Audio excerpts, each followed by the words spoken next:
All right. Hopefully it's working. Should be good.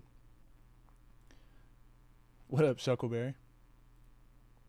Um, yeah, today just I randomly want to stream, so um, mainly just to have it on record what I've been doing. This is the most boring part of the game. It's just we're just grinding. We're just grinding. I wouldn't spend this much time doing it if we were playing softcore, because it's a hardcore character, and if we die, we die. And we saw what happened when I tried to move ahead a little bit to the orcs. We weren't strong enough to just like autopilot. Like every battle is going to be extremely tough, and I don't want that. I want to level and make it a little bit more of a surefire thing that we can beat this on hardcore. So just basically going to show you guys what I've been doing to level. We're level, I think 95 right now, and all I've been doing, it's muted. It should be muted for you guys right now, just because I'll get copyright struck with the intro. It's amazing music, by the way. But all I've been doing is creating land games. Yeah, level 95. So we've got 5 levels to gain, pretty much. I've been going to platinum in like a free play and doing that. I'll take it off of mute now. You guys let me know if it's too loud or whatever. But I've just been doing this, going and farming orcs or the jungle, and just no lifing it, trying to level, and that's it. I have picked up some new gear and stuff too, but that's basically just going to the shops, finding more damage rings, all skills amulets, all that sort of stuff. Let's go here. Did I just start? I did, Dylan. I did. How are you? I just randomly decided to stream this part of the game. And I've been getting more of some better ones of these, like better bargaining relics. So really, we've upped our damage a bit because I finally got another blow pipe. This is what we were using, the Aura of Death, level 82. But I finally found one of these. I think I got it in the store. Level 98. So we finally upped our damage just by buying a better weapon. Blowpipes are extremely rare, so when you find one that's like better, you do it. You upgrade. Oddly enough, though, it being such a higher level, it didn't crazily increase our damage output by itself. We did put like a plus 30 damage ring in there, and not that one. Our damage did go up by like 500. So we were doing about 2,000 damage. Now we're doing 2,500 damage. I know it sounds like a huge increase because it's plus 500, but this level is, the level of that blowpipe is 11 levels higher. And,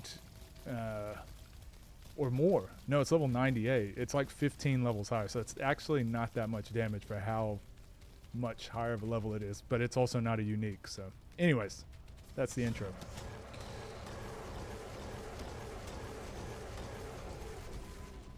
Yo, what up, Morgan? How you doing?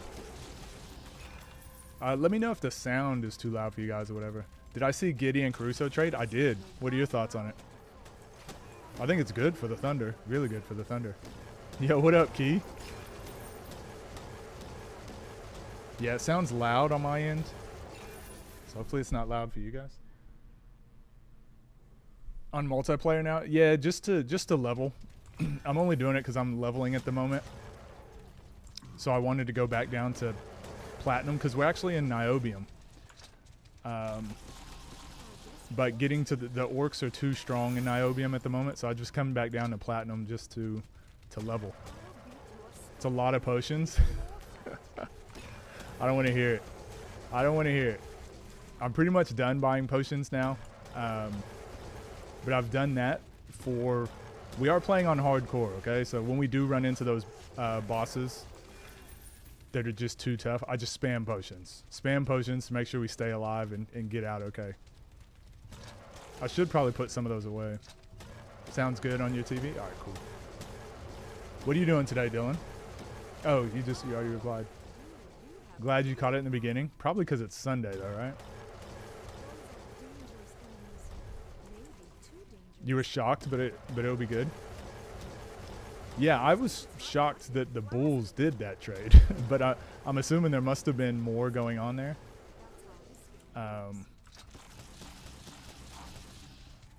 Because I feel like it was such a good trade for the Thunder. Because Caruso actually offensively will be better for the when you look at it on paper, it's like, well, Giddey's better offensively, Caruso's better defensively, but that's not even necessarily true. Like Caruso's like he's like a 3-and-D guy. He does exactly what the Thunder need. Just another guy to play defense, finish in transition, and hit open threes. I think he's like a perfect fit. It'd be interesting to see what their starting lineup looks like. They'll be small for sure, but I don't think it's necessarily a problem until, again, getting deep in the playoffs. They are going to have to figure out the size thing. Even though Caruso's not huge, he does make them a bit bigger. Like, Giddey was never going to defend larger players. Caruso can at least put up – he can at least fix – he's kind of like a Drew Holiday a little bit. I'm not comparing him to Drew Holiday, but he can at least, like, be an X factor on defense. Like, just because a guy's bigger doesn't necessarily mean he's going to score on him. I am on the community patch. I'm not playing Sacred 2 Enhanced Edition, though. That'll be the next thing I do. But, yeah, this is basically vanilla, but with the community patch. Hardcore, then I can't join you. Oh, so can we... Does multiplayer work still? Are there still servers up? A non-hardcore character in Niobium? What character do you have? And no, I'm not tougher than you are at all. I'm an idiot. I never suggest people play hardcore, okay? This is just my kid OCD me wanted to defeat this game finally on hardcore. And there was no hardcore on the console, but I had this weird thing that if I died, I would just reset my character because I hated seeing the one death on there. So I was like, you know what? As an adult, I'm going to avenge kid me. This game is online. It can be, I think. Off tomorrow because they didn't give me anything for me to run, so I'm going to go buy truck parts and take my truck to get it fixed. I don't have to worry about a freaking wheel falling off. Yeah, that's huge. That's probably a smart thing to do. Are you going to come out to the lake with us on the 4th of July?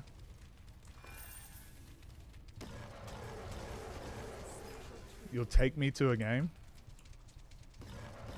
If it's not VIP, I'm not going. Okay, I'm bougie.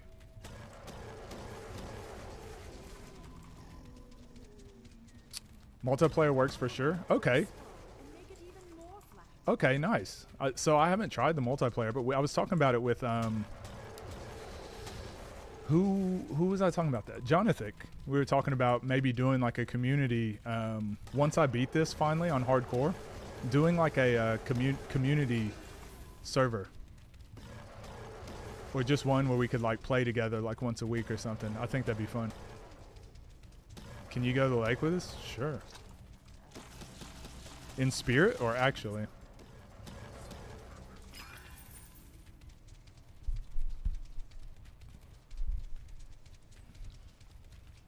No additional programs necessary. Okay, yeah, we'll definitely give it a try then. There's been a lot of people that pop in that said they'd like to play, so.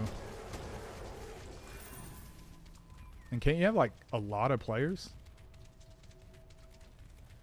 But yeah, an Ice Mage, Ice Elf, whatever, level 100 Niobium. How is your character doing?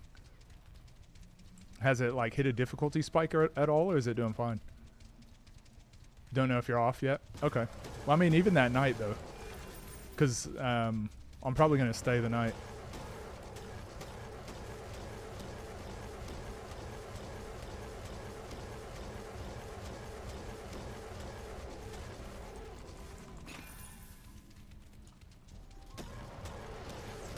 Key, you seem like the type that would go to the lake and then just take like a portable video game with you and just play on the video game the whole time. It's the point of going to the lake, mate. Some guys from the community put them back up. Okay. Yeah, I'll definitely have to look into it. I did make a section in the Discord for Sacred 2, so once I start playing online, I'll probably post in there. He has the address the IP points to. Okay, so I'm sure it'll be on Dark Matters forums.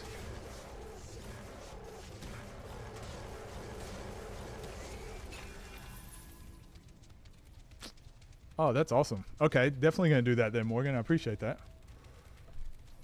What the heck? I'm just saying. Did I nail it, Key? Did I nail it or not?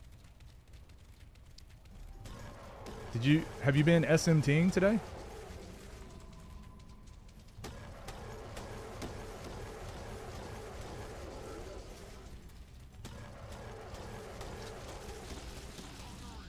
Hey Key, you want to go out on the water? We got the jet ski. Mom, I'm playing Pokemon Fire Red right now on my Game Boy Color.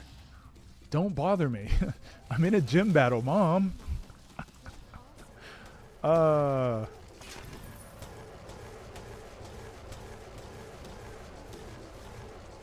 Brock has all of his ground type Pokemon and I only brought fire. Oh, worst day ever.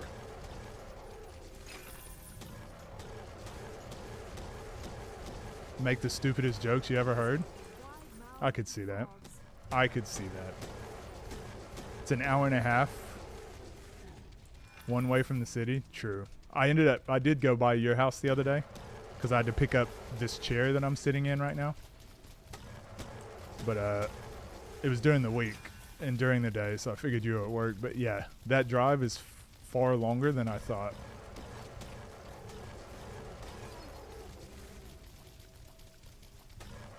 Fallout 4. Are you playing with mods at all?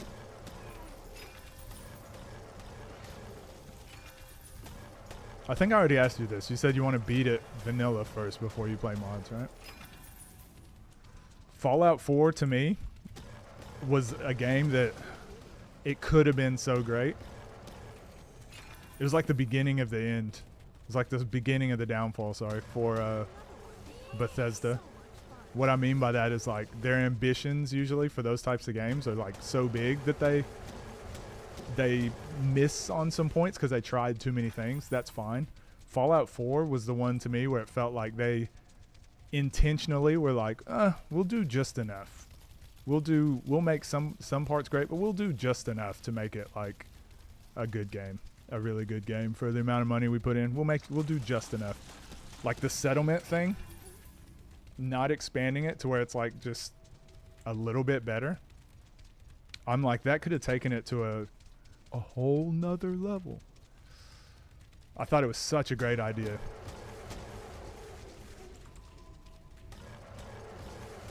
Playing base game and then playing it when I did play it with mods though, it was like just like Skyrim kind of what, like, oh, greatest game ever, just because like mods just add so much replay value to it. But I did the same. I beat it vanilla first, mainly because there weren't mods yet. And I was a day one Bethesda type of guy. I still probably am. There was just too many games out when Starfield came out, so I didn't give it a try. And then I saw all the reviews and how bad it was, and I was like, I'll get to it when I get to it.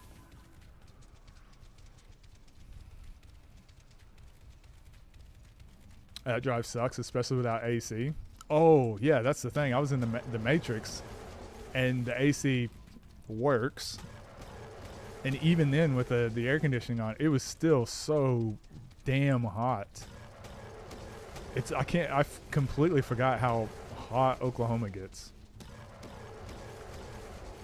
How would I have made the settlement thing better? Making it larger, like being able to expand it a bit more, but also making it more free-flowing. So obviously just more, I'm trying to remember what was the game that came out around that time. I think of like Dark Cloud, right? It's a mechanic that was all the way, like however many years ago Dark Cloud came out. And when you think about it, you're like, oh, the thing that would make Dark Cloud better is doing that, but like expand on the city building part of it. I feel like Fallout 4 was like, hey, here's a great idea. Let's do pretty much what Dark Cloud did. And that's it. And it's like, no, well, no, hold on. This game from this long ago did what you guys are doing. You're on the right track, but it's like, how do you make it cooler? When you play with mods, though, they uncap a lot of it, so you can build further, you can build more items on top of it. Like, you don't necessarily need to fit in the exact you can kind of break things a little bit. Like, you can build weird stuff that wasn't intended to be built, and I'm like, that's what you should. More freedom is like always, nearly always, a good thing in a single player game. I also think doing some like more mini games around it, or having it have more impact, would be cool, but that's probably a bit ambitious because this was the first time they did a settlement thing. So that part I didn't have an issue with. That's obviously how I would improve it for like another installment. But don't get me wrong, I liked that they put it in their game because they've never had anything like that in a Bethesda game. But I was just like, it was one of those ideas that, like, had they pushed it a little bit farther, it could have carried their game. Same thing with the story. The story, it's like there's 3 branches that you can take, but really you can't. You have to take the quests in the order that it wants you to take them. Otherwise you like really break the story. Like, you miss out on it's really weird.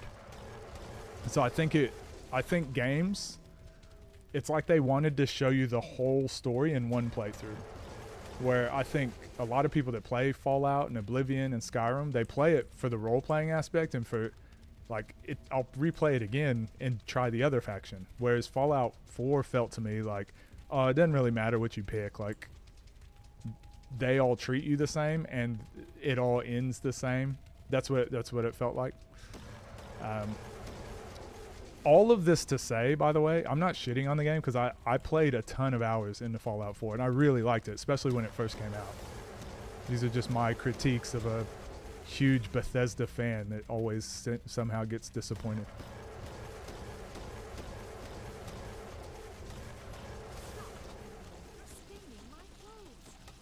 And because when I do overly critique a video game or a studio, it's probably because I do like it. Not because I think it's just complete shit. Let me delete all of the buildings.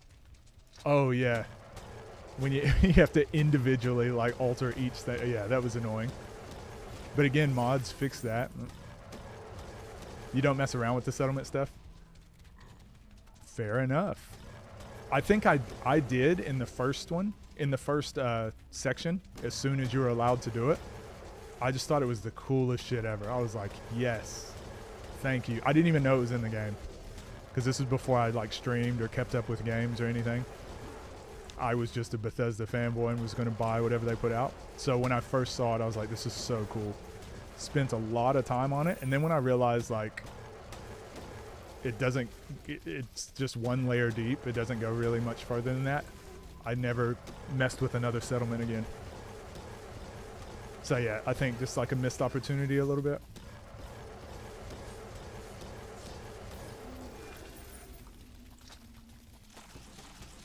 Yo, El Toro, what up? How's our break from the Final Fantasy marathon going?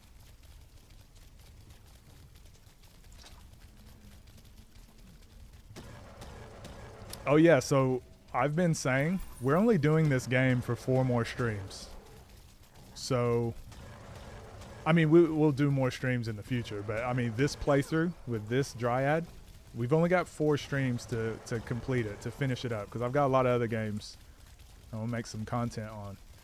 So, my goals before we complete the character, I feel like we're going to need to be like level 115 to beat it. So if I could get to level 115, that'd be great. Any higher would be icing on the cake. So in the next 4 streams, I want to try to get 20 levels or more. So that's one goal. I also think we said 90% discovery on the map. and we're only sitting at like 26%. I think that will be a whole stream in itself, us just running around. So I think one stream is going to be discovering the map, uncovering the shroud. One stream we'll probably dedicate to leveling, so probably this one, and maybe one more. And then the last stream is going to be us actually beating the Guardians on Niobium, doing a clear of the campaign on Niobium. So those are the goals, and all on hardcore. So those are all the goals that I kind of set for myself to finish this playthrough. So the last playthrough, the last stream will be epic one way or another if we can get there. We're either going to kill the Guardians, or they're going to kill us, and our hardcore run is invalidated. Either way, that's the goal. Four streams. Sanctuary, you still had this old shitty houses instead of building nicer buildings. Yeah, I was, I guess, trying to simplify my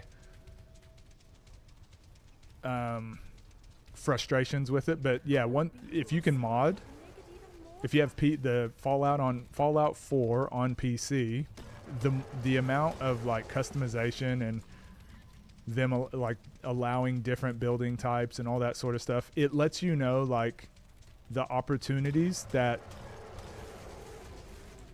the game developer missed out on. And I think the thing that frustrates me the most with mods is a lot of the people that do that work, it's like passion for them. They're doing it because they love the game or they love modding games, and they're not necessarily making money. Like most people that do those mods, they're not getting paid.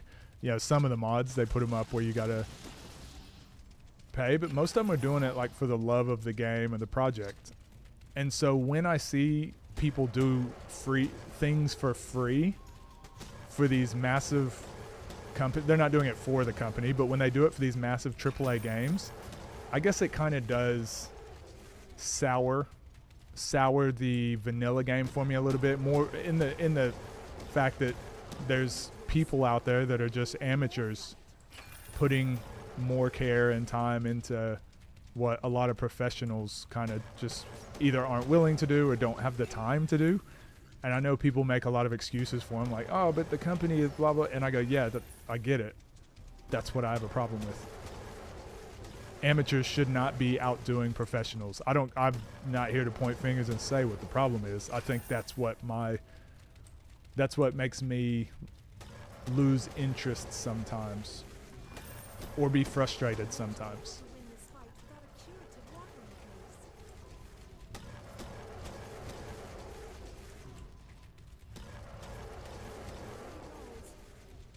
You're ready to jump back in? Oh, that wasn't a big break at all. What are you going to jump back in with? Have you decided yet? I know you were throwing up a couple options. Some mods on console, but I haven't played Fallout 4 in a year. Yeah, but even those mods on console, weren't they all, they were only the ones that they approved? Didn't they try to make it where it's like all mods come through us? And I think that, again, you're doing... Get out of the way. Stop getting in the way of yourself. People are already wanting to do free things that make your game better, that people can choose to use or not. Get out of the way. Unless you're going to do something with it. Don't just try to monetize the mods. It's so weird.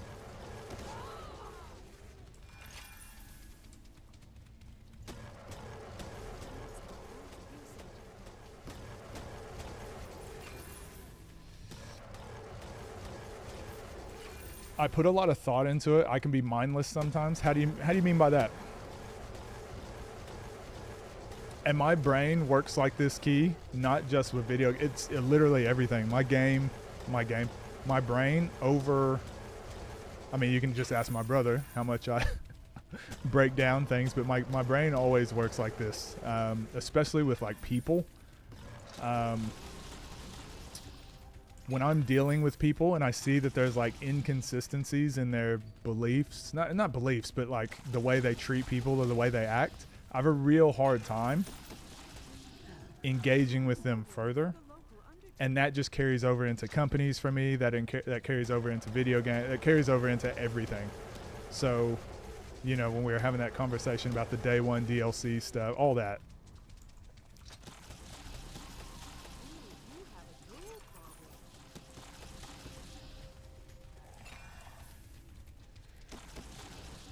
Yo, what up, Cabra? How we doing? Are you driving today? You dashing today? Just released mods and are selling faction missions by the mission. Makes you sick. Yeah, that's my thinking with it too. Like, I'll pay extra money for a game that just keeps developing, like a subscription-based game, for example. Like, if it keeps developing more content for the game, like, I'm happy to keep paying as well. But once they've finished the game and they're done, and then they try to drip feed things little by little and get you to pay more, I'm like, that's the scummy part I don't like. It's like, the game's finished. It's already done. You're not continuing to develop. It's profit maximization, not customer-based, customer-focused game development or game release. Unless they were like, we think you would enjoy it a lot more if we released it at this pace, then I'd be like, okay, I don't agree with that, but you're giving a reason as to why you're doing it this way. But when they just like do it and make it seem like we're the customer's dumb, I have a problem with that. Done dashing. The money here sucks. I thought you said you had like a couple more weeks left or something. Did you already move?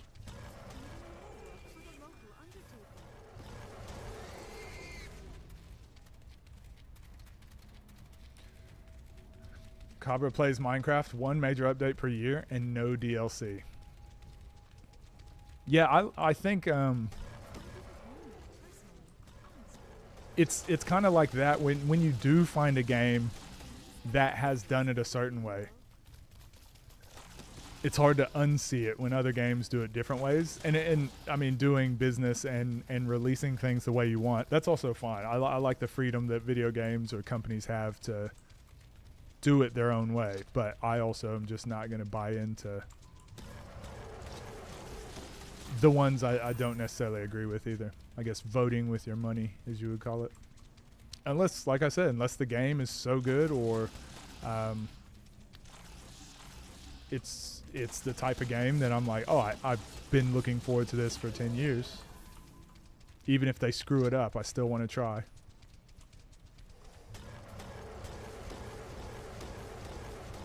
Oh, it is Nebraska. Yeah, so I thought that was the case.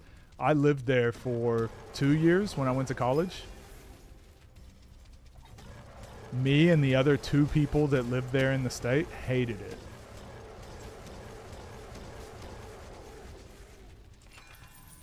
One day a week now, just for things like food or water. Yeah. And there's only like 2 fast food places there, right?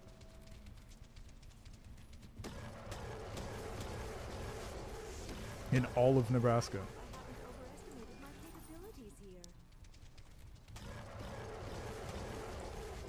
Right above you, son. Look, Oklahoma's not that bad like Nebraska was, but I mean, it's not that good. It is not great. Sometimes you just got to vote with your wallet. Yep. Wait, are you mimicking me? Are you mocking me because that's what I said?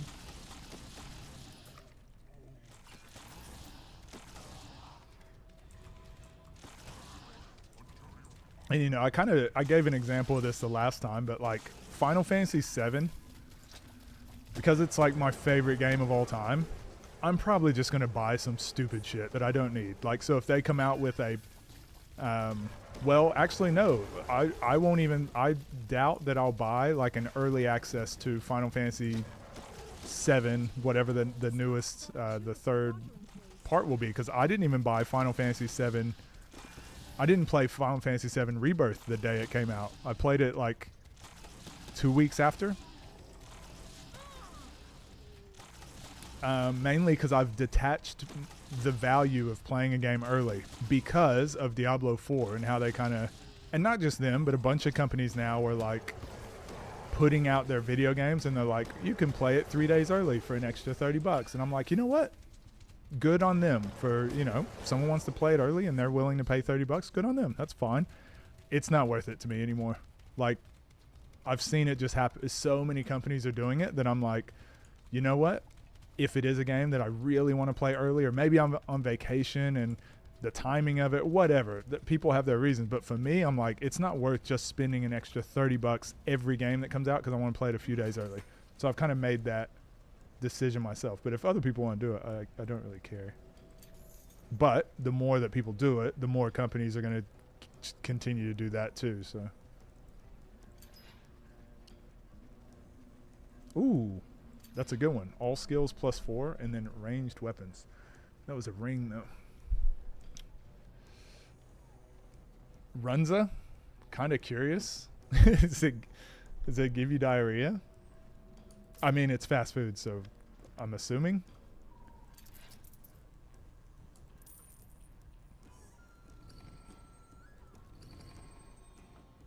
Also, we've been eating the runes for Dust Devil and...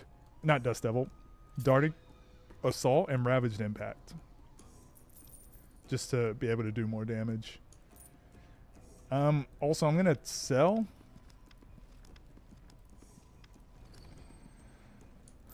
a bunch of these rings, but I'm also going to put a bunch of these potion stacks in my case, in my treasure chest, whatever, so that we can hold more stuff. This is out of control. We'll only need the potions when we're not grinding levels.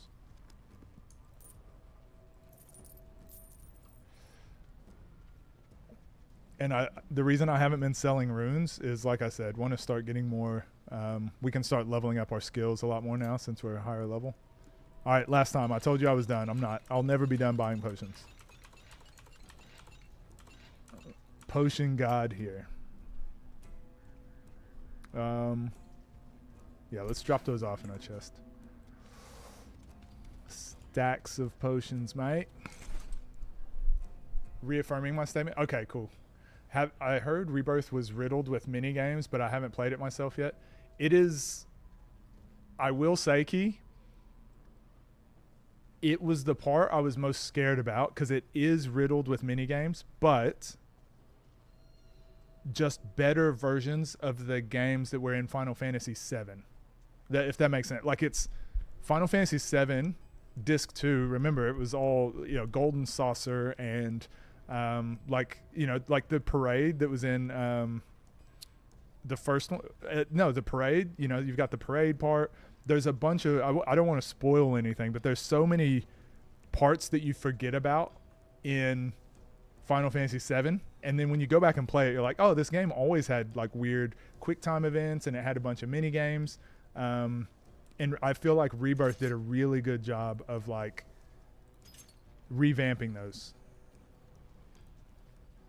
So let's just do this. Doesn't matter where we put them because we can just...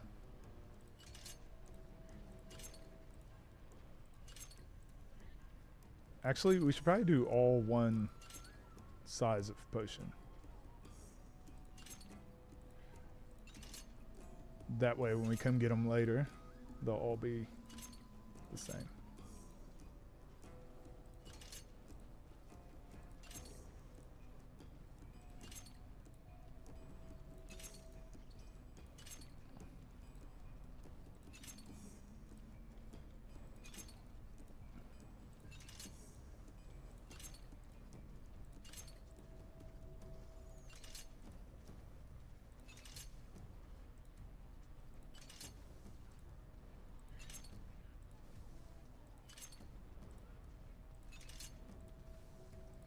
But also a lot of the mini games have to do with a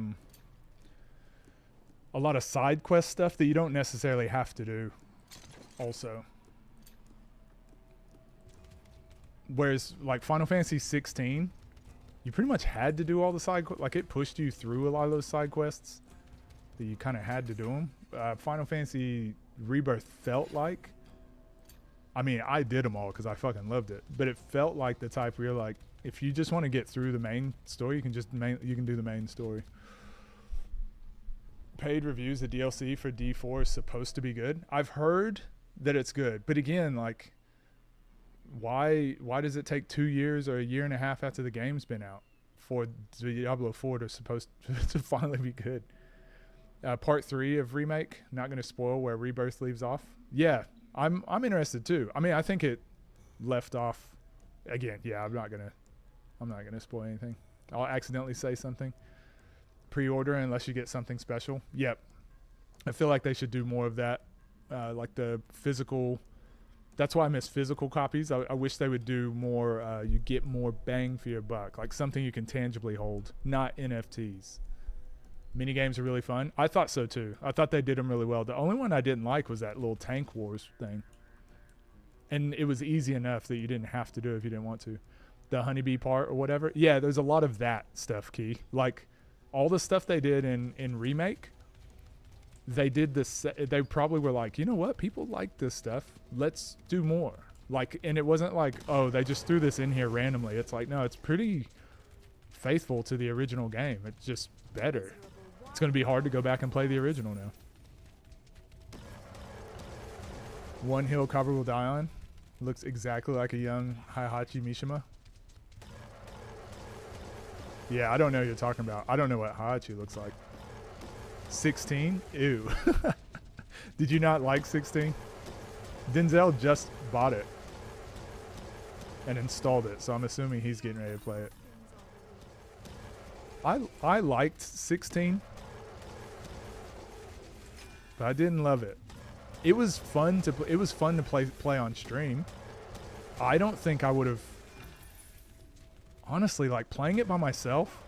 I think it would have taken me a really long time to beat, like, to be motivated enough to sit there and want to play through. Playing it on stream was fun because, like, we wanted to see the story and what happened, and we were chatting the whole time. But yeah, I think playing it by myself, I probably would have, like, Rebirth.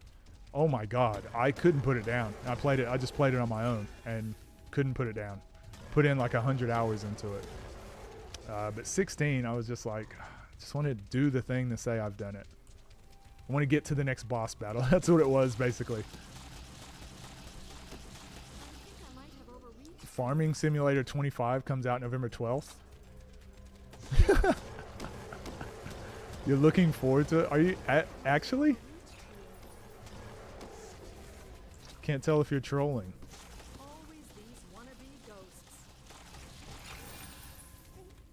Because I could see you playing that. State of Gaming is a sad one. I'm looking forward to tons of games, but no AAA games really. The Summer Game Fest or whatever it was, that was pretty good actually. But majority of the games I'm looking forward to are like smaller studios. Hades 2, Silk Song, stuff like that. 16 is poo. Did you finish it? Oh, you'll beat it eventually, but that game isn't good. That's what I'm saying. Had I played it by myself, I think it would have taken me a really long time to be motivated to want to beat it. I think 16 is good, but the issue I have with most AAA games is it feels like you're on rails. It feels like you're watching a movie, and I would rather play a video game than watch a movie. Final Fantasy 16 feels a bit like that. It feels like you're watching a movie, a really long movie. And it's like I would almost rather watch the movie of it than play it. Because the coolest parts about the game are like the boss fights and like there's so much happening that I'd rather just sit back and watch it than be involved with it. And then once I beat 16, like I haven't felt like going back and replaying it. I thought it was fun. I got my money's worth for sure. But Final Fantasy is my favorite video game series of all time. And that's one of the only games where I'm like, yeah, I've played it once, I'm good. And I haven't even played the DLCs. Power Rangers? Wait, did I see that there was a new Power Rangers? Heihachi from Tekken, then tell us we are lying?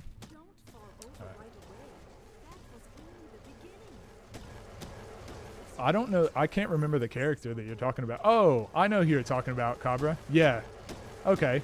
I know who you're talking about now.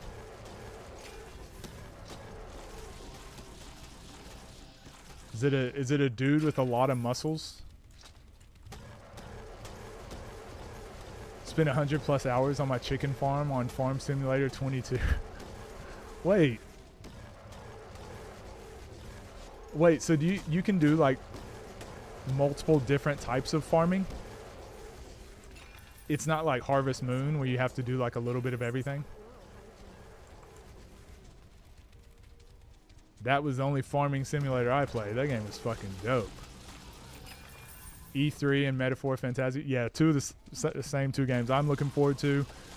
I have a lot of faith in Atlas now after seeing what they did with SMT Vengeance.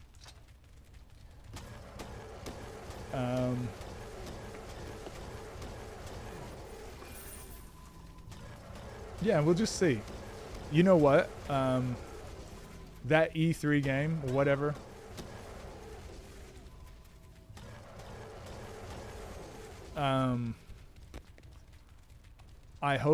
I think the action, I think the combat's going to be fun. I think the fighting is going to be cool. And, you know, that's one of the main things I care about. I'm scared that the story is going to fall off. I have this weird feeling because I think it's such an interesting concept. I just hope the story is also good. I'm going to play it and I'll probably buy it day one. So it's not like I'm going to hear reviews that the story's bad and not going to play it. Like the combat system alone and the art direction, it's a type of game I think I'll have fun with. I hope the story is also equally as like amazing as what it seems. 12 is best Final Fantasy. Yo, what up, Jack? How you doing? I love movie games. My problem with 16 is that they got two prolific people to put their best selves into a game, and all they did was take what they done and implemented it into 16. What do you... I hate to do this. What do you mean by that, Key? Try not to spoil it for Key. Yes, very much. Yeah, I know who you're talking about. Nah, he was trying not to spoil Rebirth. It's not a big spoiler, but also don't spoil it. And even if he did, he would forget it by then anyways because it's such a non-important part.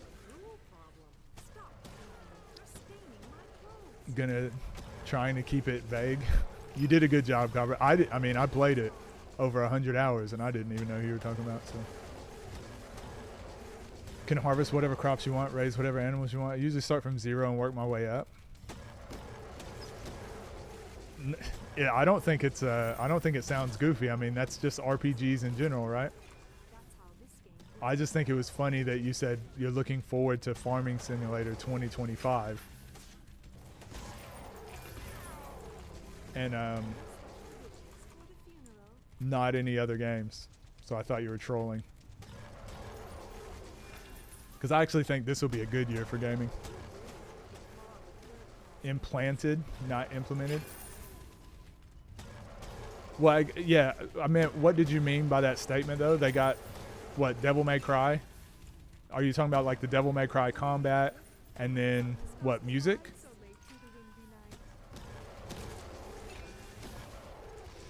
Instead of creating a new combat specific to FF16, they took Devil May Cry combat and put it into 16, down to having Demon Trigger. Oh, so you think the, what do you call it? The addition, not the addition, but the acquirement of the DMC combat director was lazily done? Because I hear what you're saying. It's one of those things where I'm like, I liked it because, oh, I get to do Devil May Cry stuff in my Final Fantasy game. But it's exactly how I felt about Final Fantasy 15. The reason I liked 15 was, and the reason I liked Strangers of Paradise, it let me interact with the Final Fantasy type world in a different way, different style of combat. So I liked it for that, but I also hear what you're saying. It does make it, it turns it into a, almost like a one-trick pony. Like, oh great, you guys did like a different combat type of system in a Final Fantasy universe. Cool. Congrats. But what else you got?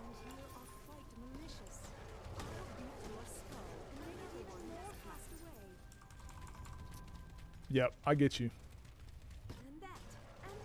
Because again, the reason I liked it is because like I like Devil May Cry, I like Final Fantasy. Of course, I was gonna like that type of like. Of course, you won me over, but also, it is not very hard to win me over when it comes to that type of stuff too. So I'm never gonna be blown away by anything like that. Whereas, the whole reason I've liked the remake project is because they have blown me away. They've, at every point where I've like questioned them or didn't like what they were doing, they've continued to like over deliver.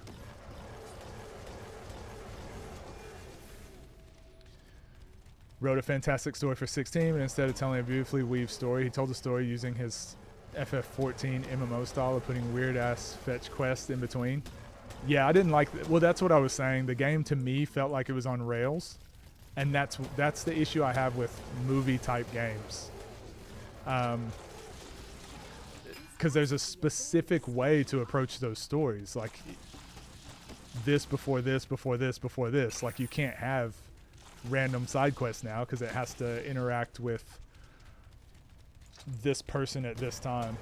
So that was kind of, those were, I guess those were my main issues kind of with it too, Key. So we're probably we probably feel exactly the same about the game. And you could tell when you've just done a really important part in Final Fantasy 16 because it was awesome. And all the boss battles and like some of those big moments felt epic. And it was like, oh my gosh, this is so cool. And then it's like, okay, whew, let's take a break for about 7 hours while you do some side quests. Yeah, that was wild. The pacing was so weird. If they would have just put their best foot forward and it was like cool stuff after cool stuff after cool stuff, the game would have been a lot shorter. But I could have seen myself playing through it like multiple times. Like I had no interest in doing the New Game Plus thing at all. And New Game Plus has always been one of my favorite mechanics in games.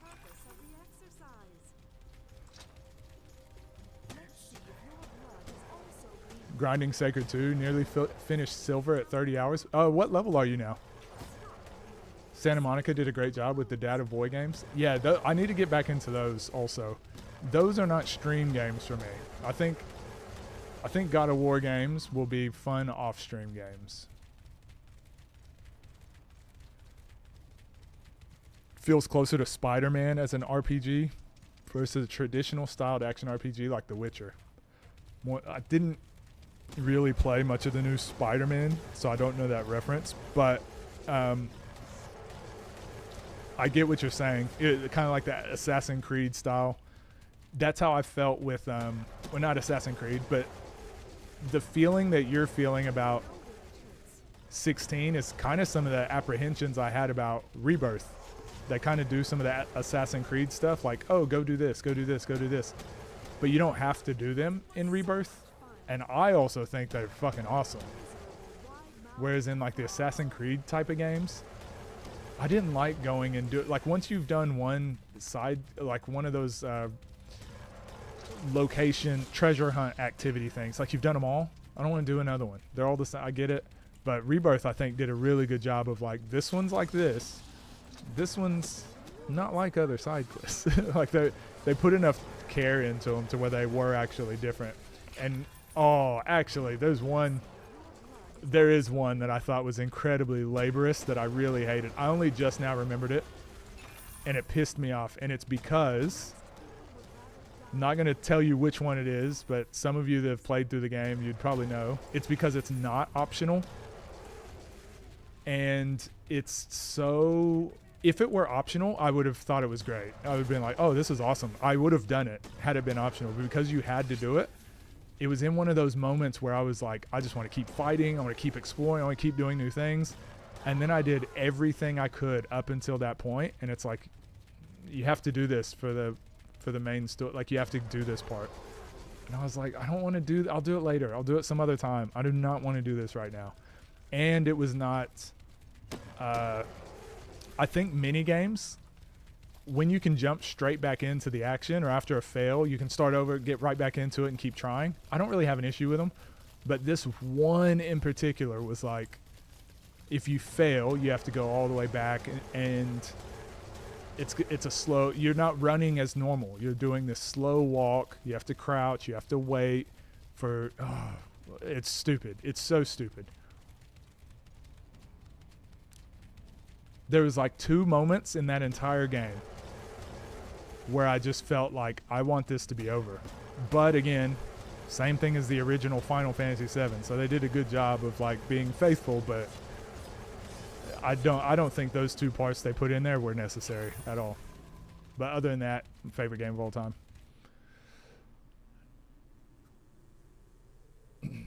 Get 1 new weapon and armor per story arc. Ugh. Yeah. Yep. Gross. Going to the shop was the weirdest experience ever. Yeah. Upgrades, going to the store. Yeah, it was all very, very weird. What's the other game? There's another game like that. Oh, so SMT 5. Now that you're replaying it, they kind of do that too. Where it's like you can't buy. You can only buy 3 of this item. And the reason they do it is because it's like, well, if you could buy 100 of this item and 100 of this one and 100 of this one, the game would be too easy. So the way they scale their difficulty is like not allowing you to have all of your tools right now. But their balance is really good with it. And you can also get by in other ways. Final Fantasy is supposed to be like you're supposed to have a little bit of like, what do you call it? Autonomy. You're supposed to have a little bit of the ability to, I should be able to stock up on certain items, or I should be able to do this early on if I know what exact items I need to craft this weapon. On a first playthrough, you usually don't, but it's fun like exploring different things or finding different weapon and armor and item combinations. They kind of just take that part away from you.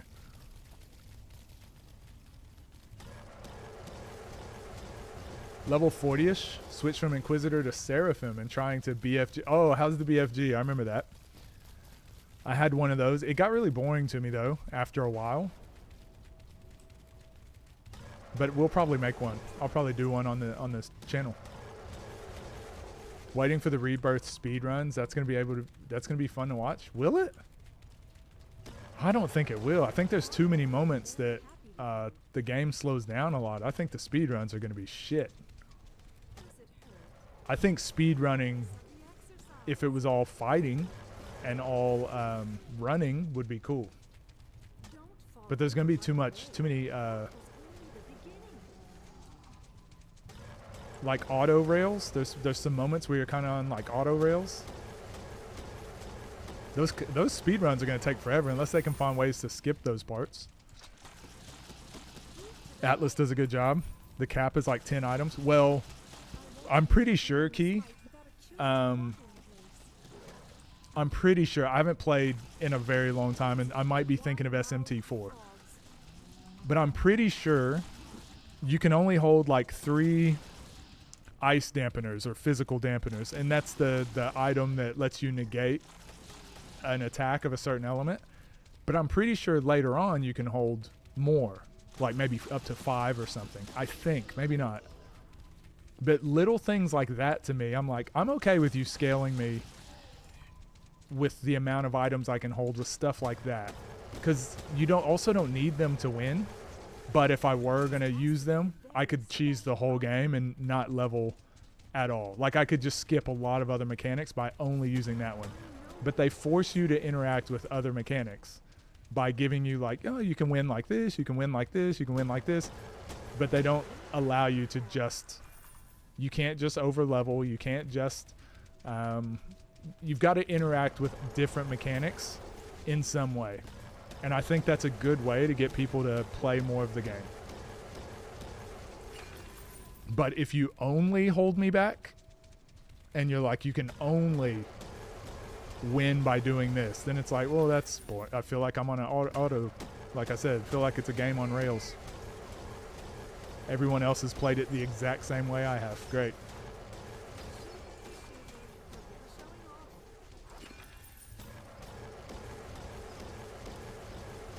Enhanced perception, mostly.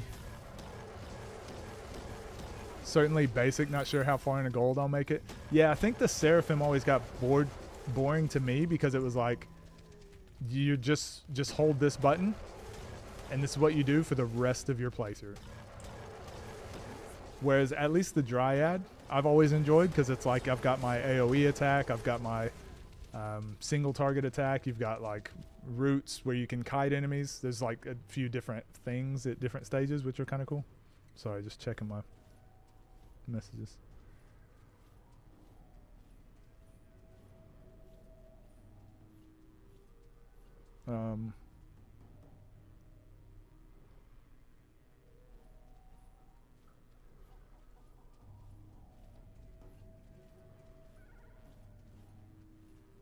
Sorry, I got like 6 messages in a row, so I was just making sure it wasn't like somebody, wasn't an SOS signal in Morse code or something.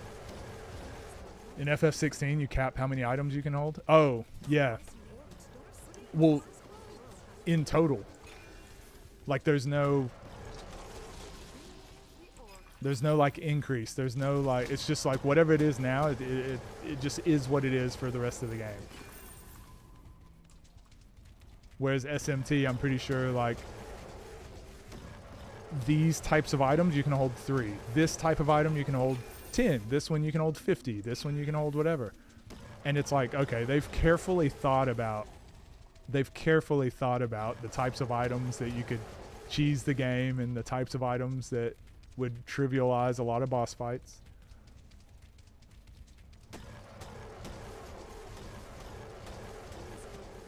SMT is one of the only games where they're one of the games that made me feel okay to use items and buffs and debuffs. That's like the first game that's made me realize the strength of that in other games too. And items. Like now I just use, if I need to use an item to be stronger or better, use it. It's optimal. Do it. Because SMT, you have to do it sometimes. Whereas other games, like, you don't really have to do it. So I've always got by with just like overpower everything. Hoard all your items to the end.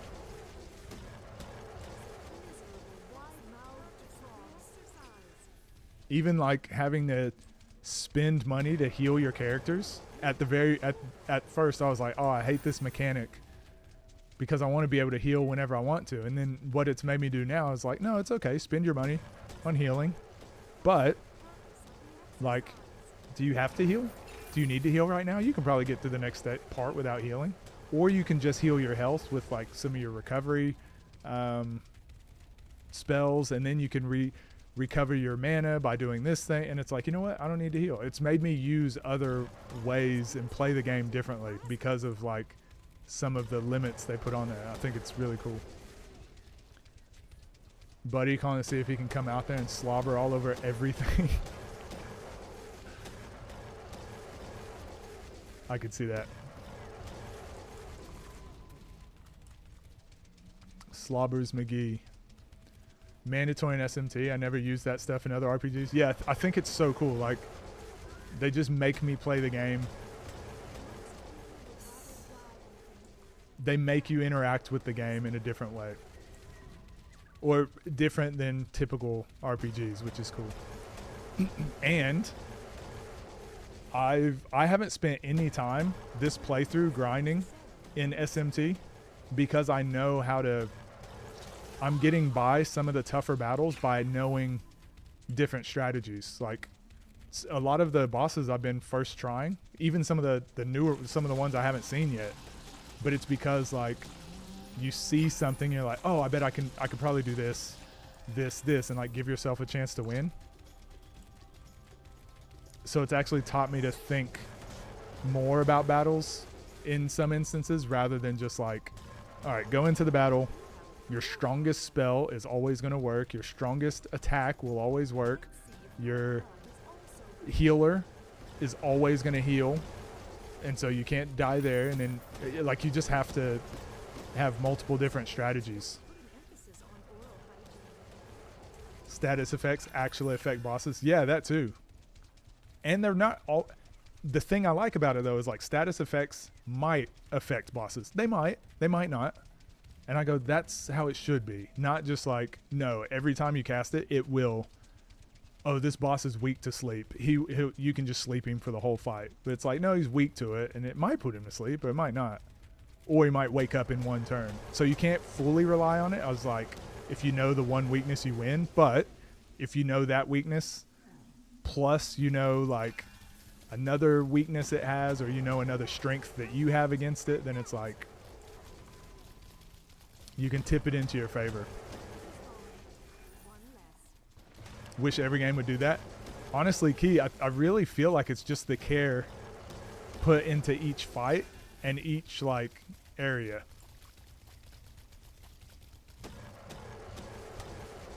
Cash out on healing, but I don't buy anything at the shops either, so it balances itself out. Yeah, I'm the same. I'm the same. You go run around the vending machines and pick up items that you can sell later. Every other of its auto null, they're always immune. It's so annoying. Yeah, I think there's a couple things I don't like about a lot of games, a lot of trends I don't like about like boss fights and stuff. Some of the older Final Fantasy games, older RPGs in general, whenever there was like a phase 2 of a boss fight out of nowhere, it was like the coolest thing. And it was scary because you're like, man, it took me forever to beat this boss. Now there's another phase. You know, we spoke about this briefly. I hate games that just make it mandatory that every boss has to have multiple phases. Or they have like an animation where when they're changing, you can't harm them. Like, again, they want you to approach the boss fight in a certain way. So it's like, that's fine sometimes, but don't make every boss like this or it gets really redundant. That, plus what we were talking about, me and Key were just talking about like status effects. Like, I should be able to go into each boss fight and they should all play. Well, they shouldn't all play, but for a game to feel fresh every fight, it's like you need to be able to approach them in different ways. Like whatever attack I throw out might be its weakness or it might be strong against it and I'm fucked. But like, let me explore that. Don't make it where it's like, well, hold on. Bosses are never weak to poison, sleep, charm, confusion. They're never weak to any of that. Well, you've already answered. Now you've answered part of the equation for me. And then it's going to have 2 phases. Okay, you've answered that part of the equation for me. And it's like, he's fire, so he's going to be weak to ice. Okay, like, fuck. That's a Pokemon thing. It's like, if you answer all these questions for me, I actually don't feel proud when I win the fight. It's like, well, I should win the fight. I had the advantage. And there's like only so much that the boss can do. I was supposed to win. But when they just throw you in there and they're like, figure it out, man. And oh, that boss the other day, Key, whenever you met her, and she has like a rhythm. She has like a rhythm. It's like she does this attack, and then after a few, she does that attack again, and oh, she does this attack again. So you're like, okay, I see what I've figured out the puzzle. I see what she's doing. So to counteract that, I can do this. It makes you feel like, okay, I figured out the fight, and I beat her. And now you go on to the next battle, and you're like, okay, they're going to have something special. And sometimes they don't. Sometimes they're just a normal boss that just is strong. And it's just a normal enemy, but stronger. And I'm like, yes, thank you. You don't all have to have a gimmick. Sometimes you can just be a stronger version of the normal enemy. Like, they give you so many different types of fights. And the amount of boss fights that I've just like trampled over because I just happen to have like a good build for it feels really good. But then the amount that I've run into, and I'm like, ugh, I've got to go get a bunch of different demons, don't I? Once you do get over it, it's like, okay, that feels good. It's like it sounds corny. It's like the Dark Souls version of an RPG. Turn-based RPG, I mean. Oops. Okay. I actually think Dethea's wrist guards. That's what these are, but this is level 120.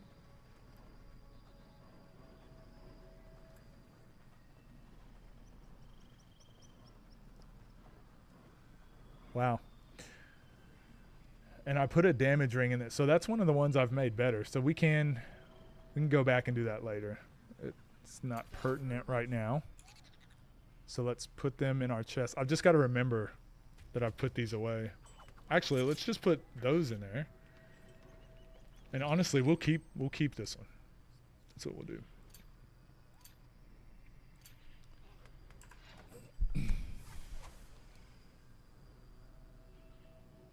RPG to of for some reason, because you're a casual. You're not a true RPG fan. My phone doesn't do that.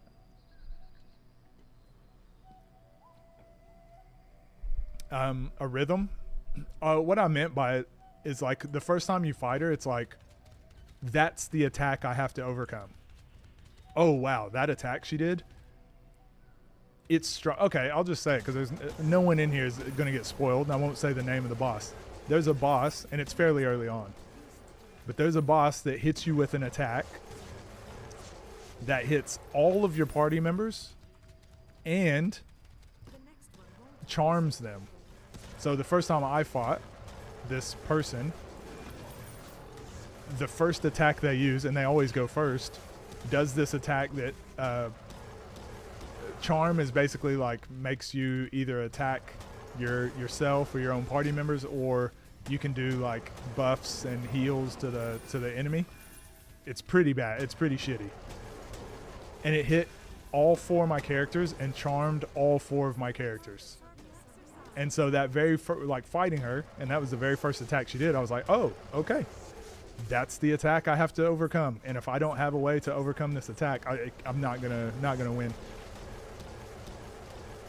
Or if I don't have a way to counteract it or overcome all 4 of my characters being charmed.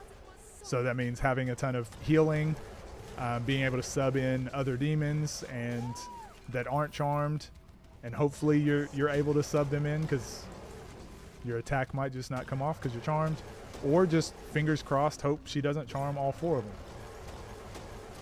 I like that, like there's a lot of bosses like that have their thing. And it's like, oh, I actually haven't seen that before. Figure it out.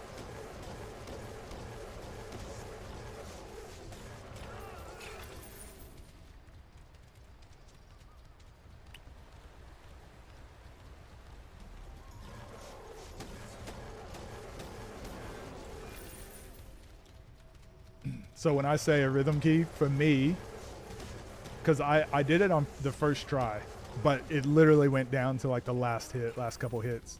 But she charmed my party, and I used skills and items to uncharm. And then she does it again after like 3 or 4 turns. And then so I was like, okay, so the strategy isn't just to uncharm, because she's just going to keep doing that every couple turns. So then I've had to find another way. And honestly, I ended up just going through all of my demons until it ended up going to like last hit. I used my critical aura and stuff. When they die, they do one last attack that either kills the party or reduces you to 1 HP. How do I feel about those attacks? I feel like when there's no way to know or dodge an attack, I feel that it's extremely cheap, unless that's exactly what the developers were going for. So if you have like one boss in the entire game that's known for doing that last attack that kills everyone, or the last attack that takes you to 1 HP, or one last Ultima attack if you're talking about Fnatic's Tower in Final Fantasy VI, I think it's okay. It's shitty and it's annoying. I think it's okay. The problem is when you make it common in your game, or you put it like at the end of a really long stretch to where, oh, that thing hit me, I'm dead, now I've got to go back 3 hours. I think that's just like, just cheesy, just corny. There's no, you got me. Okay, I wasn't prepared for it. It makes you want to just read a guide for the bosses from that point on, because I'm like, I don't have 60 hours to spend on trying these bosses over and over. Sometimes I just want to get through it. I think there needs to be something that tells you that, oh, this boss, apparently when you kill it, it has an ultimate attack. So then you're at least semi-prepared. Then if it still kills you, you're like, oh, that's what they meant, ultimate attack. Then at least you feel like you had a chance.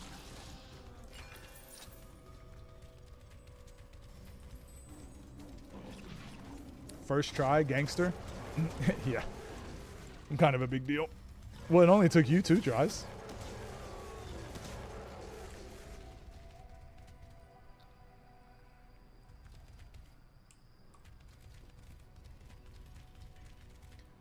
But I mean, but I'm not going to say like, oh, the reason I first tried that boss in SMT was because I was so good. It's just like I happened to have good enough demons for it. And then some of the others I first tried, it's because the same thing. I'm like, oh, I happen to have like a decent setup randomly that works.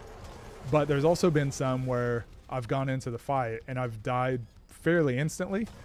And then you go back and you're like, okay, I need to change this, this, and this. And you go in and you win easily. So it's like, it swings and roundabouts with that game. Like you feel like you're on top of the world and the game's too easy sometimes. Then there's other times you're like, oh, it's impossible. You can't beat this game. No one's ever beat it. Took you 3 tries. First 2 tries, the boss hit me with a touch of death. Oh, I mean, just the other day, I was playing and I was going to pick up an item and I didn't realize that I had aggroed some enemies. And one of them snuck up behind me. And it was just a group of random enemies I've been fighting for the last 7 hours. No big deal. And they got to go first. And they like criticaled. And then the other one got to go. And he criticaled and killed my main character. And, or no, they did like an attack that hit all my characters. And it was like 2 weaknesses. Another character went and killed like another 2 characters of mine, so it was just my main character left. And then they still had 3 attacks left because they got the press turns. So then I just lost, and I'm like, oh, I didn't like barely lose that fight. Like I got into the battle, and they killed me, and had extra turns to spare. Like that's how bad it was. You know, like yeah, just fucked to a random enemy. You're weak to her element. Yeah. It's the gift and the curse.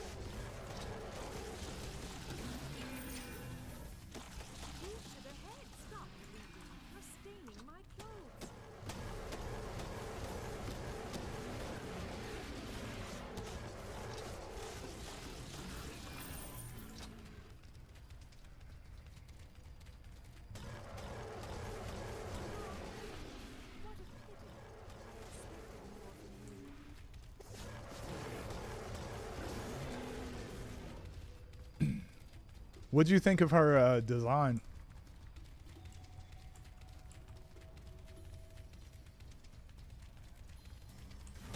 I thought the like half and half face was pretty cool.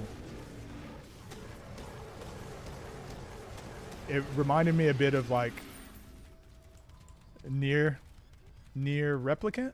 Yeah.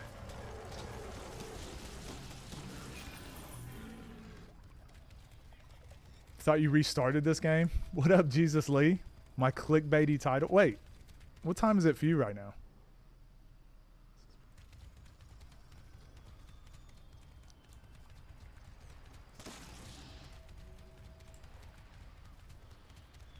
Naughty.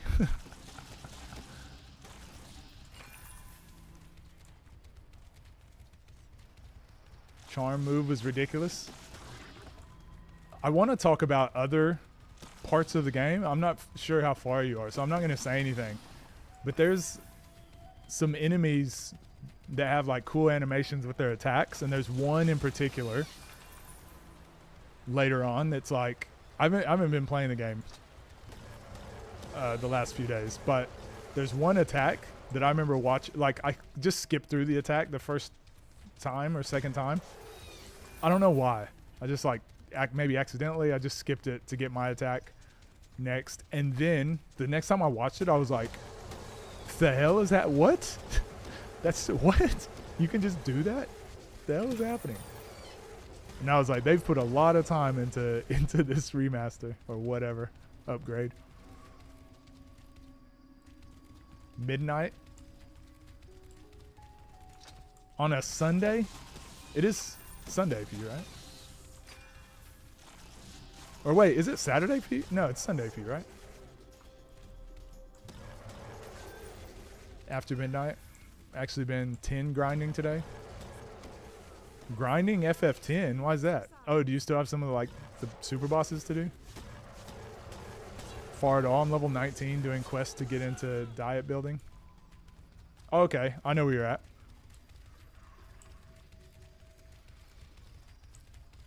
I think I'm 30. I think I'm 34. Level 34.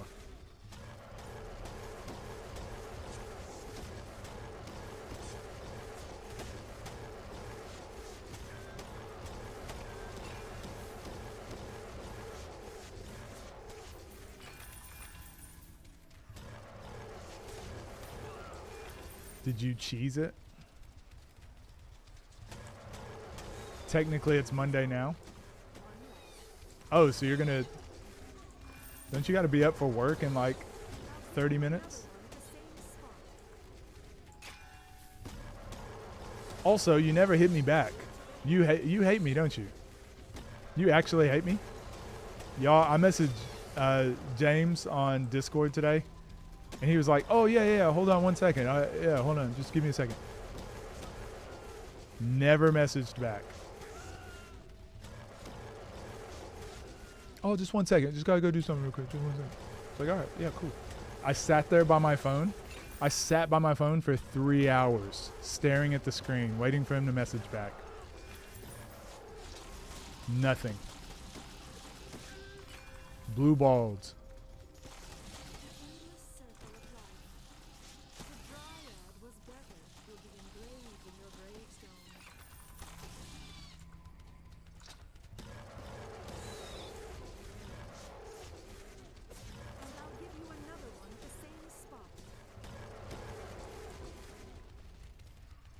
Super bosses to do. I don't do super bosses. Those are for nerds.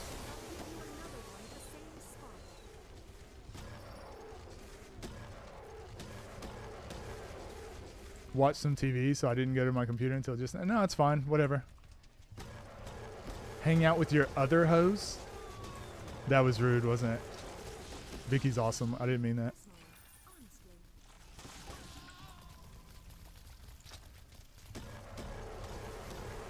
Hope you feel bad. He doesn't. It doesn't at all.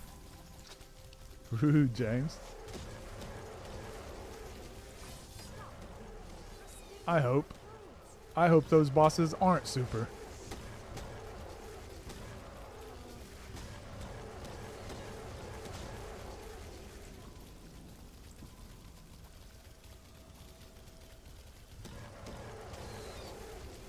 Telling your mom. Your mom. It's mom. God. Worst part of the game. The lightning. Also, do you guys know anyone more dedicated than me on Sacred 2? Look how I'm willingly grinding levels 1 hour at a time.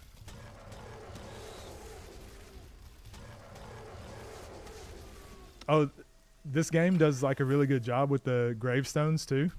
Like all over the place. There's like cemeteries and stuff too, but they usually say something funny. Ralph Heinrich Oberhauser. Oh. Here I just said it was something funny, and this is probably like a real person they've... See. That's what you get. That's what you get, trying to inform people. Now I came off as an asshole again.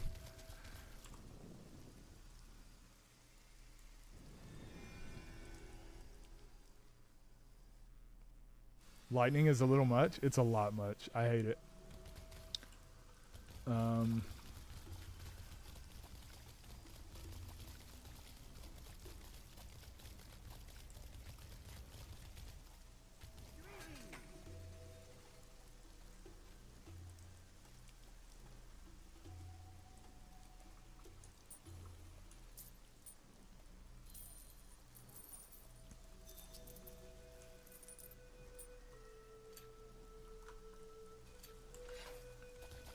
I think we're gonna exit now and do it again. So we got a full level and a half from that. So from doing orcs and then doing jungle. So we'll just do the same thing again. Create a game, multiplayer game, LAN.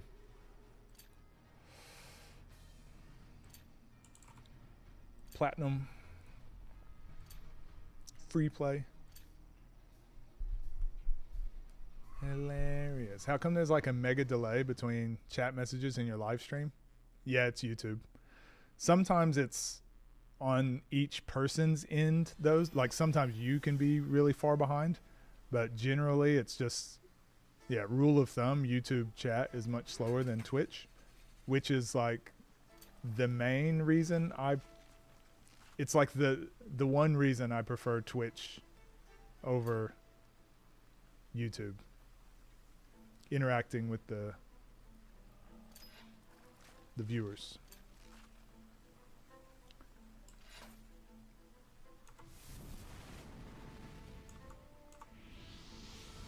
Let's get our buffs going.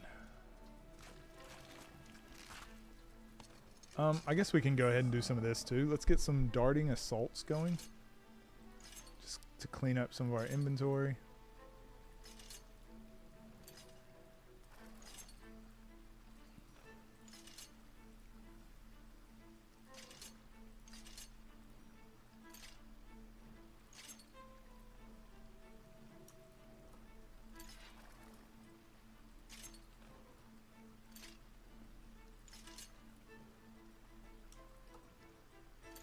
We'll do the same thing for Ravaged Impact also, because we've got enough regeneration time to where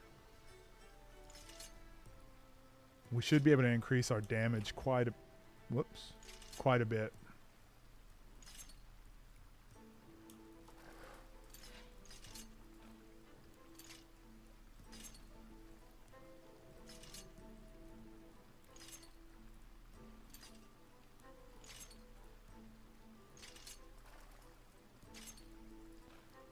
Do one more. We'll do two more actually, and then we'll get out of here. We'll skedaddle. Cleared up a bit of space. Doesn't need to be perfect, just lets us pick up more stuff. Oh, I didn't realize these guys did jewelry too. I guess I forgot. 22. I mean, we'll take it. I really don't want damage stuff unless it's like 30 or more. Alright.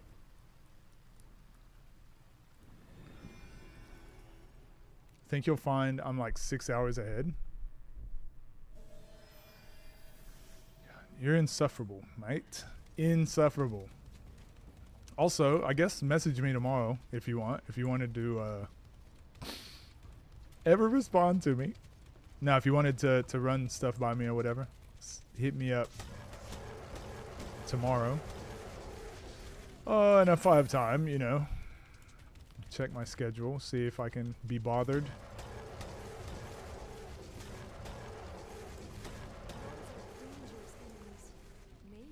Okay, so we are actually doing quite a bit more damage now. Not anything we did just recently, but I just mean compared to what we were level like 94 or so.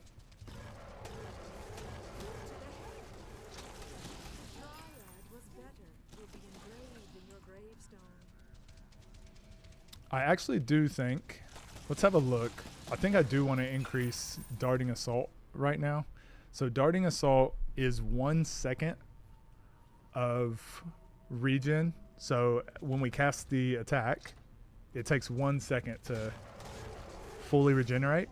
But we have a ring that's 1.2 seconds regeneration per hit. So really, and it takes about a second to cast. So really, we can get that up to at least 1.2. Okay, without any issue. So let's do that.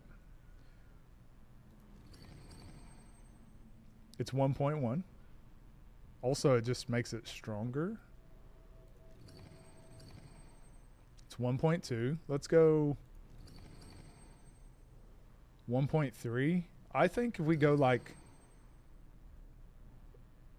we'll actually just use all of those. The reason is like each hit of Darting Assault makes it go to 1.2. And we hit at least, even if we're doing single target, we hit twice for each cast. So it's every time we use it, it's instantly ready to use again. So we can probably get that up another like 0.5 seconds.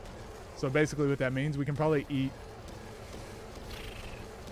6 more runes into it without affecting the regen time, but it'll increase the damage each time we do that.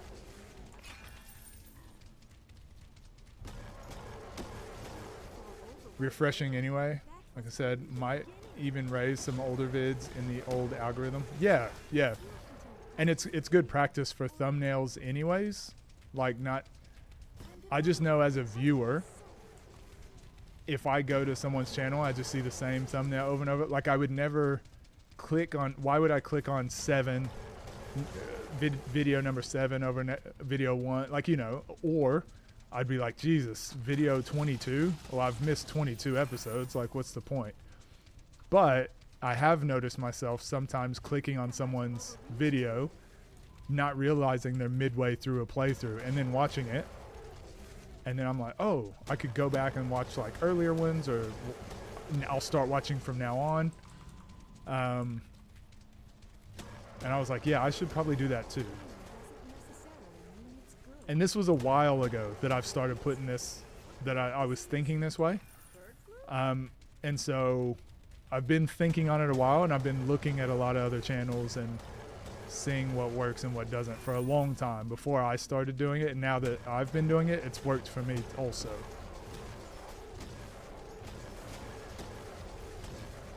And even, I don't know if I'm going to go back and change older thumbnails, but more so it's just like my way of thinking going forward is at least a bit different.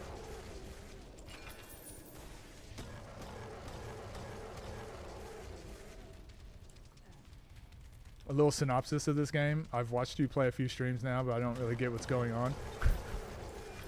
It is a isometric hack and slash RPG. So basically it's like a Diablo 2. If you've ever played like a Diablo game, it's like Diablo, but not Diablo. So there's like 6, 7 character classes you can choose from. We chose a ranged dryad. You do the main quest, which you start out in this region, and it sends you this place, sends you this place, sends you there, sends you there, sends you there. You just go through the main quest and fight bosses, fight enemies, go to different regions, do their main quest, basically that all the way until you beat the final boss of the game. And then after you do that, you can do New Game Plus, where the enemies are tougher, bosses are tougher, everything like level goes higher, and you just do the same thing again. So we are in the final New Game Plus, the last of the last, the toughest of the tough. And I'm just running around leveling up my character because we're on hardcore difficulty. So if I die, we lose our entire character. So generally I wouldn't spend this much time leveling up, but because of hardcore mode, I'm just leveling to make sure we can beat the rest of the game and the final bosses without dying. So I would say generally this game is played for fun and to just play through it as a character, build, level up, put your skill points where you want to put them, like build the character you want to build. For me, I'm doing kind of like a challenge thing that I just never was able to do as a kid.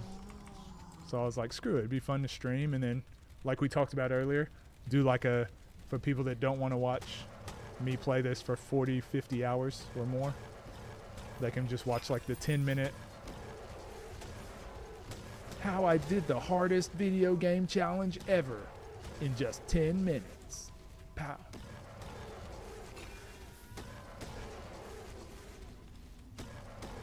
And then go on to my next challenge project thing, which is probably going to be Dark Souls. Dark Souls Marathon.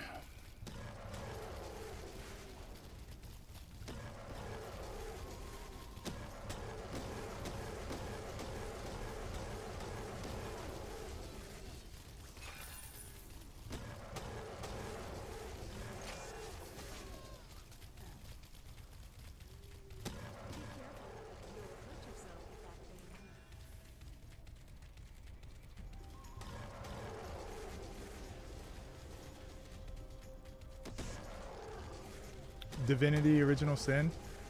Not played Diablo, but I played that and it sounds similar. So Divinity Original Sin is like a strategy, like a tactical RPG. So it's more turn-based. So like the environment is definitely like Divinity Original Sin. The aesthetic, but the play style is like Diablo. Is like what else is there? I know you haven't played like the old Baldur's Gate Dark Alliance games or Champions of Norath, but it's similar to those. Like real-time combat. Dark Souls and made a Minotaur yeet itself off the bridge. It was hilarious. Is there any other way to fight a Minotaur?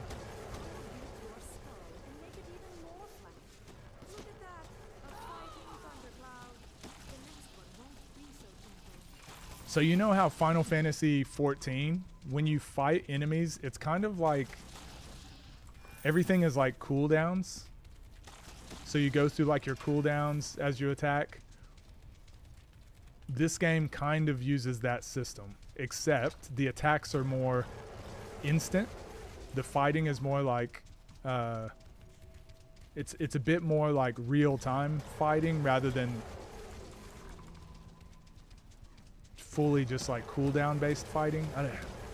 And you can fight multiple enemies, like a bunch of enemies, rather than really Final Fantasy 14 you're kind of like one-on-one most of the time. Scrubs can't compare. Is she still playing that? Or was that like a one-off thing? I keep up with everything, see?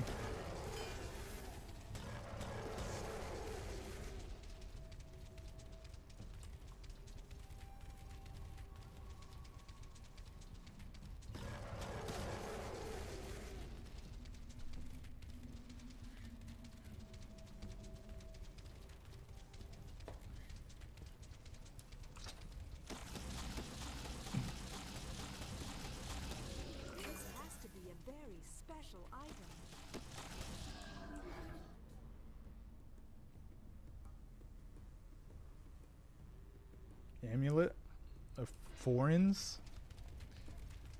Weird. On hiatus.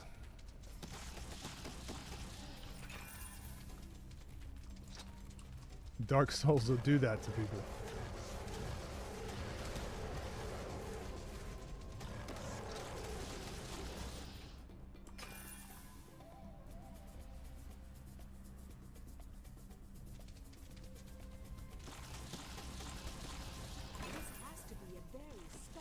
Have you played Elden Ring?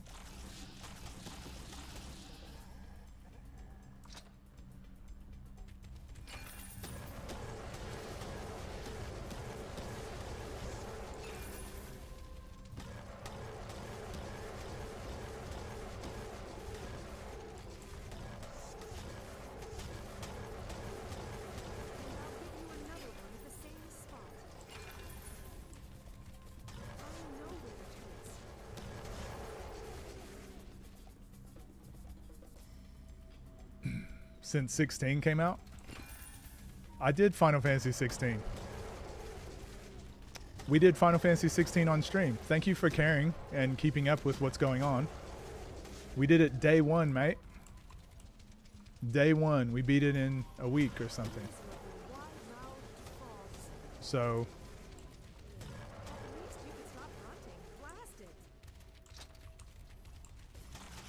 But I guess that didn't really help my case because we didn't play Rebirth on stream.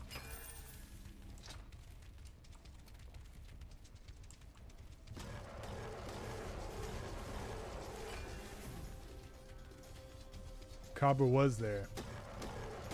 We actually had the whole crew was there pretty much. It's pretty good. Oh, Lost Odyssey.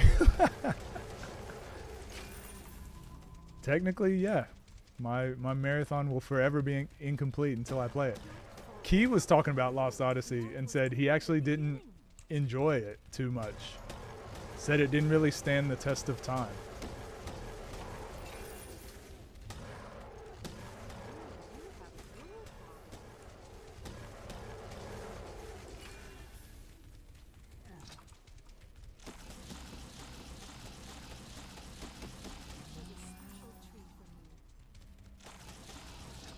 And where are you at in the marathon?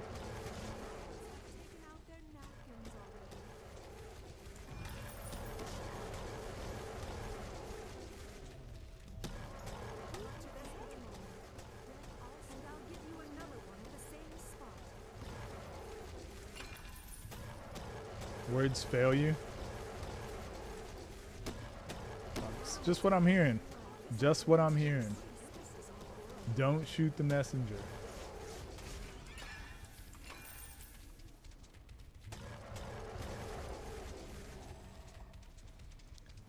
To 13-2. Ooh. Have you played that one before? I quite enjoyed 13-2.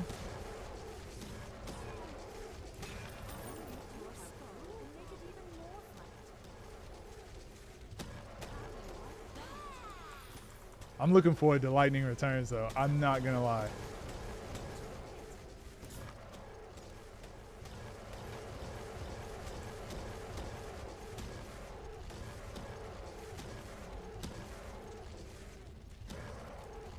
Be a first playthrough? Okay. I think you'll like it. I enjoyed 13-2. Especially because of 13. Like, I feel like 13 was... While it was a first playthrough for me, and I enjoyed it for what it was. What I mean is, like, it was exhausting. Like, it was 13 was one of those games that I felt proud of myself when I beat it. I was like, oh, I did it. I did a thing. 13-2, because I played it directly after, was like a really refreshing and fun. I was not expecting it to be as good as it was. People are looking forward to Lightning Return because it's a really well-made game, and it's any true Final Fantasy fan understands exactly what it was they were trying to do, and it just stays so true to the formula that made the franchise famous in the first place. It's widely regarded as one of the greatest RPGs of its generation.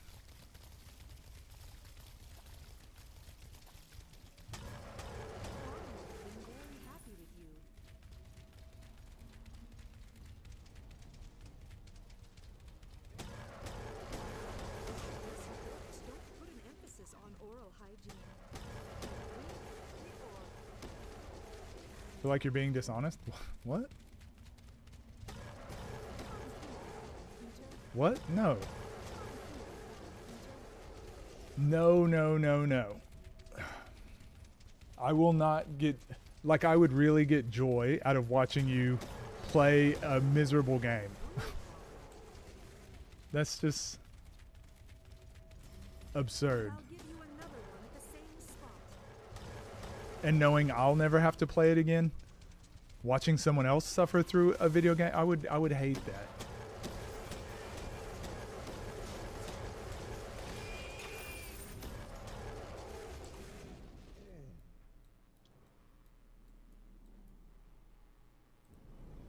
I don't even think we did a good job killing majority of the orcs, but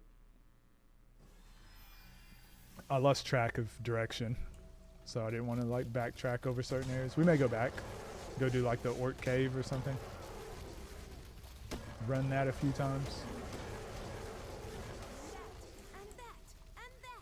James at least completed tactics. I don't know why.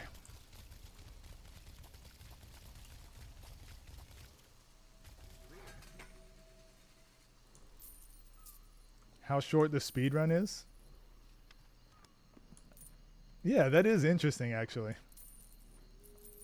I wonder, you probably could speed run that game pretty fast, because I think 68 armor for a shield.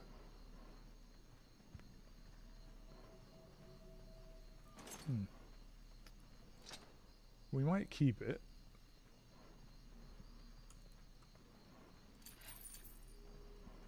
Yeah, I feel like the difficulty with that game is it's just so different.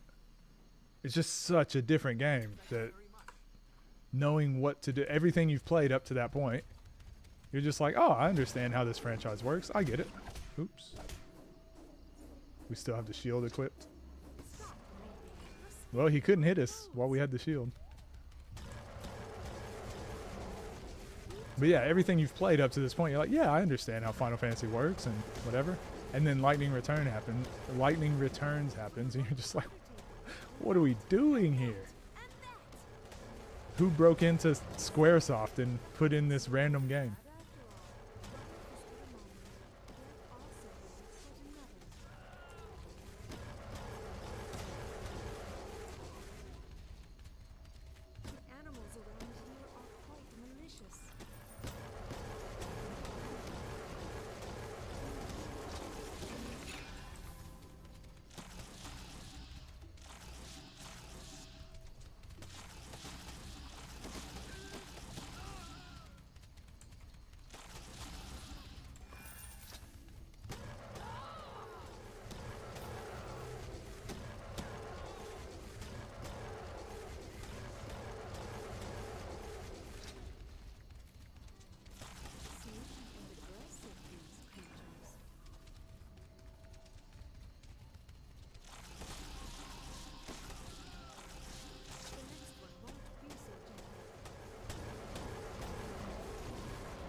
Oh yeah, I haven't even talked about my skills or anything, but at the moment, like, I've just been trying to get my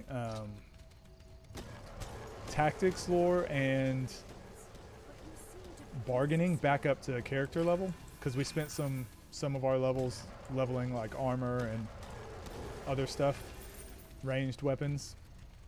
But now that we have so many like plus skill amulets and rings, it's actually helped us out a lot armor-wise and health-wise, so now I just want to like up my damage a lot more. So if we can get tactics back up to character level, which ensures that every level we're at least getting damage from that, and then probably bargaining, because that keeps making sure we're going to get better gear and items often, especially like plus to our skills stuff, so blowpipes, all that, so that's even more damage and armor and health. So those are the two skills I'm trying to focus on at the moment. I think we've got tactics caught back up. We'll find out. Oh, I guess we got some points to use here, but we're about to level again anyways.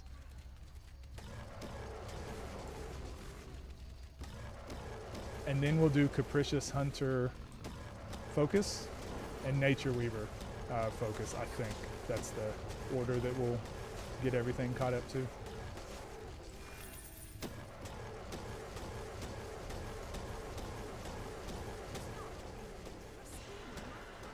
Level.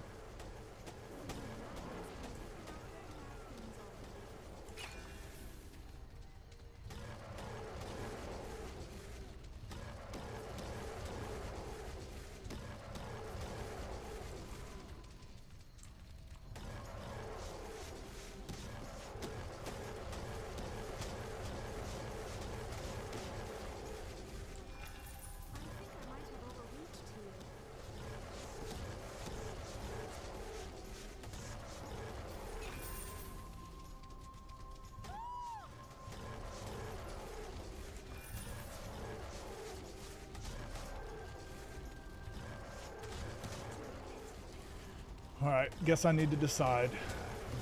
Do I want to do another level? It just takes so long. And I honestly, I would like to be level 100 by the end of the stream. It's just it takes so long. But I also know since we only have like 4 streams left, it's probably important to do.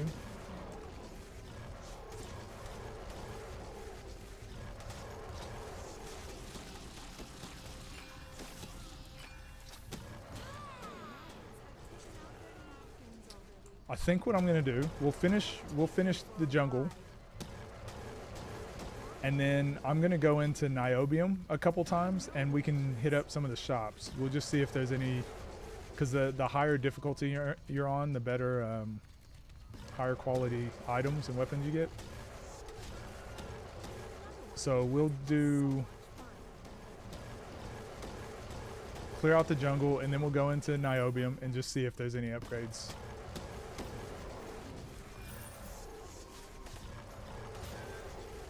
That'll get us closer to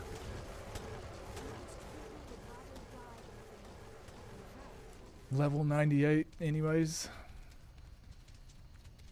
And more damage is always good.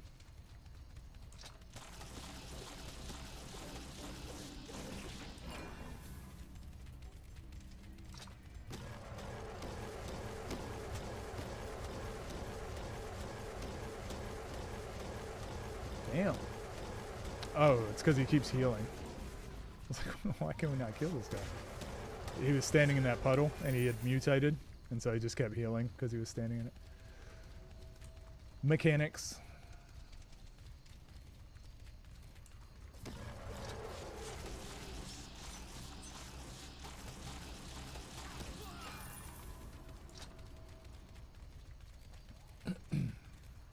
We will also do more ravaged impacts, maybe.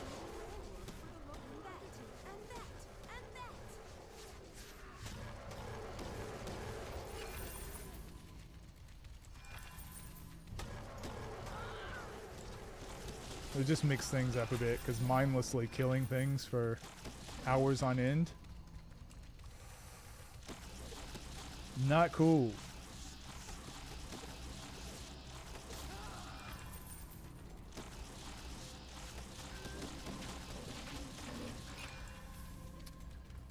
And it would be nice to start leveling Ancient Bark and Sinister Predator too, but we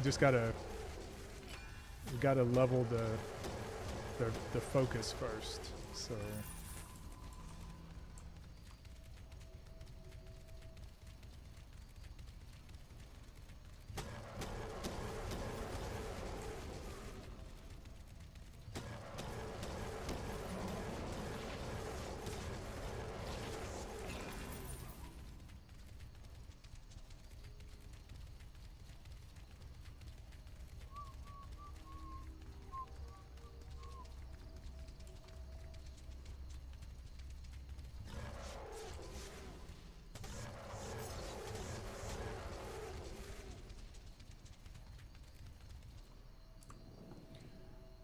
all right.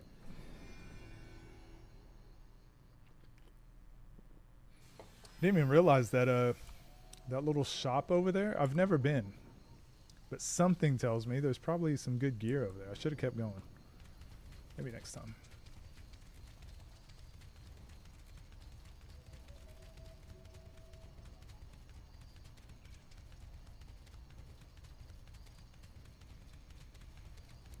Also trying to decide if I want a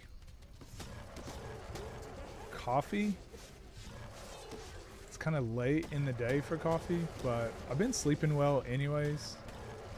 I don't think the caffeine's gonna be too bad for me at, ooh, maybe. I don't know.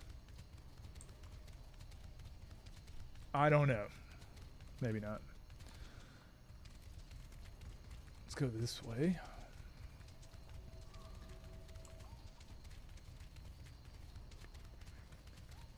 So I guess trying to brainstorm on the couple ways that we can make our character stronger. Always yes. I thought you were a tea drinker. I think brainstorming a couple ways to make our character stronger. Obviously leveling. Obviously buying new gear. But also making sure that, I guess, finding new set items. So like higher level set items could help.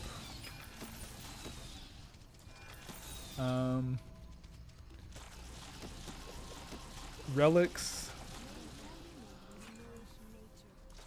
Increasing our combat arts. Yeah, honestly, I guess most of what we're in control of, other than leveling, is just gear stuff. So we might spend like 10, 15 minutes searching the shops. So I wonder if it would make sense to level bargaining, since we're about to do that now. Higher level bargaining just means like better quality items and stuff.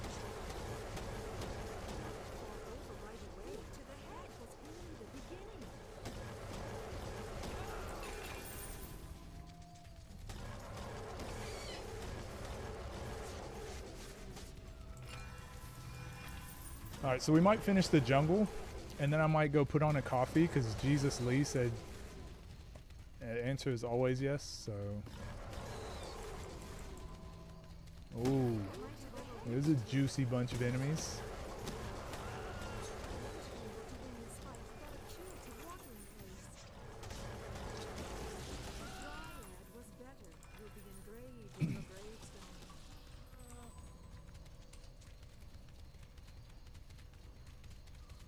I think ideally we'd find like a bunch of plus skills, plus damage, and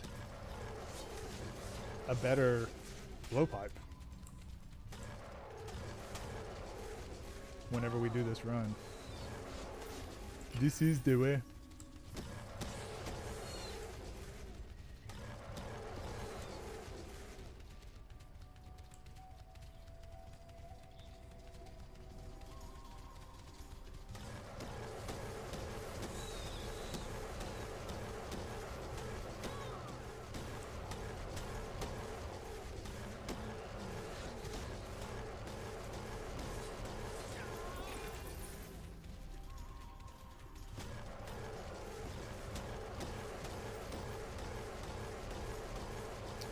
I think I'm gonna put my skill points into tactics first, because we should nearly be caught up. And that's just one less thing we have to think about later. Oh, these guys. Once they get mutated, sometimes they can be so hard to hit.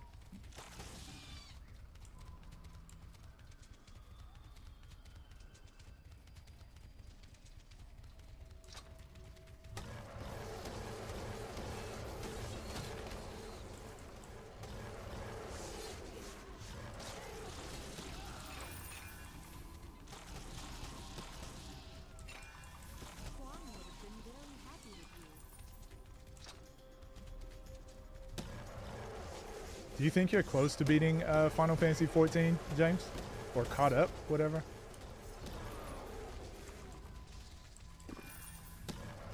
It's the game that never ends.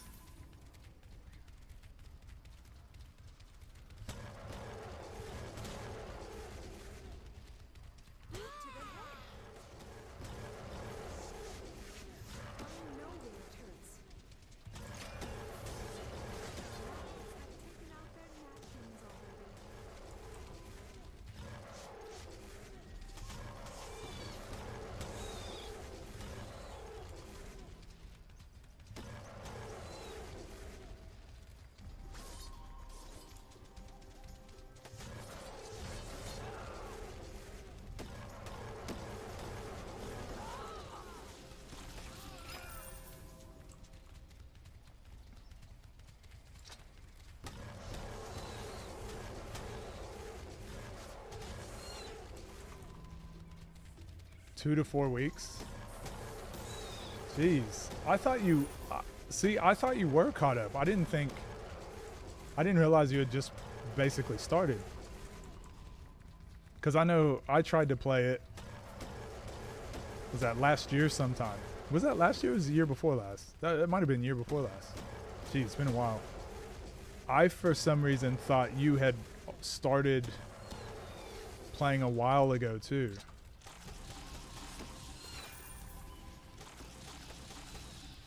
That's not enough to be the champion shot of the village.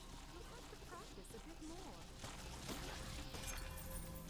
Another one has passed away.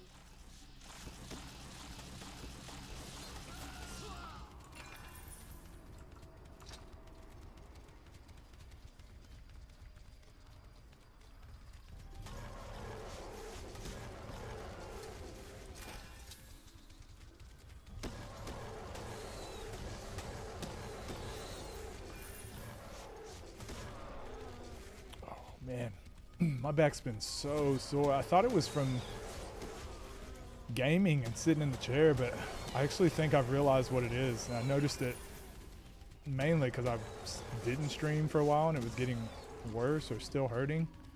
I think the walks I've been going on, I go for like a 2.5 mile walk pretty much every day. I think that's just starting to take its toll on my lower back.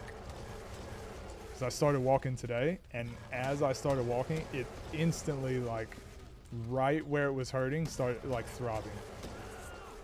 So, like, the first 5 minutes, I was like, ugh, do I turn around now, or do I keep walking? Because I love going on my little walk, listen to a podcast, and relax. I ended up just going anyways, and then I guess I'll have to, like, brainstorm some different ways to get in some cardio that don't involve the lower back.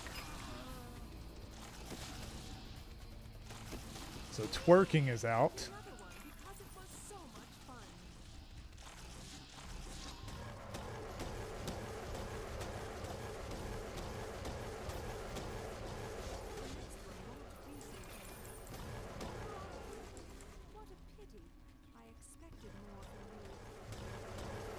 Yo, what up, Jonathan? Where's your, what level are you now? Kept doing side things in the last few months, put my head down and crack through the main story with the aim of catching up in time for Dawn Show. Okay. So I wasn't going insane. Didn't make it in time.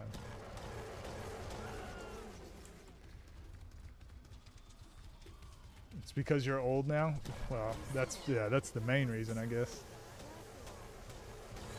Devastated that twerking is now out. Only temporarily. Only temporarily. We'll probably do a good twerk stream. Overdue, one would say.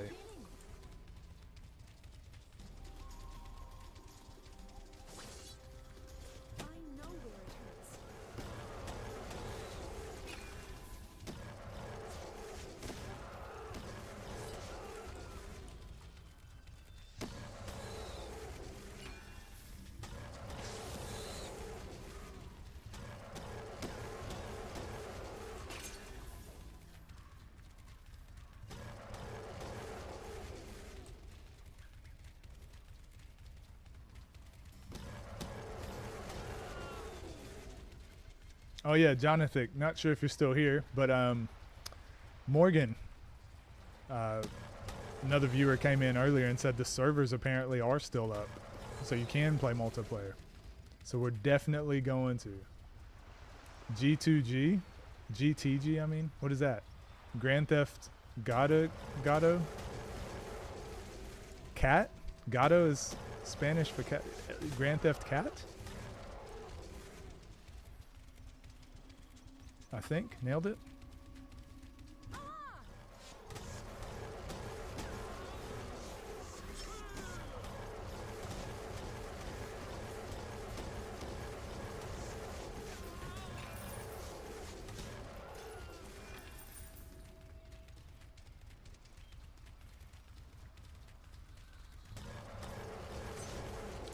Just out here uncovering some of the map, you know.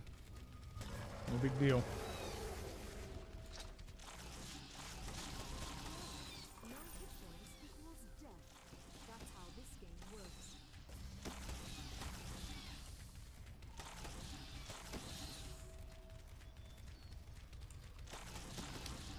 That's what I think we'll do. I think next stream we will uncover the map. That'll be like the entire goal, is just uncover as much of the map as we can, because we got to get it to 90% to finish the game. I mean, I guess we don't got to, but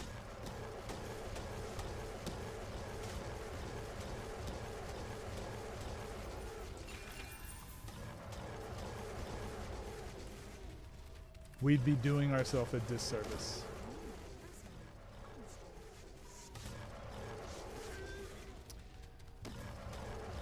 So because we're still going to be leveling also, I think we just do that on platinum mode.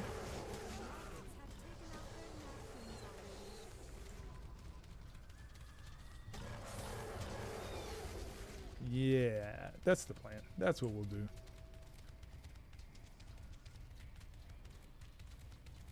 Oh, you lost your character back at level 1. Damn. So it doesn't save in like the Steam cloud?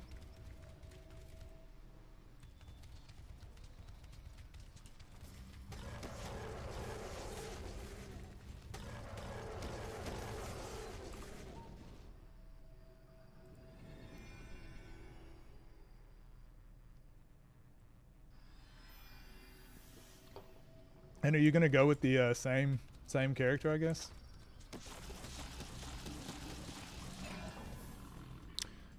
All right. Here's what we're going to do. We're going to go into Niobium and do some shopping. But I'm going to go to the bathroom and also turn the coffee on. Kind of mad. Yeah, that's crazy. I would just assume that that it would just have backups on the cloud, but it's also an 1100-year-old game, so I guess that makes sense. I don't know.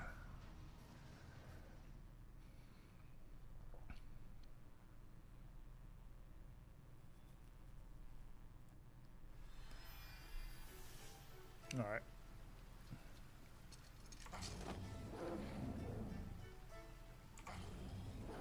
All right, be right back. Dragon Mage, but not sure. I think it's going to be really fun to start playing different characters. Or Seraphim.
we got here?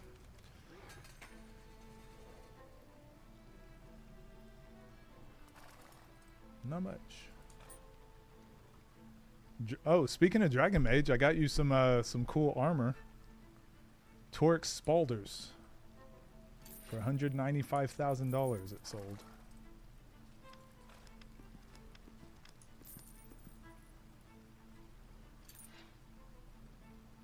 The dark side, another lightsaber, cool. I'm excited to get to use lightsabers.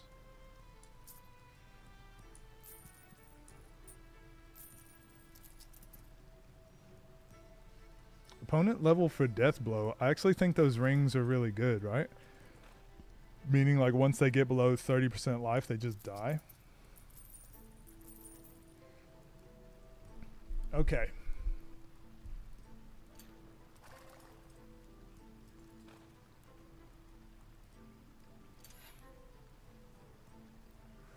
Jewelry.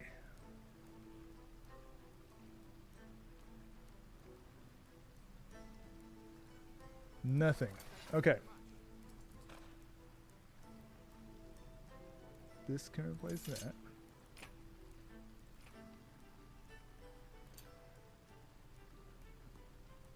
Oh, that's right. We didn't do our skills. So all dexterity, glass cannon, duh. Tactics. Okay. It is maxed and caught back up. So yeah, now we'll go with bargaining, I guess.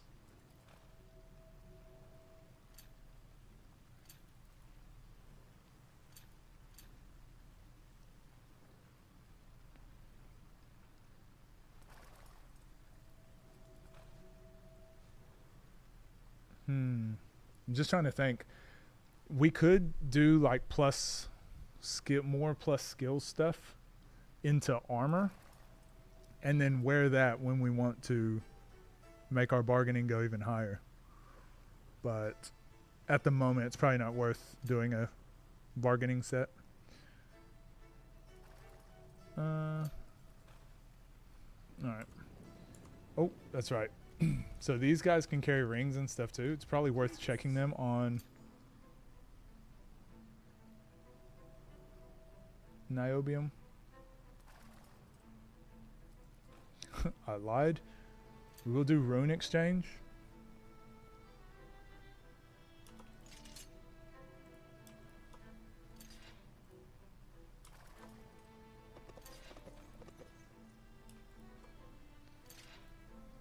And we'll get Ravaged Impact. I think that's probably the next big damage increase. I think for single target.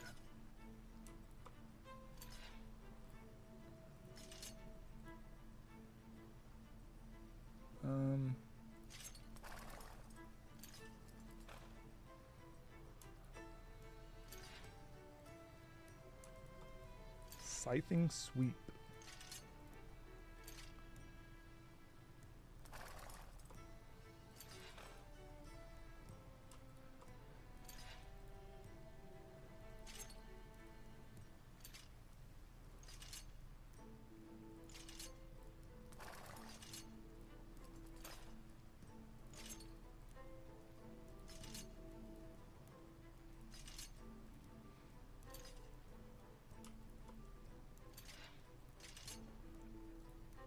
I think we need to keep it below 2 seconds, maybe? Not below 2 seconds, but around 2 seconds is probably safe. Mainly because... Come on. That regeneration ring we have. So, am I streaming for a while? Yeah, probably. I probably will today. Oh, so it's 0.7. We can increase this damage a lot, I think. So, 0.7. So the damage is 4,200. It only went to 0.8, and we increased it by 300. Right? Yeah, wow. 1 second, and it went up. 500. Yeah, so that was a lot of damage increase. So that's what we need to focus on now. So relics and getting I guess we can get more. Let's go ahead and do that while we can. Let's check darting assault though. 1.5 seconds. I think we can increase that one quite a bit now.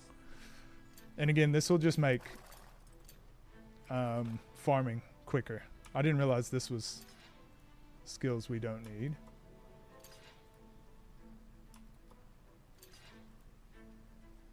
Yes, I guess we just need a bunch of darting assault and ravaged impacts.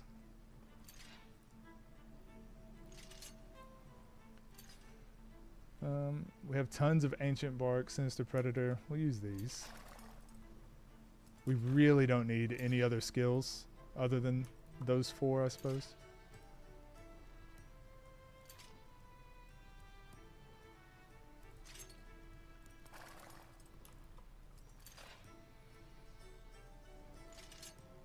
Anytime we get a golden glade touch or tangled vine, we'll probably just use those.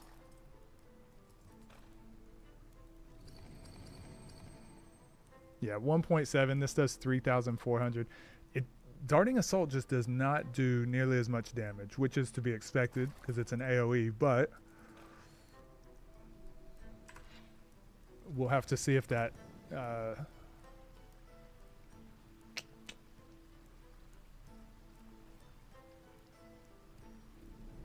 we'll have to see if the regeneration time is affected at all. And I don't think it will be. Just because the what is that ring we have? 1.2 seconds. And honestly, regeneration per hit, we'll probably find a better one as we go. We'll stay on the lookout. If we get anything 2 seconds or higher, it's Jover.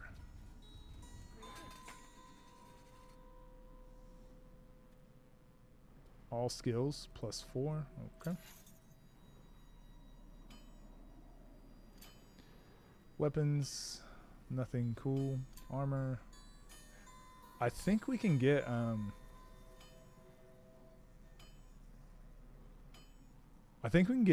good armors, right? Like uniques and stuff. With bargaining high enough.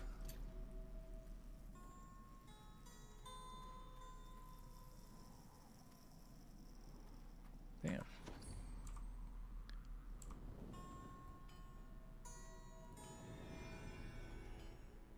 Can be so scary. Good experience though. Yeah. Yeah, I'm definitely not farming because we're in Niobium at the moment. Definitely not going to do any farming in Niobium at that place. Not until we're higher level because they'd be like 40, 50 levels higher. 40 levels. Okay. No blowpipes. 24 damage. Again, I guess we'll take the damage stuff, but probably not anymore. Anything 30 or higher, we'll take. Oh, we haven't even done the quest for that. Rune Master. Go ahead.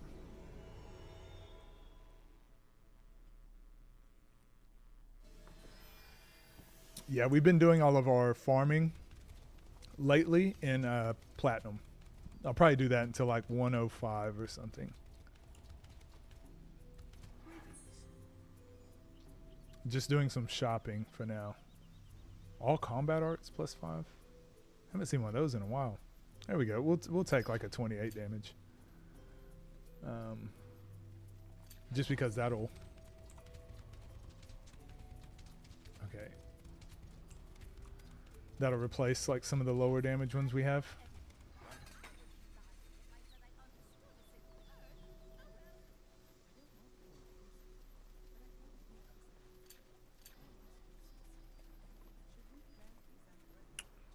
Whoa. Damage physical +54%. I don't think that works like I'm thinking it will, but I'm going to have a look.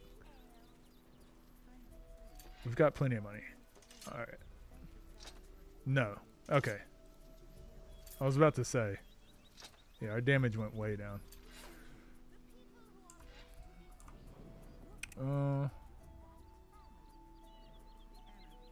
Where else do we have? I don't even have any more teleporters here, really. This one?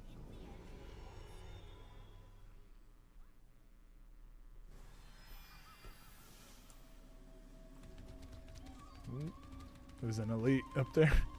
Stay away.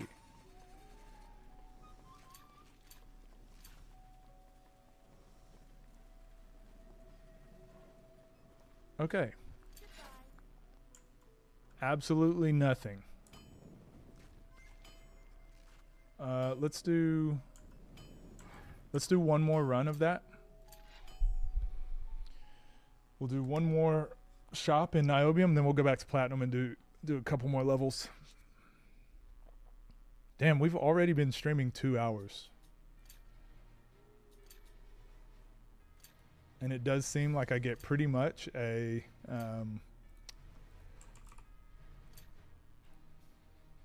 it seems like we pretty much get one level per hour, about. These next 4 streams are gonna go by so slow. It's because I'm committed, okay? I want to beat this challenge. All skills +5. We're getting there. +5 and % chance to damage undead. You kidding me? It's my favorite type of banishing.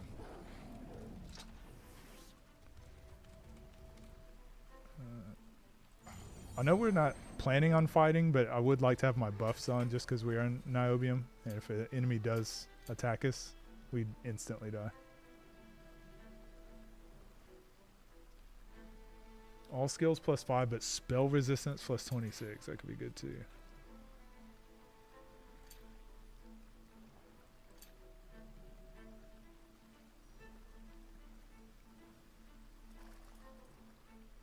You haven't seen any good, like, armor? I don't know if it's worth checking.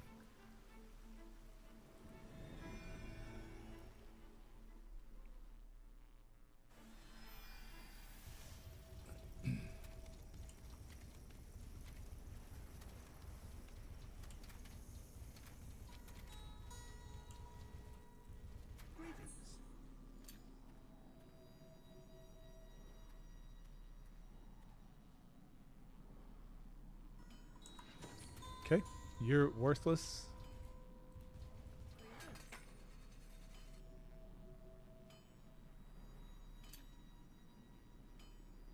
Nope.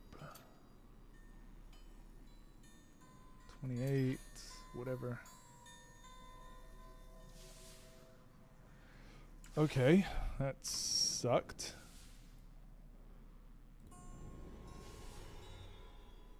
I don't know if it matters what area you go to at the moment, because it's all such a higher level than me. I feel like we just are getting the same items regardless. Like early area or later area, doesn't really matter. Regeneration per hit 1.1. Like, we already have one better than that. Ooh, talisman. All skills +5, experience per kill +9.3. Let's go.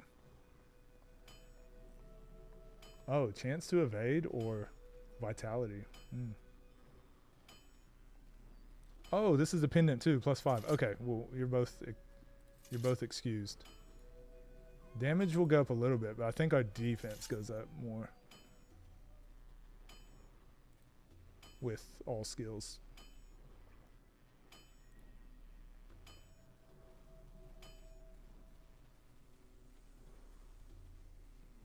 Okay.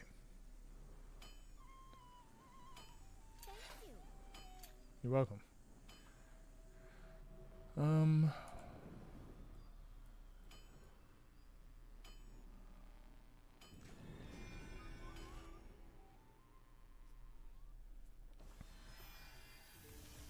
wouldn't want to hang dead over the fence here. Okay. The timing of these doors closing, always suspicious.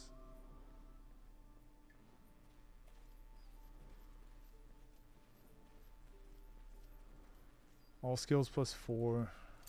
I guess it's good just to have options, right? We'll take those things just to have. So when we do want to upgrade, just knowing we have a lot of plus skills, plus damage stuff that we can, if we happen to need one, we can use it. But I just don't envision us really needing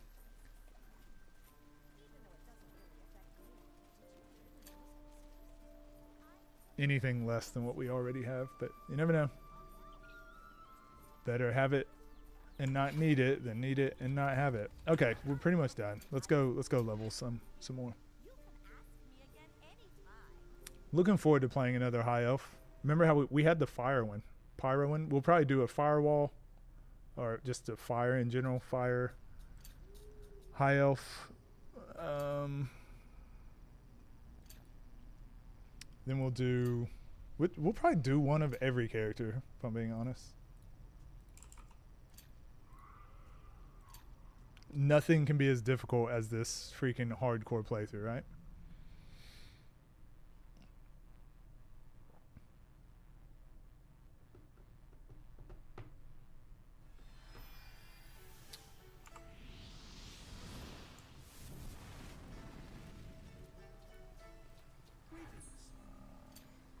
I don't know. Don't ask. Just want to check. I'm not 100% sure how the items and stuff work. So while we're here, we might as well look. Because sometimes it just seems like I find pretty much the same stuff.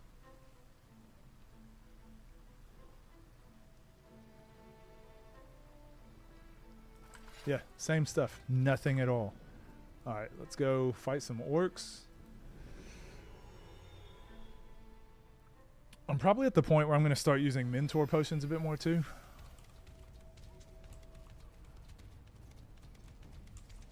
How many do we have? Damn, not as many as I'd like actually, because we haven't been really using them much. But we will.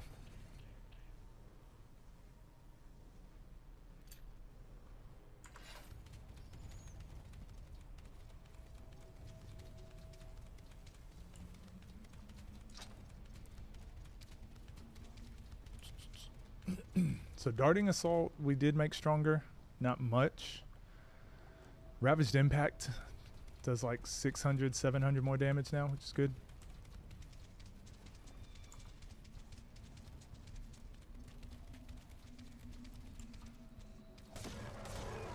Okay, that was good.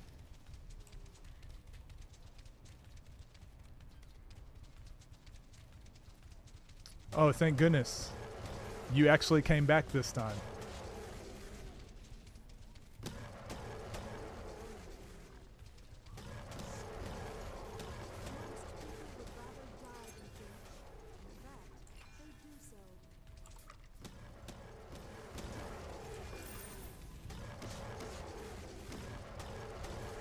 Yeah, probably for this entire level 97, we're probably just going to use mentor potions the whole time. And I'll see how many it approximately takes us to level up. Mentor potions it just gives you extra experience per kill. 25% or something? It is confirmed. But is it repeatable?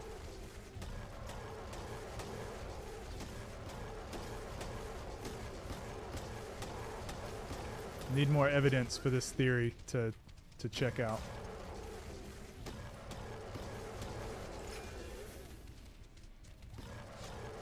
Commence human trials. James Lee is a boomerang confirmed. Do y'all have boomerangs in England? What weird toys do you guys have? Do y'all play with clackers in England?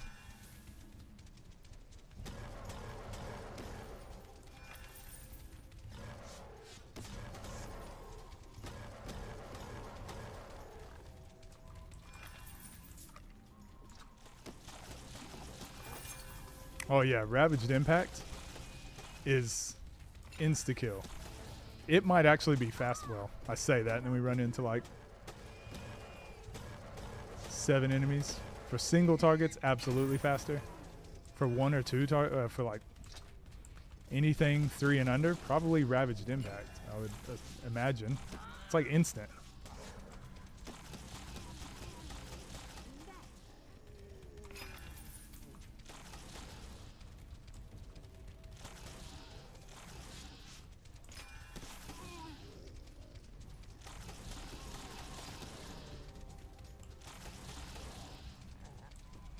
Do you take us for?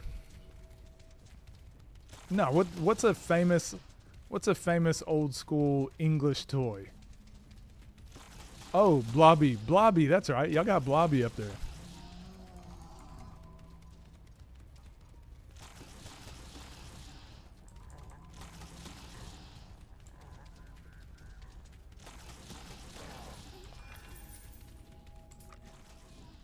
Teletubbies. All the greats. All the classics, really.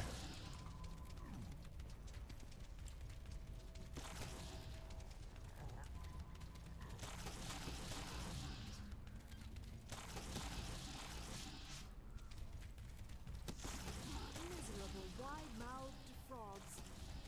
I won't be able to win this fight without a curative watering place. Come here. I feel like that's what he was designed for, though, right? Have you still been messing around with like on-stream effects and stuff like quite a bit, or has that like slowed down a little? At least you can stop grunting. Blast it.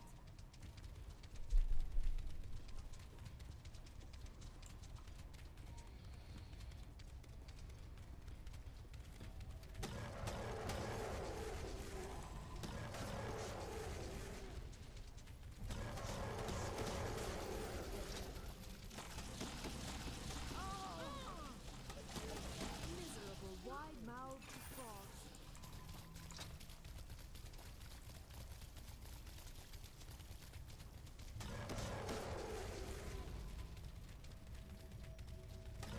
The dryad was better than engraved in the blade. I'll take you for a ride.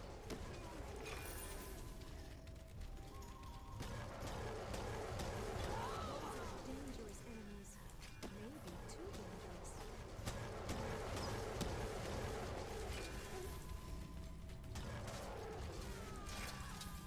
Gotcha kind of thing for Saturday night program. Ah, okay, that makes sense. And that. But isn't it funny how it's still indistinguishable from something that people would consider like a child's program?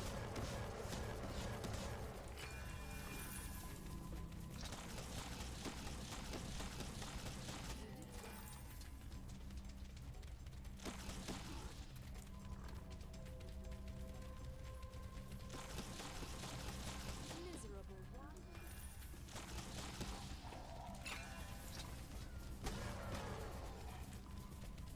I'm not afraid of you or your nag. You see, it wasn't so bad after all.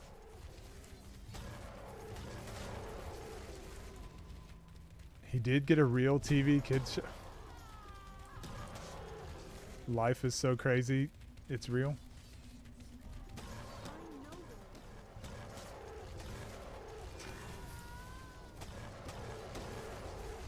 Too much Blobby lore? No such thing.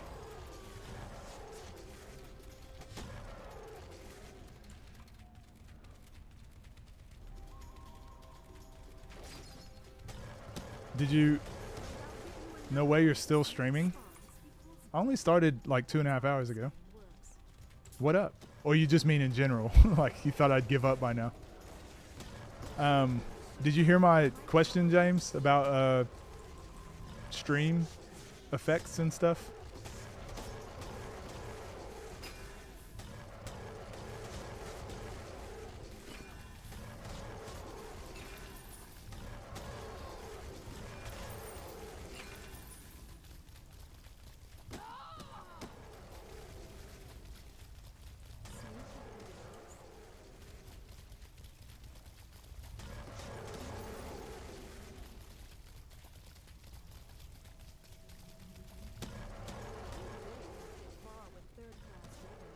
Said he's gonna stop twerking.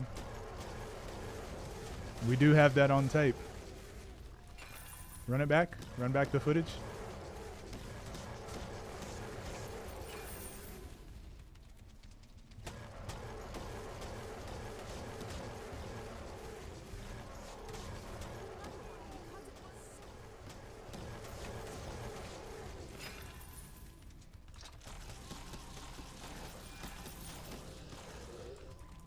Dialed them back a bit and will likely continue to.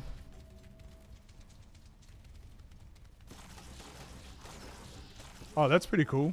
That's a good idea. Yeah, I was just curious. I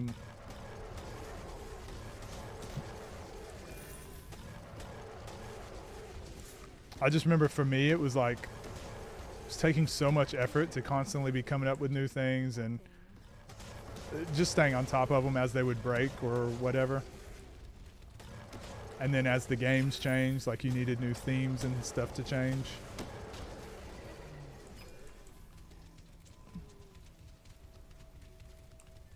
And then, you know, the stuff we were talking about today, just like the type of content I'm putting out.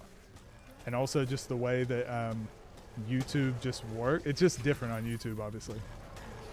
But then I was like, I don't think I want any. But if I were doing Twitch, I would still, I'd have something. I don't know. It's definitely a different community. A lot of maintenance, yeah. I think the only thing that really bothered me was like when I would update OBS and then like StreamerBot wouldn't be compatible for a little bit, so I had to wait for them to come out with something, and then they would, and I'd have to like refix a lot of my stuff. And some of those scenes, like the summons that I had, oh my god.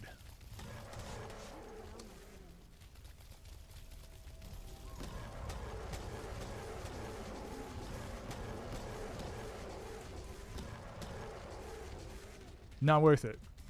But mainly because I was like editing videos at the same time too, so I was like, at least when I edit the video and put it up, like it's there forever. I know it's not just gonna break. Removing them and keeping some basic stuff, people find it a bit overwhelming. Yeah, I think there's probably a balance. I think because I just quit streaming altogether for a few months. I was like,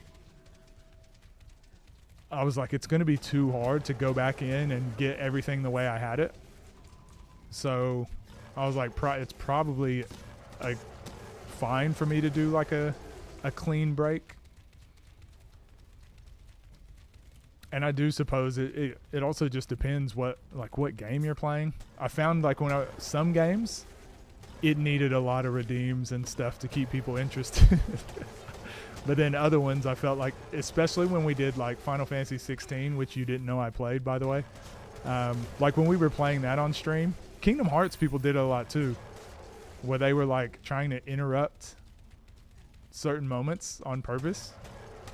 And I was like, that's so weird that if you have a thing there, people are gonna want to do the most obnoxious thing they can. So I was like, I should have not those things.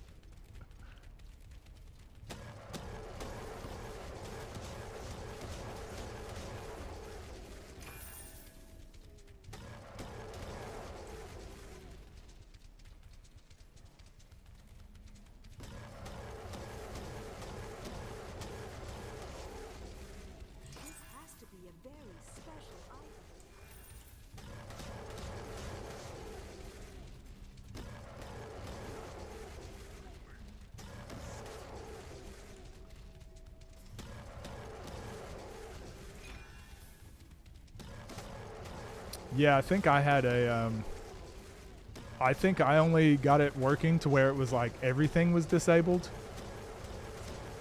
But what would happen is once I enabled it, everything would catch back up.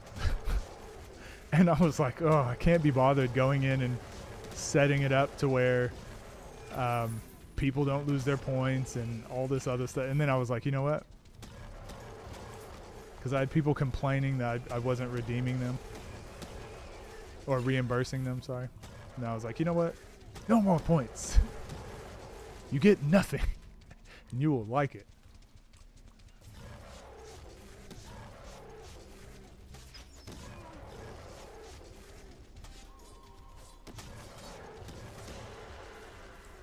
You know what?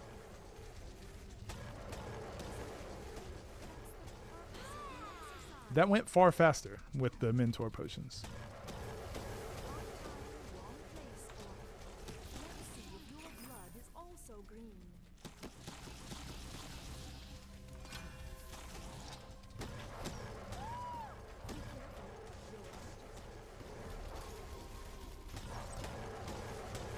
Also, I think we're just killing slightly faster too.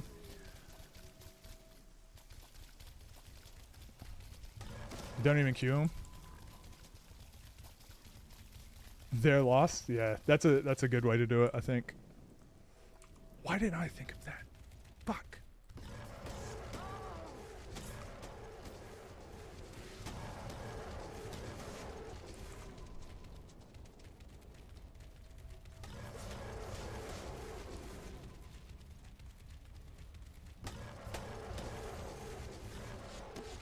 Yeah, I think that's a really good way to do it actually, because then you can still have your like fun time and stuff whenever you want.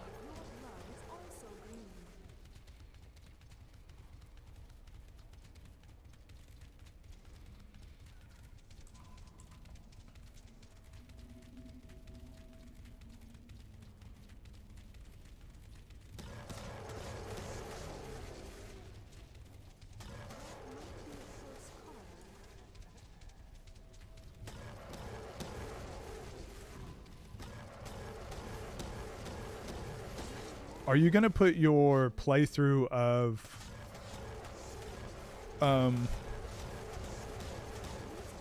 Final Fantasy 14 on YouTube?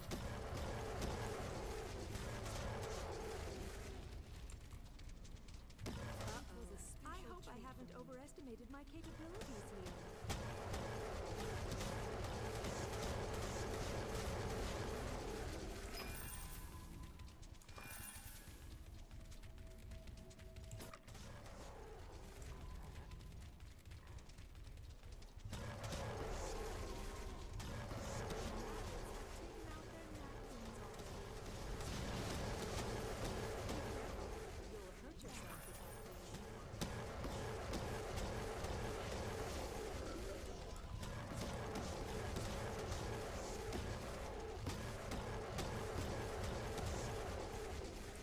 Okay, I was just wondering.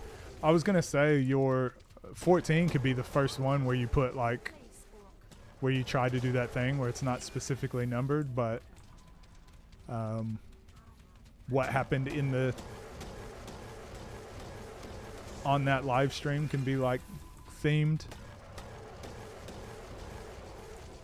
How glamours work. Yeah, I think guide-based stuff can work. For me, it got kind of when I tried to focus on guide things, it exhausted me.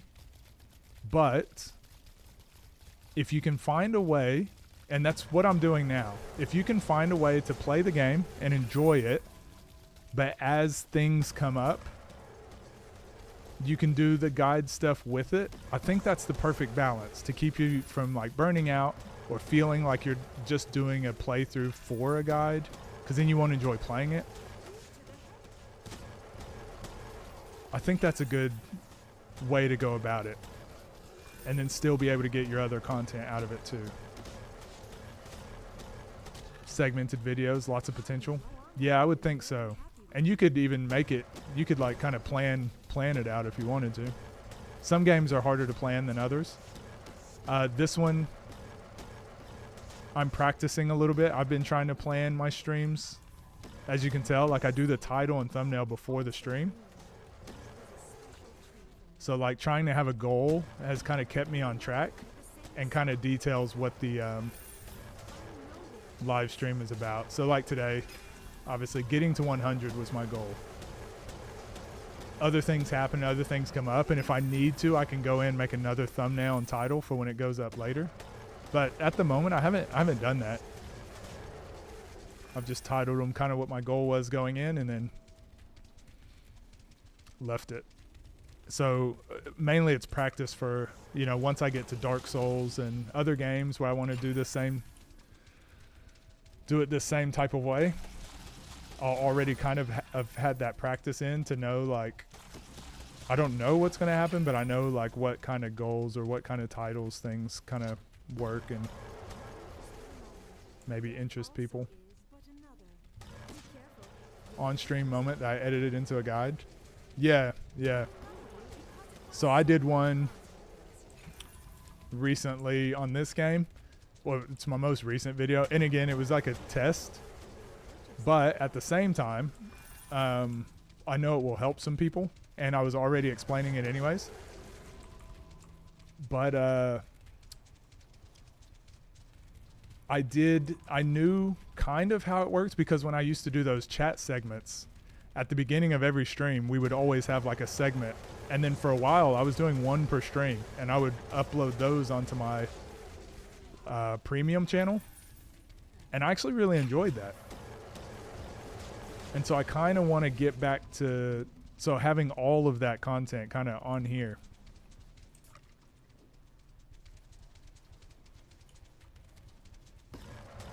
Think it can work. All right, where are we at? Yeah, mentor potions make it go quite a bit faster.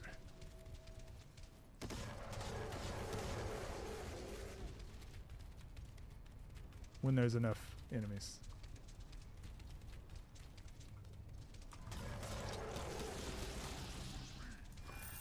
Oh, actually my last 2 videos were on stream. And again, as a test. And so now I'm like, I have the idea in my head, how I want to do it. Now it's just getting consistent with it and getting through more games. Getting this fucking game out of my way first. Those chats were really great. Yeah, we'll definitely get back to it. I just gotta... I have other things I want to knock out first. Wyvern Charmer. Oh, Seraphim armor, cool.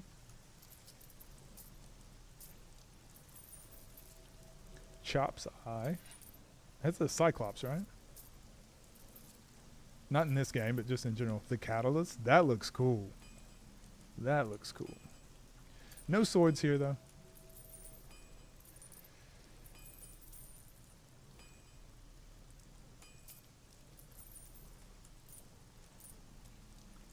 Okay.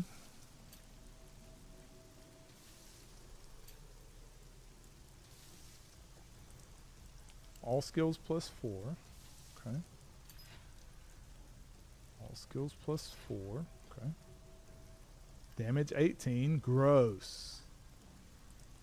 That's nothing. What can I do with this shit? Oh yeah. It's not really worth checking these rings in platinum, is it? I haven't found anything good yet. I mean, I guess we're getting plus 4s, but now that we know we can get plus 5 stuff, kind of don't want to pick up any more plus 4s. Yeah, I don't know.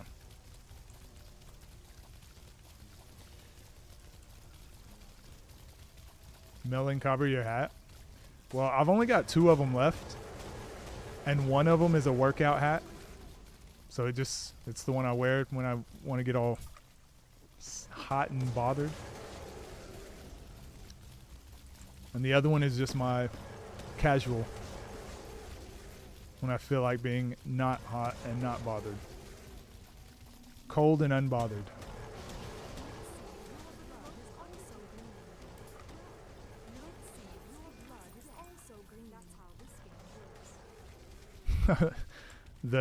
The characters' voices just lap over each other sometimes. Funny.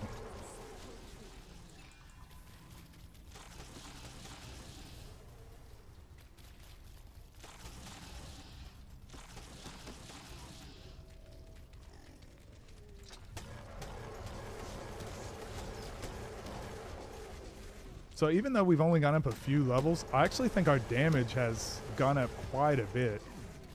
Just because we're constantly looking for better gear. We've leveled our combat arts, but also the plus damage and skills stuff. So our damage is scaling quicker than our level, which is super important for Niobium. Damage, ideally, armor and health will do the same, or at least keep up with our level. Right now, our health and armor are not doing that.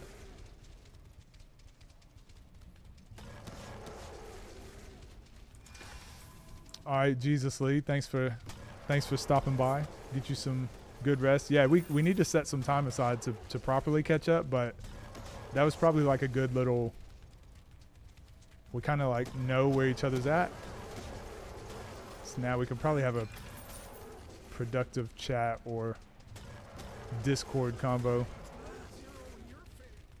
whenever we find some time. Or if I can ever log back into Twitch and I just come by your stream.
Oh, I had steak and veggies for lunch today. And usually when I cook, when I'm out here anyways, I just make like double. Whatever I'm making, I just make double. I have one for lunch, one for dinner. So I had 2 steaks today.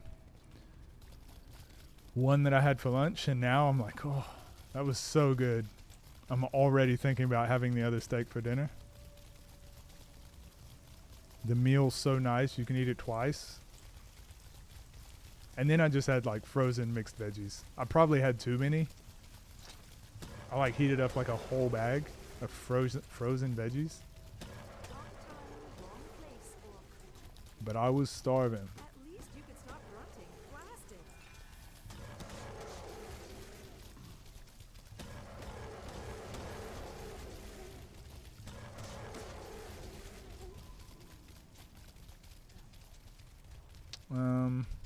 All right, we'll fight a couple more and then we'll go into, or we'll wait till this mentor potion runs out and then we'll go to the jungle. And that should get us to level 99.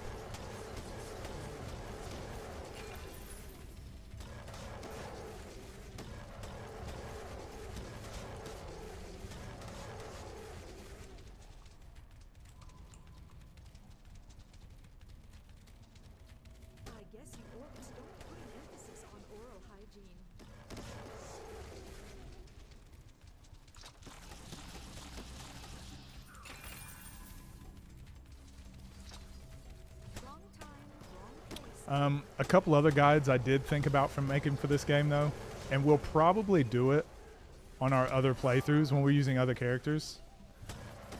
But we'll definitely do like Orc Cave, which is here. Right, in this area. And on the console especially, it was probably one of the best places to level. It's probably a little bit different now with the community patch, or you know, I haven't been through the DLC, so I just want to make sure I check out other areas first. But we'll do one on like stuff like that. I definitely want to do one on, yeah, just overall like grinding, some of the best grinding spots, mentor potions, all that stuff. So when people get to this point in their game, it's like, what do I do to level up? And it's like, well, you can do quests. Or you just fucking walk around mindlessly and kill stuff. I think there's different areas based on different what type of character you have too.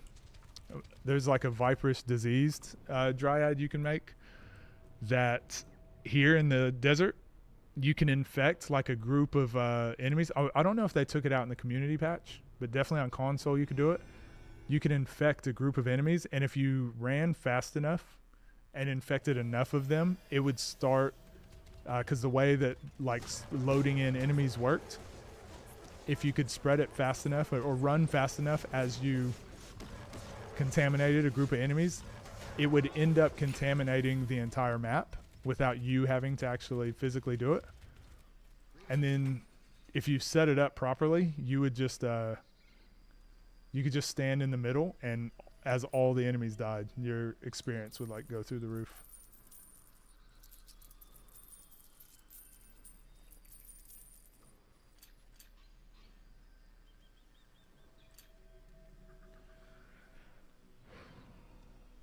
Looks cool, but sucks. Talking about that blowpipe. Alright, let's see how effective mentor potions are here. So I think they just give like 25% more experience or something, but it's more so like the more enemies you can kill, the more with decent experience, like the more use you get out of them. So should be fine here because it's similar density to orc area, maybe more. One thing I am looking forward to though in the enhanced edition is being able to, I think, more enemy spawns. I'm pretty sure I saw that on the one of the change logs. You can change like 2 times or 3 times enemy spawns. That would be very nice, especially for leveling, because as you can see, like they don't take too many hits once you have your build kind of going. So imagine having 3 times the enemies would be ideal.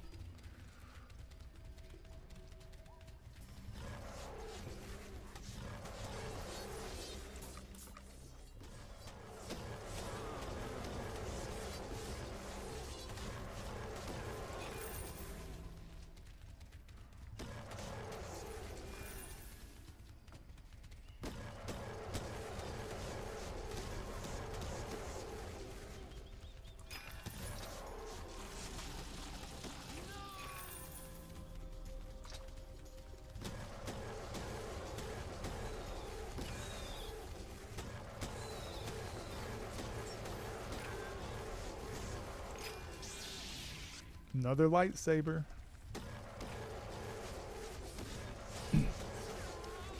I used to think it was so crazy how lightsabers crashed the game on the console.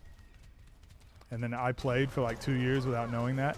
So every time I picked up my Seraphim that was dual wielding lightsabers and the game would crash, I'm like, oh, it's just this character. I don't get it. Hated it. Totally recommend the enhanced edition. Yeah, I'm looking forward to it. We're 4 streams away from me being free of this death grip that this game has on me, where I can finally mod it to my heart's content, play different classes, explore, experiment, exfoliate, all the good stuff.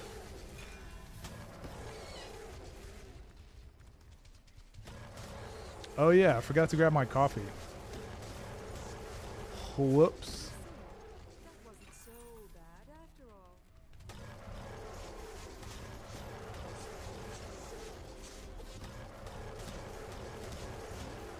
For the local undertaker.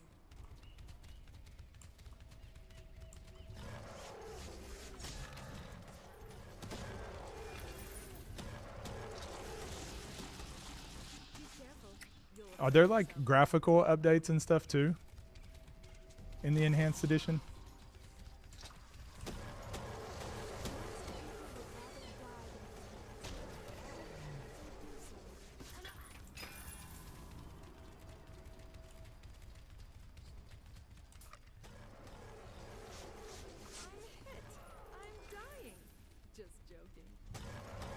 Oh, I haven't heard that one. She said, "Oh, I'm hit. I'm dying." Ha ha ha. Just joking. I hadn't heard that. I think because I'm usually, well, I guess I still am like 13, 15 levels lower. I do know when I used to play this though, I was always such a lower level than the enemies that she would just say the same couple lines over and over. I hope I haven't overreached here. But now obviously like this is the highest I've ever leveled. Well, actually, no. I think I've been higher level like back in the day, but softcore character. But this is the highest I've leveled in comparison to like the enemies I'm fighting against. So I'm actually hearing different stuff now, which is cool.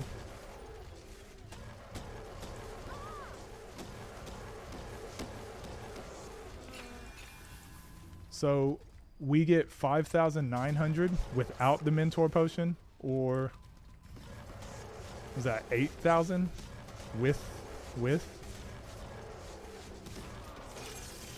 16,000 for that one. That was an elite, but yeah, we get about 3,000 more, 2,500 more from these enemies with the mentor potions. Definitely worth.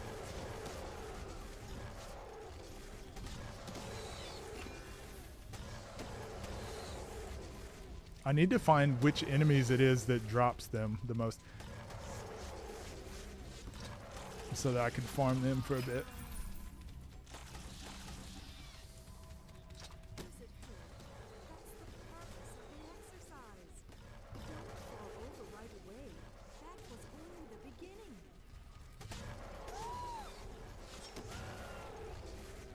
There's a mod you can download? Okay.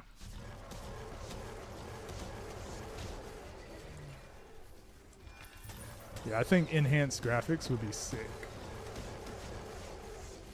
Like, I still think the game looks great like this, but I know it's one of those things, like once you've played it with mods or once you've played it a certain way, you can't go back and play vanilla, which is why I've wanted to do this freaking challenge for so long.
We're getting there.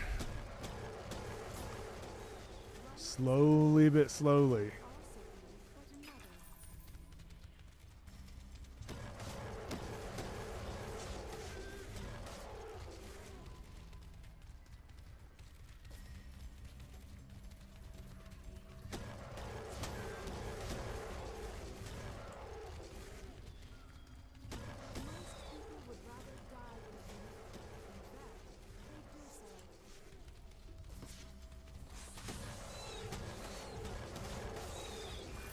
So typically, I find a lot more bows that have like more damage than blowpipes. I haven't even found any good bows lately. Like, this blowpipe has been like the strongest weapon I've found for a while, which is, I guess, a good thing that we've had it this long, but also annoying because I'm like, where are the better weapons? When will I have this challenge finished? Well, I was talking about it earlier. We're only doing this. I'm only allowing myself 4 more streams to finish. So either that 4th stream, we finish or we fail. So I'm either we're gonna go for it all on that 4th stream.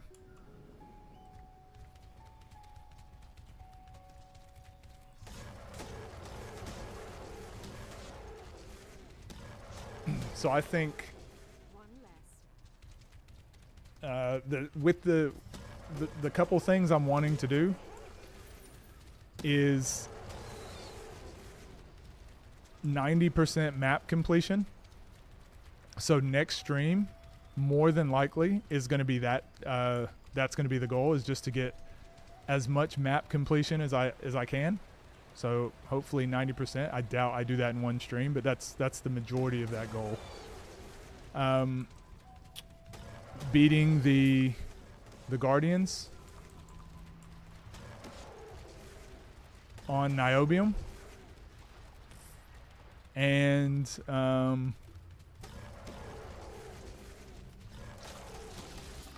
I think level 115.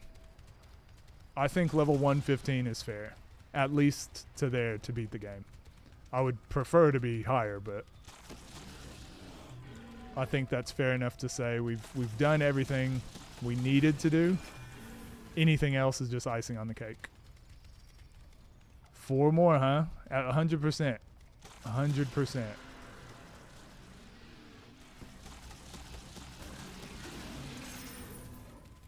Because honestly, the only thing that we may not get to is like my level being high enough. And if that's the case, I may do some grinding off stream, but it's just going to be this exact same thing. So it's not like we're doing any of the challenge stuff. It's just going to be this boring part. So I think there's no doubt in my mind. 4 streams and we're done with this game. If not, five gift subs. I'll give out 5 gift subs. No. Well, I was gonna say 4 because it's 4 streams, but that's a weird number to give out. We'll do 5 gift subs. If I'm wrong. But I won't be wrong.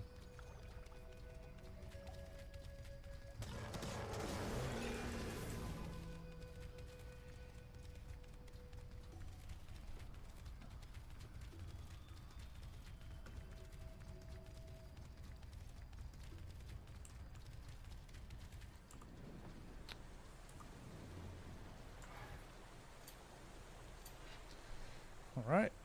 One more. I'm going to grab my coffee as well. Actually, let me get back into the game because of this freaking copyright that plays. I don't want to leave it on this screen. Ooh.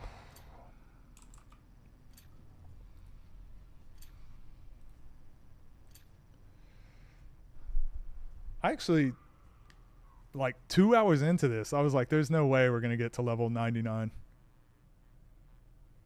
But with those mentor potions, that went way faster. So, 100, here we come.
So, yeah, hopefully we're done with this next week. Maybe Saturday, Friday or Saturday should be hopefully last stream. And that doesn't mean I will never stream this game again. It just means like this challenge, it's done. Hopefully. I would like to play some different characters and stuff, but again, more for here's our lightsaber. Uh, again, more for fun and experimenting and trying out different builds and stuff. Because this is this is exhausting. But we will do other challenges in other games. So, yeah, I've spoken about it a lot. We're gonna do Dark Souls for sure. You know what? We'll put that with those.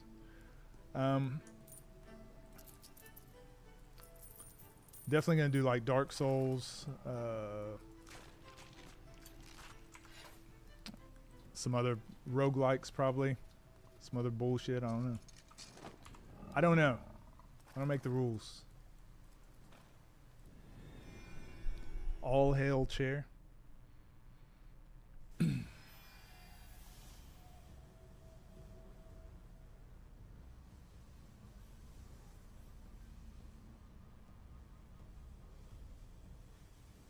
Hold on 1 second. Okay. Again, just checking messages.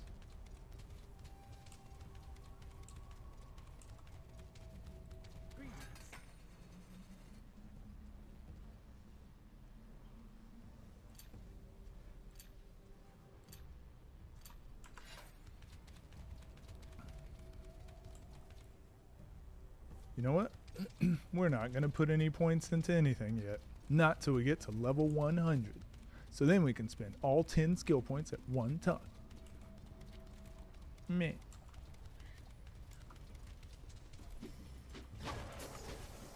Oh, I'm using the wrong item. But that was cool. We're using throwing stars. You proud of me?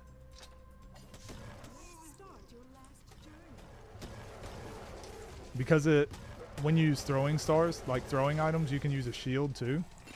Some of the builds, that's actually some of the boss strats. And I still think we can do that. I just don't want to test it out with it's just an unknown that I haven't practiced with on a hardcore mode, but that'd be fun, something fun to experiment with too, especially if I could find like a really good shield, like maybe fire mitigation that could help us with like Karnak and Red Dragon. Those are going to be assholes on Niobium.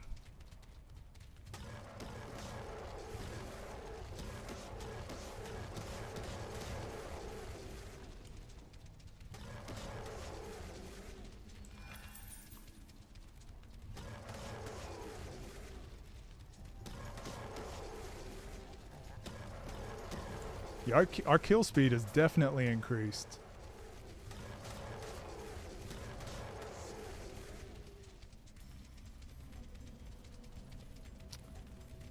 Miss RPG Girl, what up? Welcome in.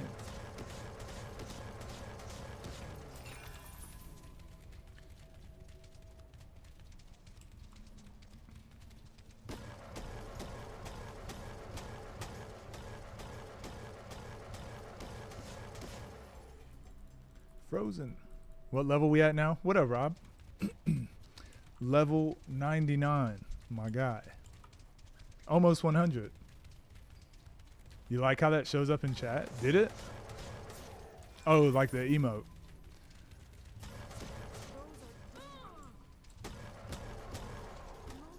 Yeah, I'm still not used to YouTube chat over Twitch chat. This game looks cool. It's pretty fun. It's more like a nostalgic thing. There's a lot of people that played this back in the day. I am one of people. But yeah, it's like if you like Diablo 2 or like Champions of Norath sort of games, it's similar to that.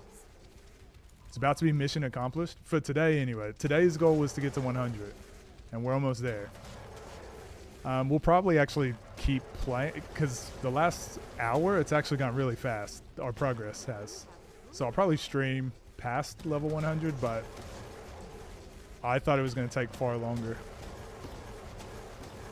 But our kill speed has increased and we're using experience potions, so it's going a little bit faster now than it was previously. 275 in Steam. Yeah, it's really good. It is old and clunky though. But if you have a PC, there's a community patch, which you pretty much have to have that to play the game. Because it has like a memory leak and it will just keep freezing and crashing every once in a while. So once you get the community patch, you can also, if you want, you can also play the enhanced edition, which is like just more of a, it's like the next version of the community patch, and it makes the game like much more updated. You thought it was 100 streams? Oh. Hell no.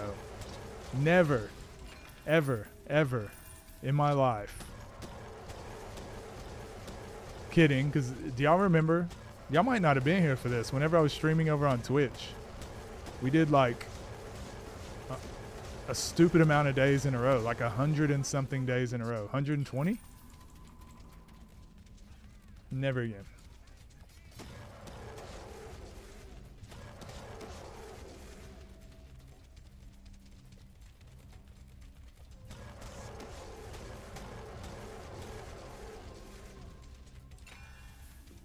It's a 100-hour stream. 100 hours of excellence. Most people would rather die than think. In fact, they do so. What games do you play? RPG? Is it RP Girl? RP Girl? I mean, I get the pun is like RPG Girl. 100 plus stream, then a few months later, 120 stream streak. Both at the same time. Wada Sinat. Sleep stream.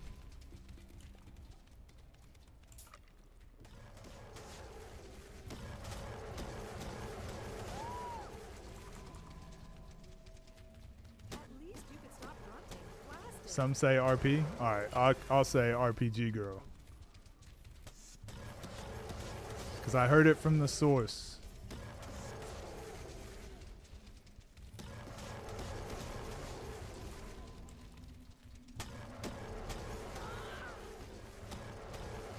Did you stream this weekend, Rob? Let's see if your blood is also green.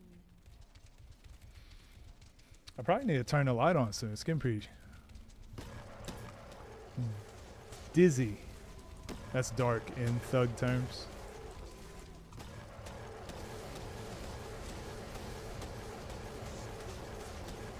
Stop your last journey. That wasn't so bad after all. It was a special Altelier. I've not played any of the Altelier games. Might boot it back up. I've had a lot of people tell me to play those games. I've just never got into them. So I've like never played them. Rip girl. R.I.P. girl.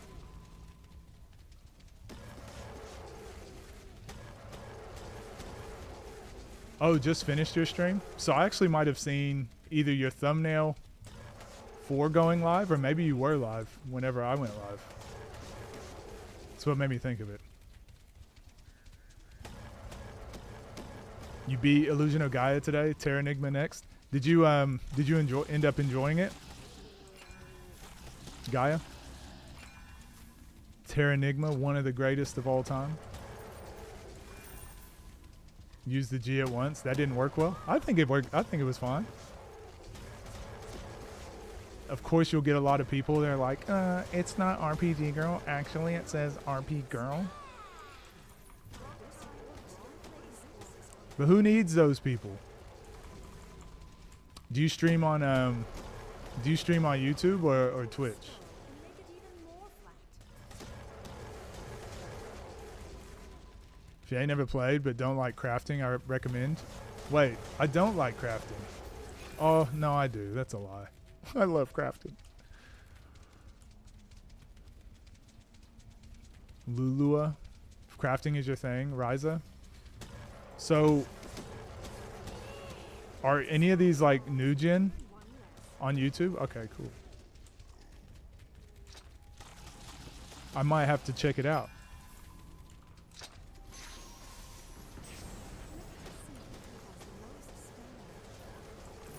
I clicked the wrong button.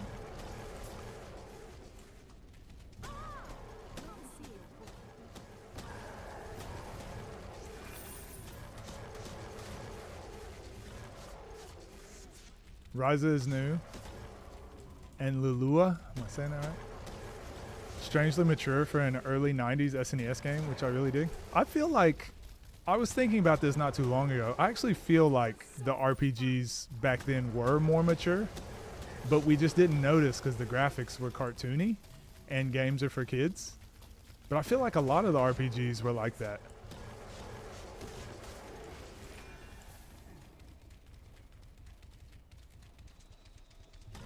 And like a lot of the translations made it go from like, anytime they were talking about alcohol, they'd be like, oh, chocolate milk.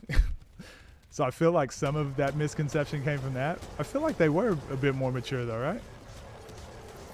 But I mean, I haven't played Illusion of Gaia, so you might be meaning like more so. Many people started on Ryza. Iris is on PS2 and a bit hard to find worth it. Is Altair like, is that like your series? Is that your game?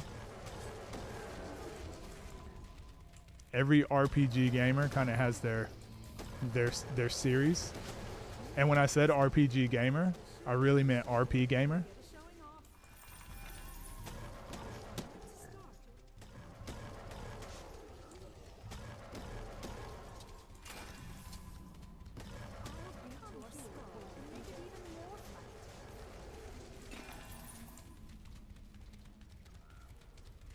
I can't take this RPG seriously when I use my girlfriend's hairpin to shoot fire. There's maturity.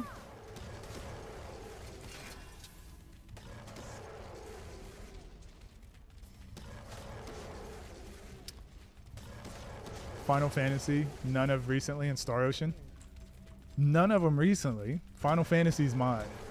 It's my favorite. I've only played a few Star Ocean games. Have you played Rebirth or Remake? Siberia? Never heard of that either.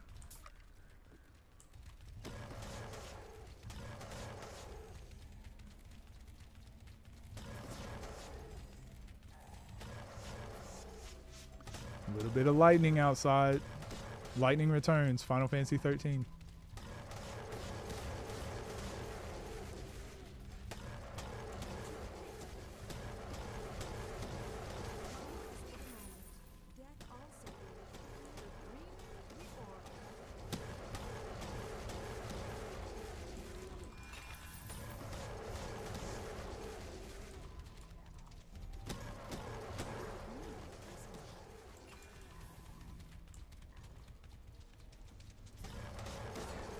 So, random thought just popped into my head just now. Definitely mature, that was pushing through some trauma. Keeping it super real. Ain't nothing better than 10. Last recent one for you was 15. Okay. You're one of those people. Ugh. A Final Fantasy 15 hater. Denier, one would say. Storming out there? Just slight rain. Point and click, to be fair. I like some point and clicks, like I mean Baldur's Gate, amazing. Baldur's Gate 3 anyways. Divinity Original Sin, freaking sick.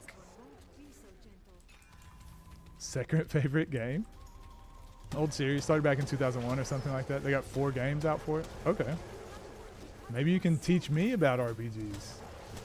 What is this? I'm usually teaching people.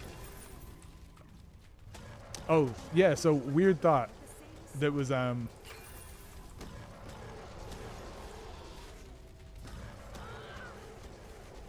my head. Anyways, Final Fantasy 5 was Cecil, right?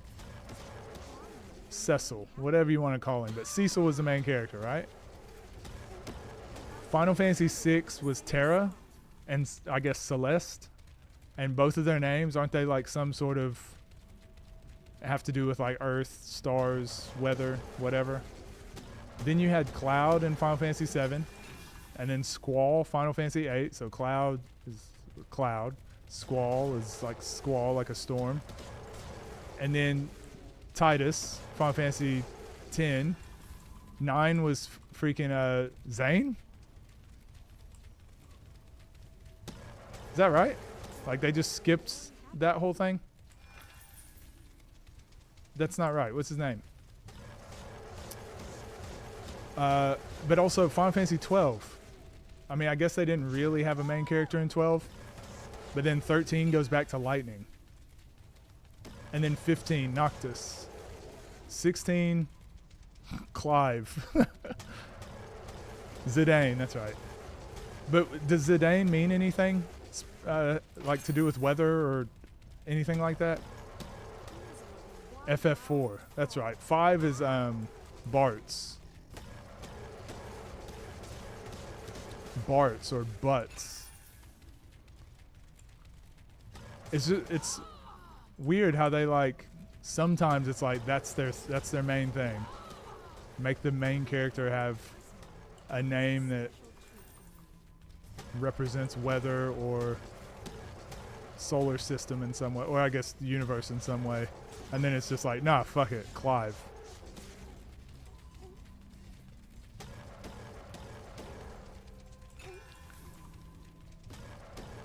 '15 when it first dropped. Oh yeah, I talk about that a lot. I actually didn't play 15 when it came out. Like I wasn't playing video games for like 10 years. Story you guys have heard 1,000 times. But we did a Final Fantasy marathon on stream, and that was the first time I played 15, and I fucking loved it. But it was after everything had already come out, all the updates and DLC and stuff. Super cool. Just a random ass name. I know, Bart's or Butts. Has to be a very special item. To get ladies moist. That's what Zidane means. I should have known.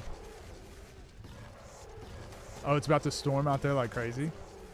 Also gonna cool this weather down. Yeah, it's been boiling out here too. What temperature does it get to out there? Even more flat.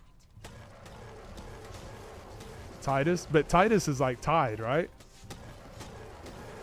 Or no, Titus, isn't it something to do with the moon? And Yuna? Growth in various cultures? Oh, that's lame.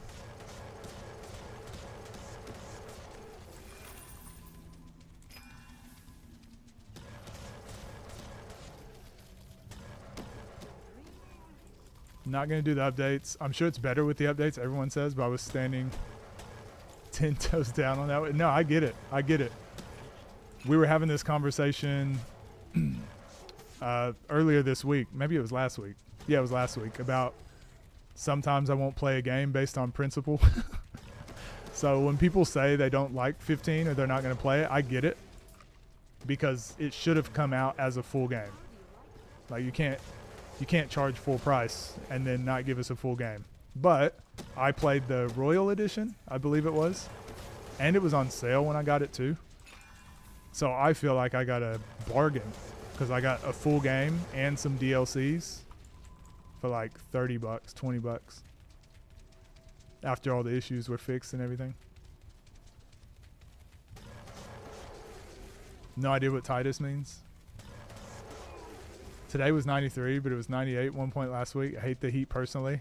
Fall winter guy. Well, it's been 100 out here the last few days. Stupid hot. I hate it. Yeah, I hate the heat. So we avoid it. Unit rhymes with tuna, and that's good enough for me. Sold. FF10 is the best. It's the GOAT. Titus means sun. Yeah, I thought that was right. I think Titus is sun, Yuna is moon. Pretty sure. So yeah, I don't know why that just popped into my head, but just how off, like why would you not just make every Final Fantasy game main protagonist themes like that. Like, why skip some? I don't know. It's just interesting to me. Clive. No central AC. Oh, yeah, we were talking about that. Yeah, you probably got it worse than I do. I'm doing okay, just sitting inside. I do go for like an hour walk every day, though, and that's pretty warm. Gender neutral baby name of Japanese origins derived from the name Taida, which means sun. Explains the sun and moon crest for their ultimates. For their smash attacks. Final smashes, I mean.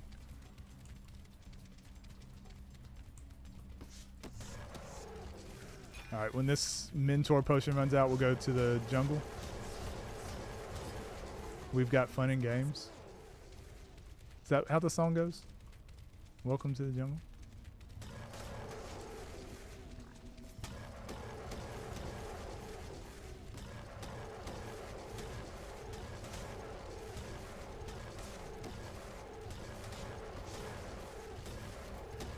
Damn, the potion ran out, but there's just so many enemies.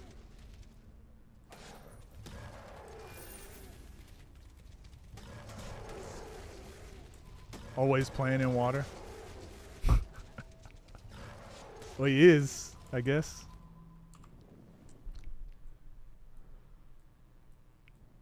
And the obvious, like, oh, it means tides. Oh, how wrong I am.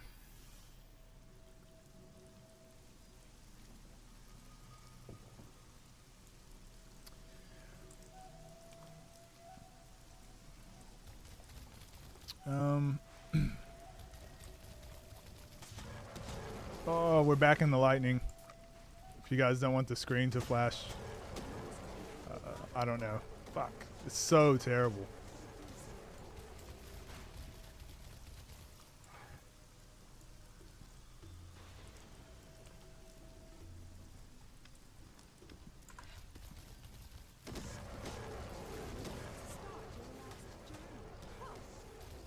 It means tie-dye?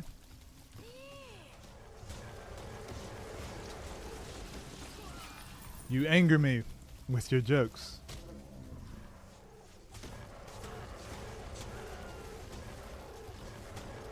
Now you have to sit here and look at a flashing white screen. It's all Arcana's fault.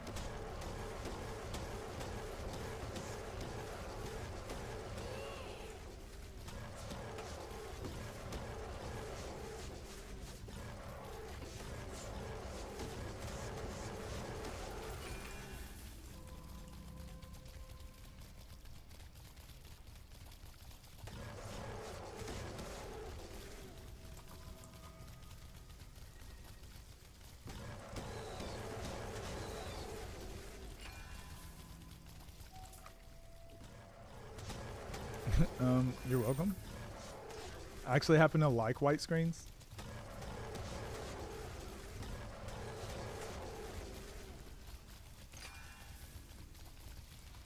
So I'm trying to decide. First game that we play after we finish this, should we do a roguelike game? Or should I just jump into the Dark Souls marathon? What do you guys think? And it doesn't mean we can't do like both. Like, I don't have to be just only stream one game, but you know how I am. Once I start playing a game, I'll probably stick with it and get obsessed about it until we finish.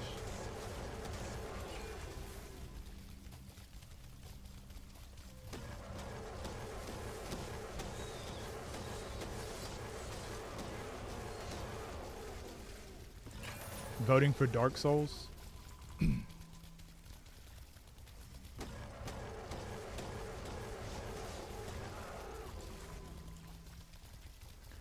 Yeah, my community's too nice. Most of them are going to be like, well, just whatever you feel like playing. It's completely up. We're here for you. Play whatever you feel like. I vote down on Dark Souls, but do your thing.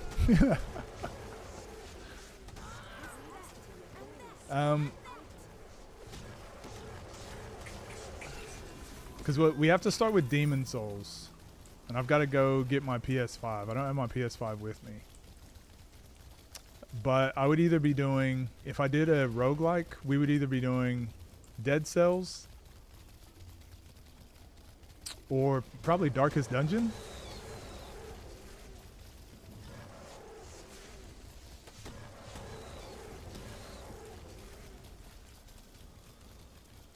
What was the second option? Yeah, roguelike. Some type of roguelike game. I think like roguelikes and RPGs are like my favorite genre of games. So I'd like to maybe spend like a week, if I'm playing a roguelike game, like maybe a week on stream playing it. If if it ends up being good, we can do more streams of it. But like give it a week and then I can make videos on it.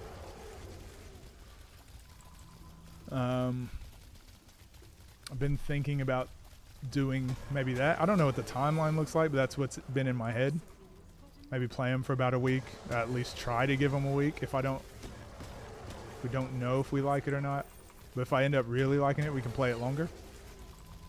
And I'll still do a video on it. All the Fable series, since a new one is coming out. And you got all three. Have you played them yet? Darkest Dungeon is good. So I bought it. And then because I was about to travel from Australia to America, and that's like a 15-hour flight, and then layovers and all that stuff. So I bought it thinking like that's going to be the game I play on my flight, on my Steam Deck and all that. But I started playing it, and it was really like, I don't think it was made for the Steam Deck in mind. It was just not, it was really hard to like, the text was small. It was uncomfortable, like trying to just select simple options. So I played it for like 20 minutes and got frustrated and just stopped. It definitely feels like a keyboard and mouse type of game, or controller at the very least, on like a bigger screen. Vacation or moved? I moved. So I used to live in Australia.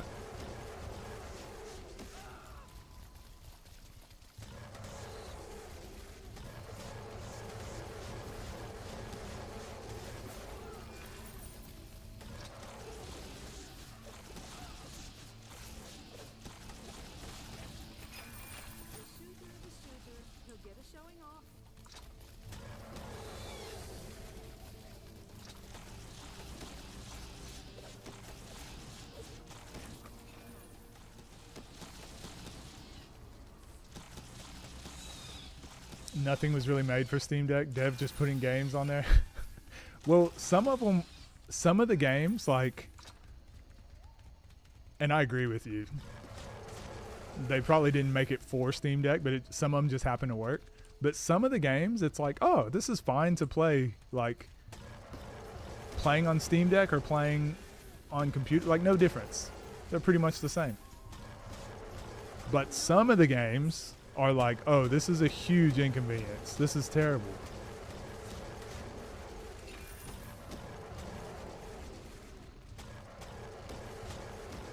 Some of them, yeah, it doesn't really matter. I think like turn-based RPGs are fine.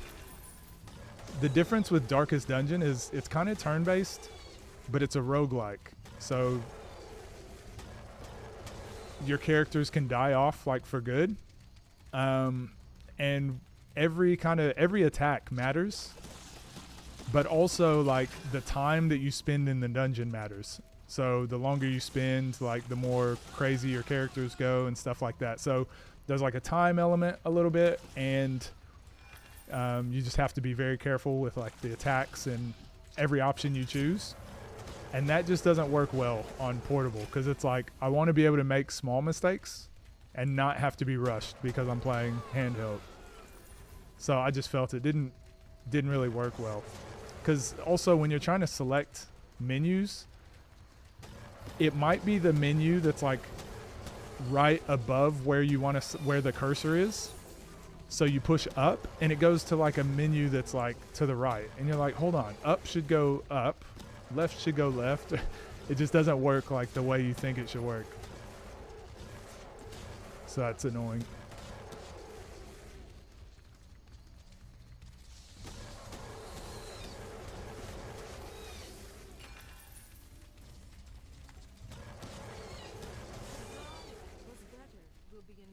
in your gravestone.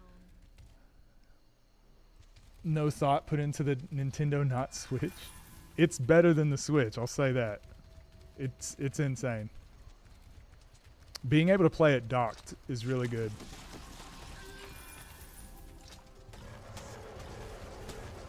Like playing it on the TV with a controller. Because it's like the graphics are so much better than the Switch that it pisses you off that the Switch has the graphics it does. One less. It's really hard to go back. Once you go Steam Deck, you never go Switch, is what they all say. Another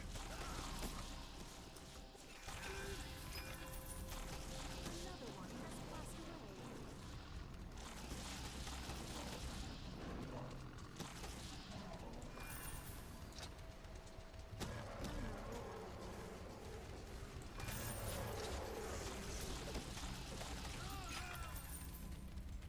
away. So yeah, maybe I'll put it in the Discord to let everyone else kind of chime in. But yeah, it's either going to be, oh, my back. It's either going to be Demon Souls or probably Darkest Dungeon or Dead Cells. Yeah, sorry, that was that one. Whichever one I feel like playing once this game finishes.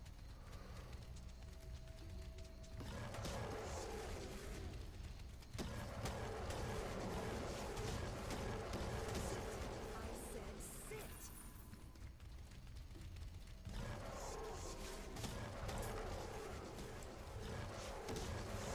Might be a close call.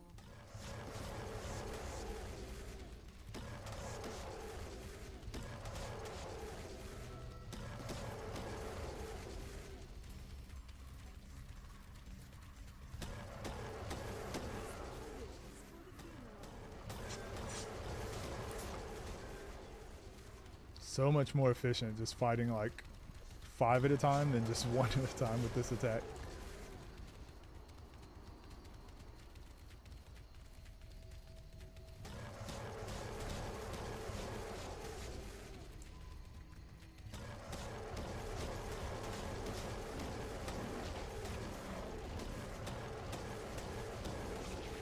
Fall over right away. That was only the beginning. Even your deadly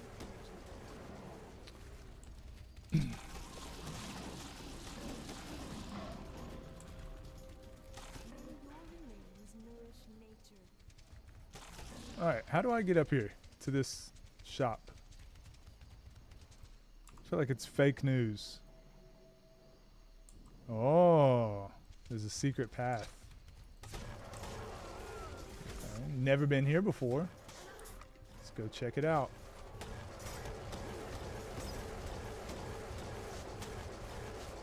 People would rather die than think.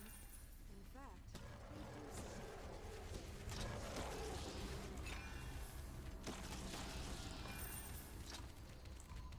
Yeah, next stream we're only worried about uncovering map. So any levels we get will be like bonus levels. I think the stream after that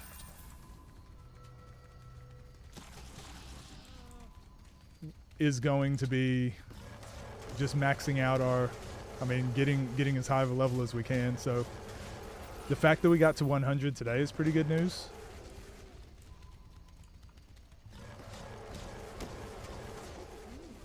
Because if I can gain a few levels while we do the map part next stream, and maybe do a couple levels off stream, that the third day we should be able to get to level 115. And I think we can beat the game at that. Just don't know.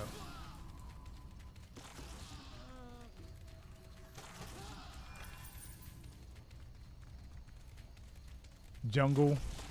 The jungle where I spent an hour. I feel like it was longer than an hour.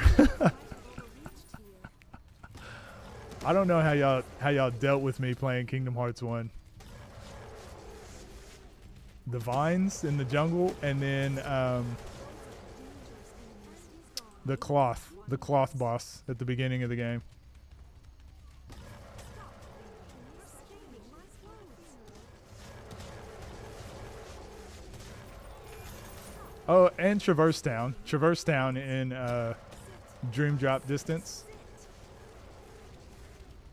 This has to be a very special item. That was a good one.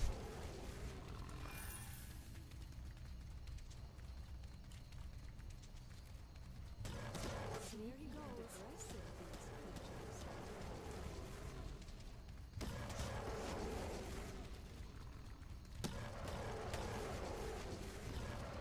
creatures.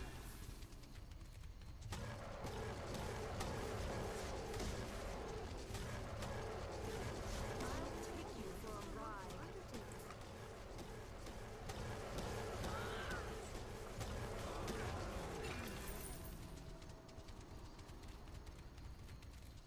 Okay. Do I really have to go through the cave? I mean, I'll do it. Face vomiting.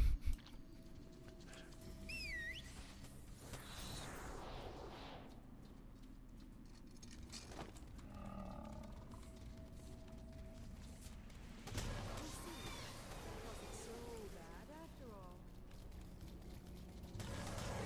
I don't think caves count as like map completion, but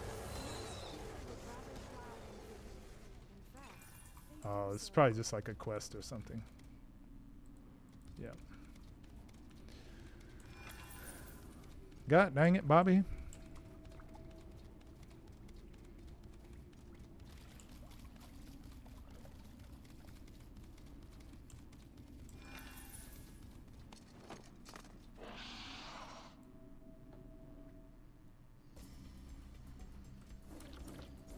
I don't like killing animals, but you seem to be insisting.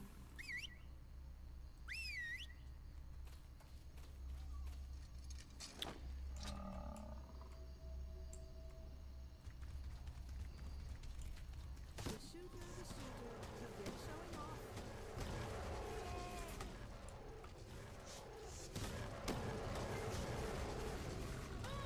Okay, so maybe we do go across the bridge and then there's a bridge coming straight back or something?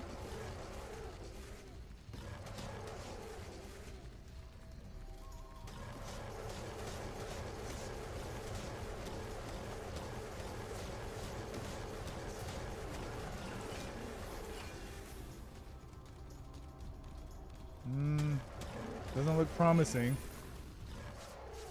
Another one because it was so much fun.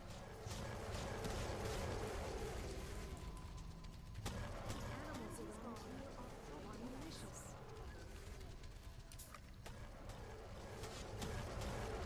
Oh, actually, yeah. Told you. Knew exactly where I was going the whole time. Purpose of the exercise.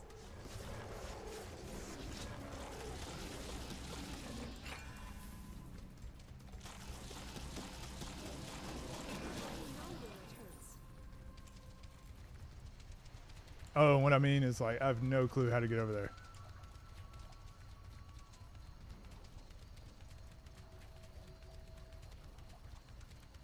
Looks like I should just be able to walk across. Can I go that way? And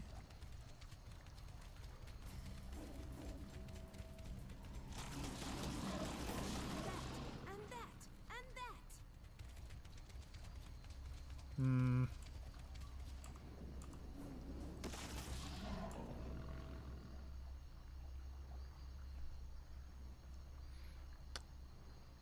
There's got to be a path up here.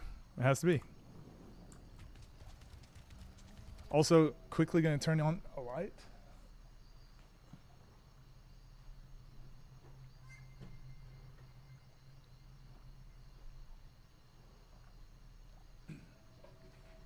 I don't even know if that helped at all.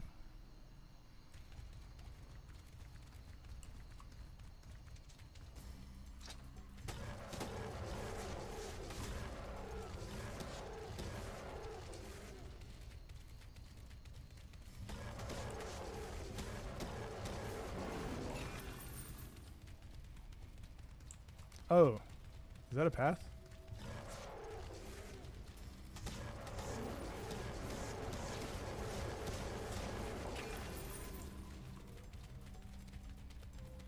Huh. Heh.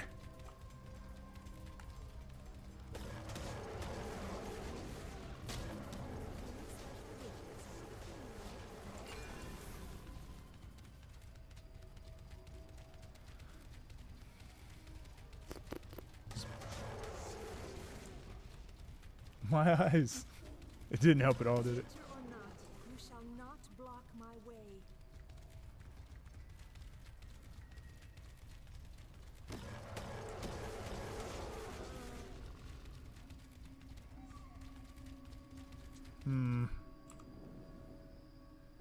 Maybe that's a path? It's the only spot that kind of looks like it. We'll go check it out. Your remains nourish nature. Sneaky and aggressive, these creatures.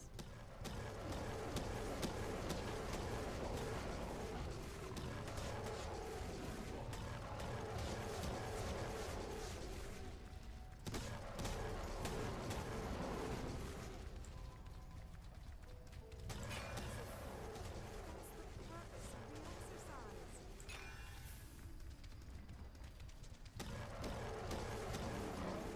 Nourish nature. No.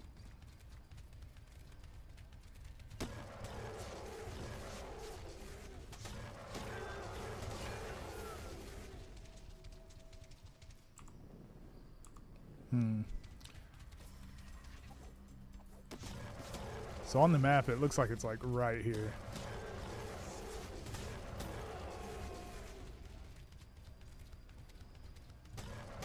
Yep, I don't know. I wonder if you get teleported there or something. No hit points equals death. Or if maybe there's a cave at the bottom of the waterfall.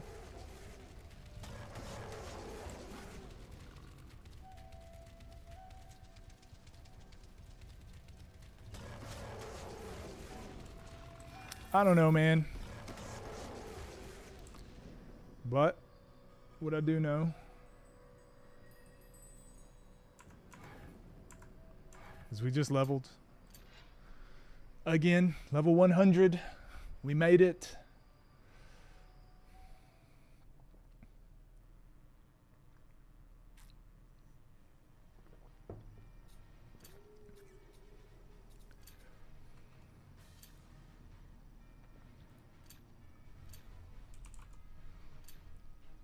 Platinum, free play, create game.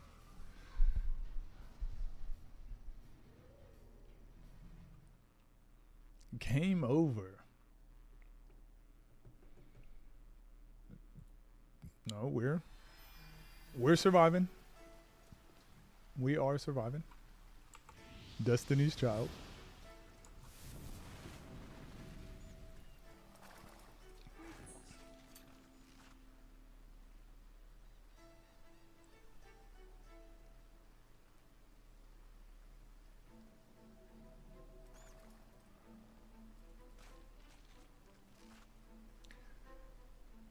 Darwin's boots. No thanks. I think I've already got those same. I've got those same shoes already.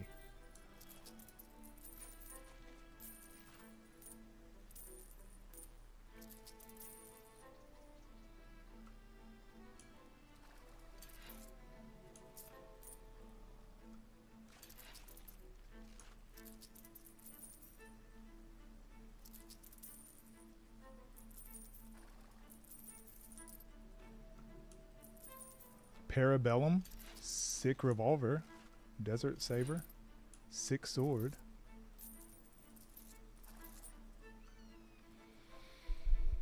I'm a survivor. You got my joke.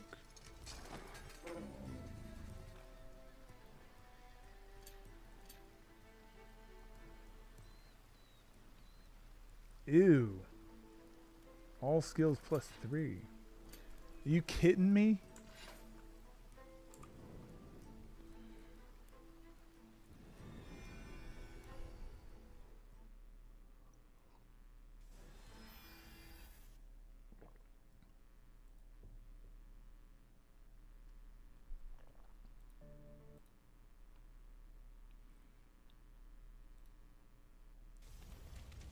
The mic looks so small. Does it? It's a Shure SM7B. It's not the size of the microphone, okay? It's how you speak into it.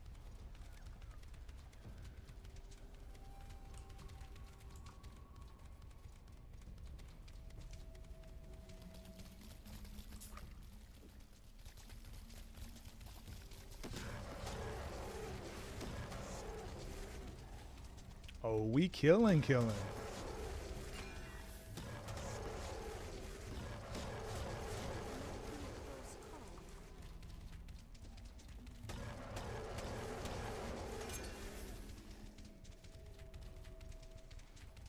In before I mention my height. Come here, worm eater. I'm a little fella.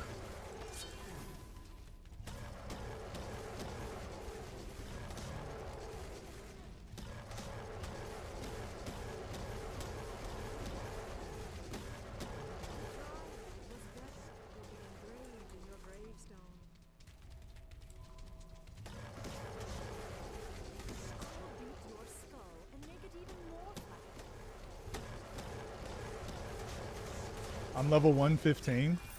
No, so the enemies I'm fighting right now are level 115. So they're 15 levels higher.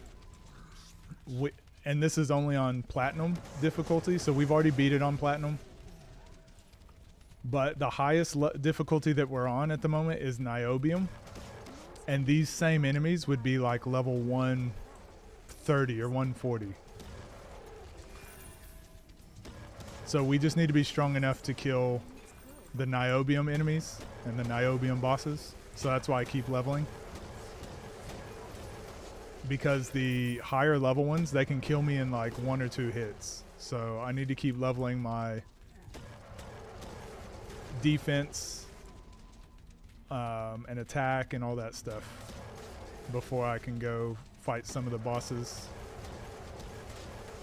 So I'm just guessing that we should be able to beat the game around level 115. Like go and fight the other bosses and stuff. What is niobium? I know. So I did make a video on this game, explained it a lot better, but basically it goes from like bronze to silver to gold to platinum to niobium. So we've beat it on all the other levels. We just haven't beat it on the final level, niobium. And it's just the most difficult, highest level enemies. And just overall cooler. Much cooler.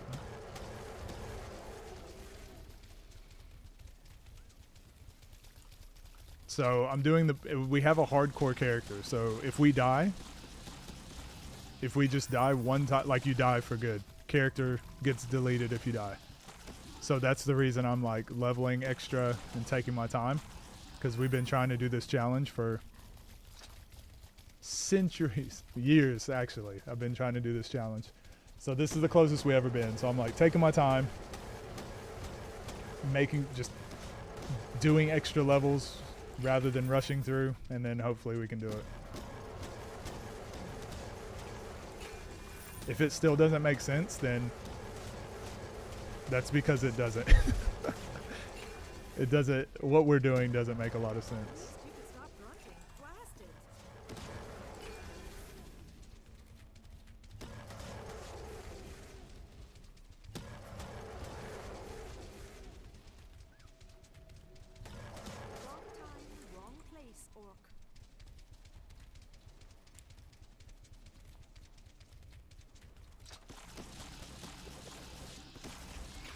But really, I just need to feel everyone's support, okay? I know I'm weird. I get it. I like weird games, weird challenges. I know. Mindlessly grinding levels. I get it. I get it.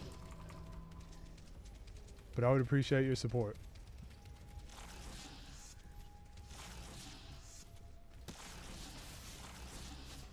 Okay. He doesn't want to. Even a blind fighter strikes its target sometimes. And another one because it was That's so impossible. Oh, but it is possible.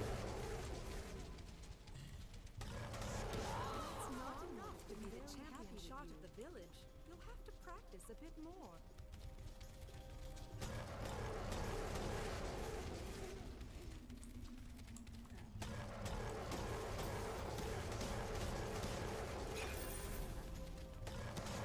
No village has this far with third-class weapons.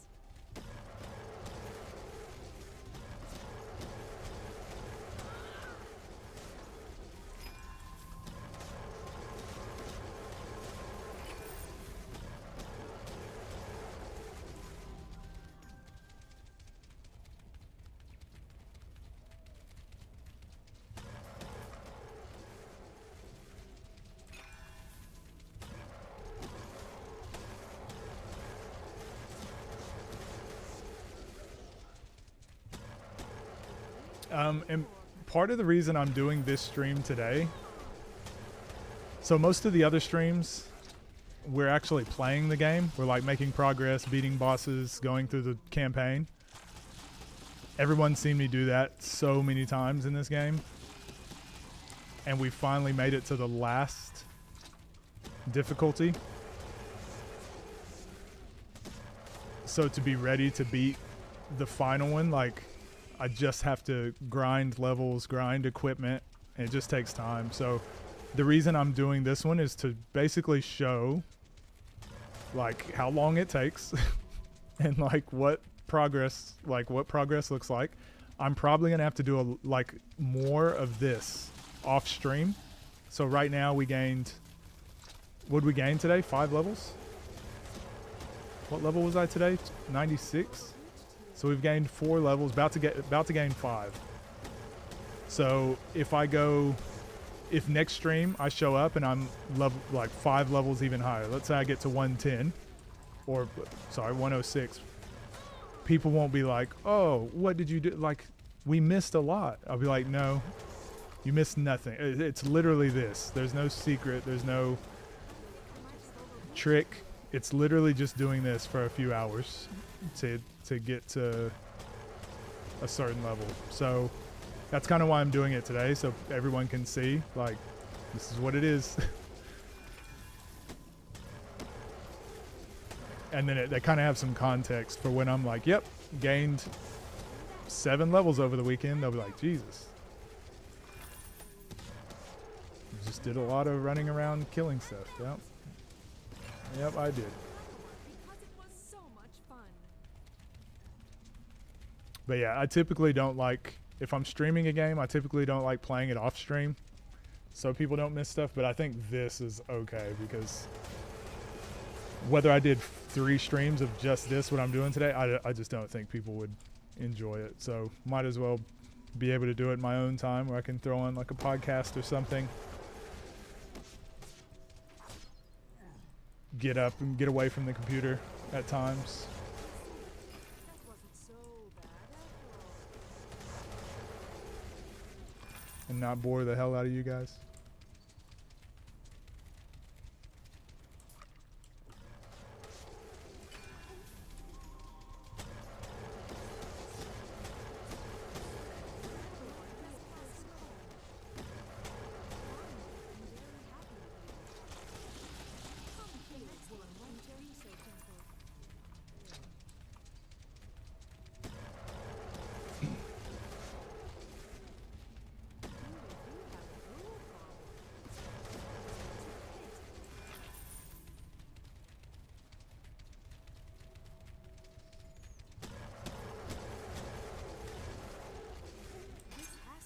Very special item. Wow, 6,666 damage. It's a sign. It's a sign, boys. Be so gentle.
Oh, the lightning.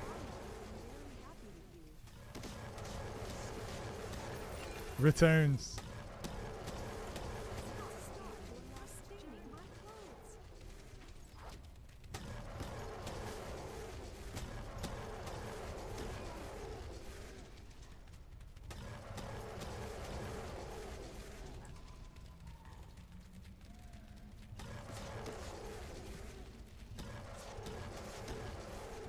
I actually need to see how many mentor potions we've used. We've still got a few stacks. I'd definitely say it's worth it. Oops.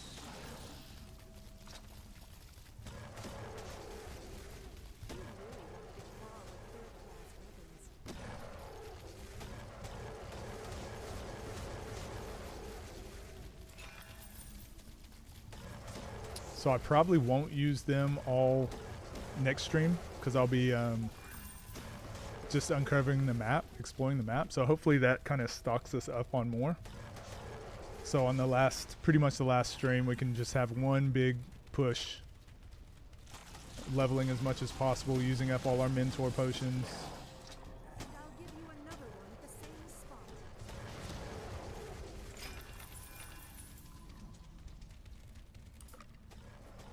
Damn, so many of these guys.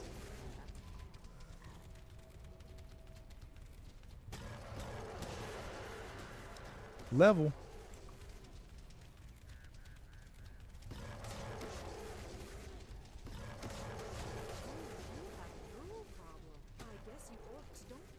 Yeah, I just saw in the camera how dark it is, so I'll turn on a light behind me as well. Hopefully that helps. We'll do it now.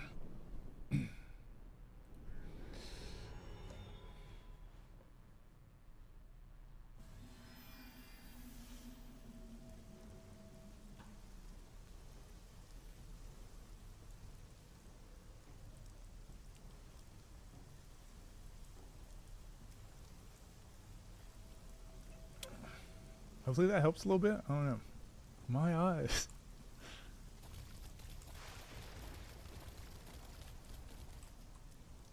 I need to get like a dedicated light for here. A lamp or something. I don't think we've gone up through this area.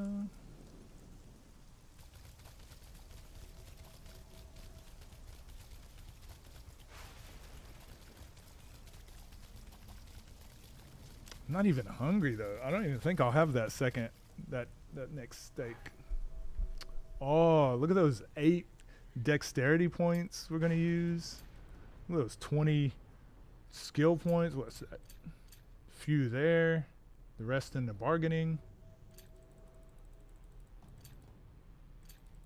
Damn. I was hoping we'd catch back up, but we didn't. Okay. A lot of points in the bargaining. I just want tactics and bargaining to be maxed.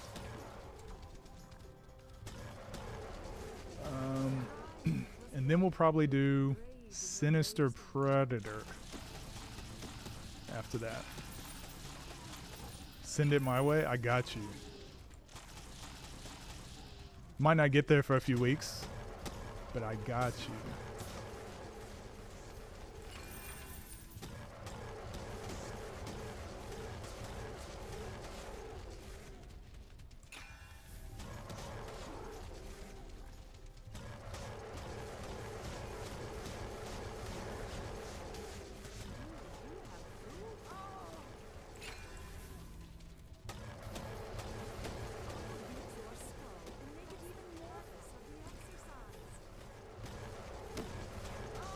Oh, she is a killing machine.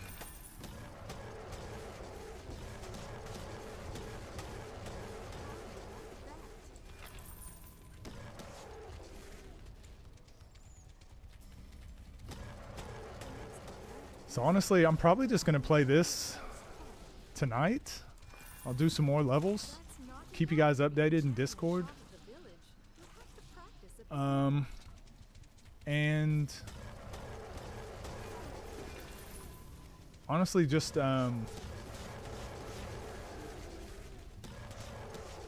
grinding out more gear too, like we did earlier. Just went through shopping through Niobium a little bit.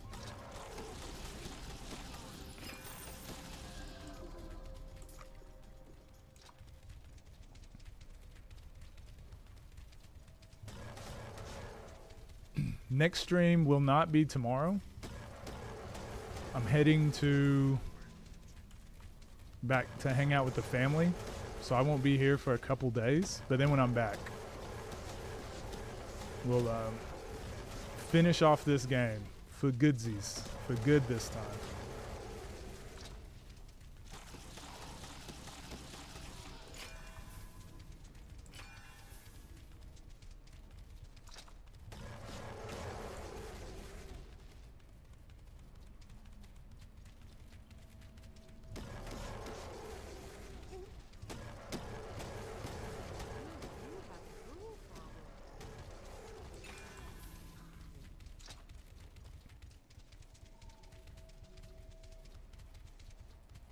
I wonder if it's worth, like, whenever we do level up a bit and we go back to Niobium, I wonder if it's worth, like, killing the bosses we can, but then maybe the Guardians, we still fight them bugged, just so we get the achievement, and then we can afterwards go back and, like, fight them properly, just in case things don't go well. Does that sound like I'm hedging my bets? Nah, fuck it. We're good. We'll beat them. We'll be fine. We'll be fine. Everything's fine. It's gonna be easy. We will not lose our character that we've had for 70 hours or whatever.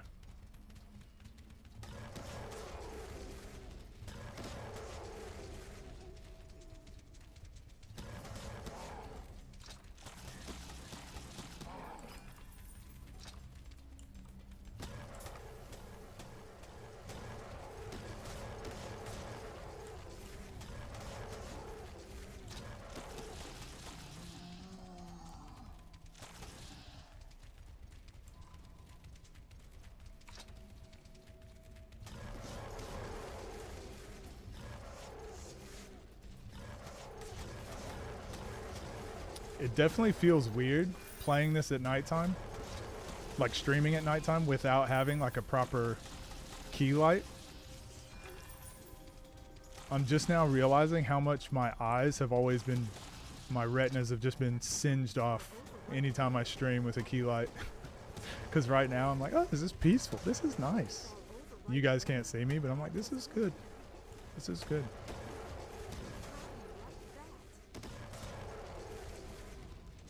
I could be pickpocketing you right now and you would have no clue.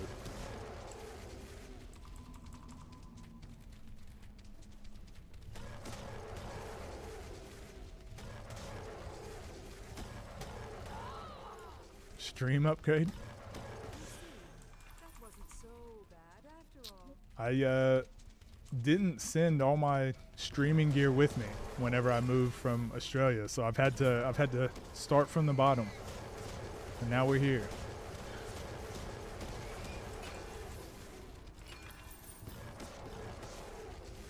But yeah, that'll probably be it's just the key light that I had. I had two of them. I had the Elgato Streamlight and then the small one, the Elgato Mini or something like that. And I liked them, but they're so expensive. And because I had to buy like new computer, monitors again, just everything basically. I told myself I'm not buying anything else for stream now until like stream makes at least a little bit of money, because that's what I used to do. I just used to use my stream and YouTube money to just pay for other stream and YouTube stuff.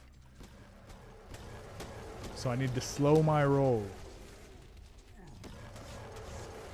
Charge crazy money, yeah. And it's the key light I had was like $200, and it's not a $200. It's not worth that just for some lighting, but I really liked it, and I liked how it connected with the Stream Deck that I had, so I could change the brightness and all that stuff all from my Stream Deck. But now I don't even have a Stream Deck, so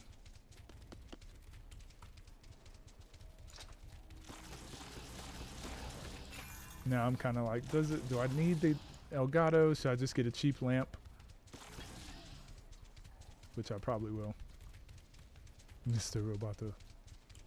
I did get the Elgato green screen that I actually haven't even looked at yet. The one I had before was I can't remember what brand it was, but I thought I got the same one again, and turns out I were wrong. So I'm hoping this one's good.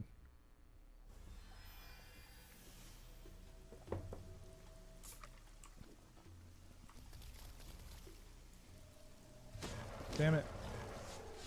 Didn't mean to do that.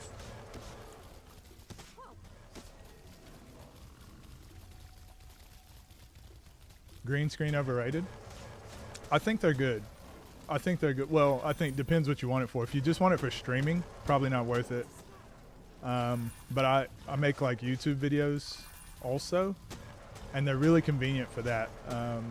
Mainly for whenever you want to like change backgrounds and stuff. Sometimes the artifacting from like the auto-generated backgrounds, I don't think it looks very good. So having a green screen, I think it's good for skits and things.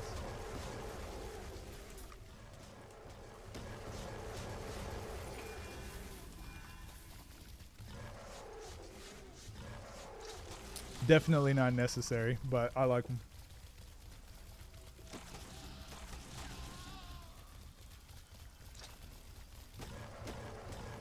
Do it for fun, yeah. It's also, you've got to make sure you have good lighting and everything too, so it can be a pain. But yeah, I like them, and I like when I have an idea in my head for a skit or for something I want to do with my video, I like knowing I have the tools to pull off what I need. So for me, a green screen was kind of like a, because I had one before and I just really liked having it. So for me, it was like a must-have, I suppose. But I definitely don't recommend, honestly, most of the equipment I have, I don't recommend for most people that stream. I just had disposable income, so I could afford it. Never very successful, although I'm mad inconsistent. Art channel just hit 1K subs, but also not consistent, nor is it a focus. Yeah, this one I'm kind of similar. This channel, I was heavily consistent on it for like a year. And it got monetized. Obviously it's got like, whatever, 2,000 subs or something. Once it got to about 2,000 subs, I stopped for a while. I stopped for like 6 months because I had like a lot of personal like work stuff going on with basketball. But now I've been able to stream again, and this is kind of like my secondary thing I do. I do a lot of like basketball content, and that's kind of been my main thing. This is now kind of just for fun and when I can. But I do want to get back into like making actual video game videos, not just streaming. But yeah, I'll just do it as I have time.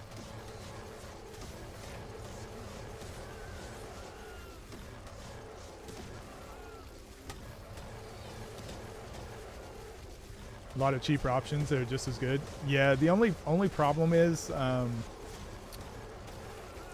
you have to research a lot oftentimes when it comes with equipment, and sometimes if you buy the one that's like premium price, like pretty expensive, more often than not, like you just expect it to work a certain way, whereas you can buy like a lot of cheap brands before you find the one that actually works. So depending on how much research you're willing to do, sometimes if you're willing to wait and be patient, cheaper is probably better and just as good. But like I said, with some of my, like this microphone, now that I've got the Shure SM7B, it's one of the most expensive ones you can really get. But I went through like 5 microphones first before I finally was like, fuck it. Stream's making pretty good money. I'm going to use that money to upgrade. And now I'm like, I wish I would have just got this one from the beginning. But you don't know that without getting the cheap ones. Same thing with my camera. I've got a Sony A7S III, which is like overkill. It's like $4,500, super overkill. But it has been very good for taking photos, also videos, and making other content away from streaming. So I've gotten the value back out of it by using it a lot. But if you just need a streaming camera, same thing. I went through 6 or 7 cameras before I finally landed on an expensive one that works for me, but I would not suggest for other people. Other most expensive thing is like obviously like GPU, my graphics card, my CPU, and after that it's honestly just my monitors. Everything else is just whatever. Basketball content? Yeah. A Rode mic, the whole setup was pricey, but I didn't want to do what you just mentioned. Yeah, I feel like microphones, sound quality is very, very, very important. Everything else is less important. So for me, I wish I would have bought this microphone first.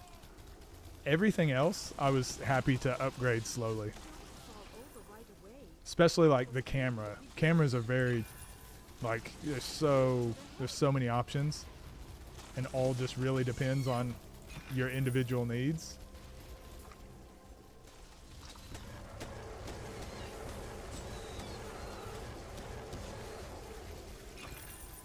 You really won't get far with third-class weapons. And I was pretty lucky that like when I was streaming over on Twitch, it was doing really well. And the main thing I liked about my channel for me was like the goal of it was not to get rich or anything. The goal of it was like, as long as it pays for itself, I'm happy. So I was lucky that I was able to use the money I was making from streaming to just go back into streaming. Then obviously when I stopped and had life to take care of, Will start giving you trouble. now I've had to like invest because I've moved. But I'm like, you know what? I know what setup I liked. I know what setup worked for me now. So here's the things that are must-haves right now. The rest of it I'll just upgrade as I go. Rode mic sounds fire. Is it a XLR or a USB?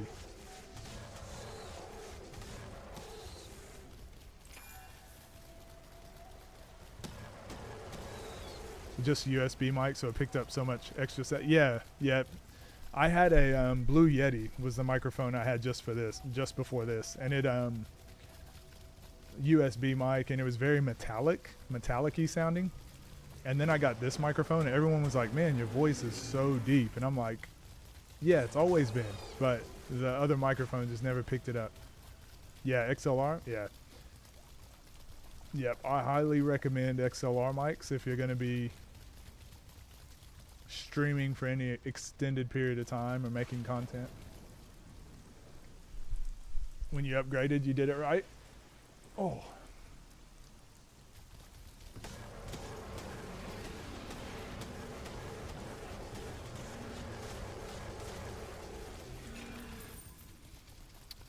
Yeah, definitely like different strokes, you know, for different folks, but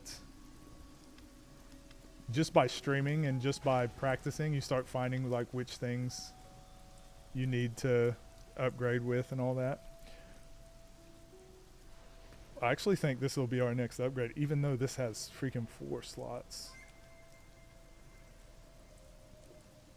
Whoa, that's so good. Yeah, we're not going to upgrade that for a while. But I do think with the set bonus, it could be worth it. Chestguard of Flame. That might be one. Hold on.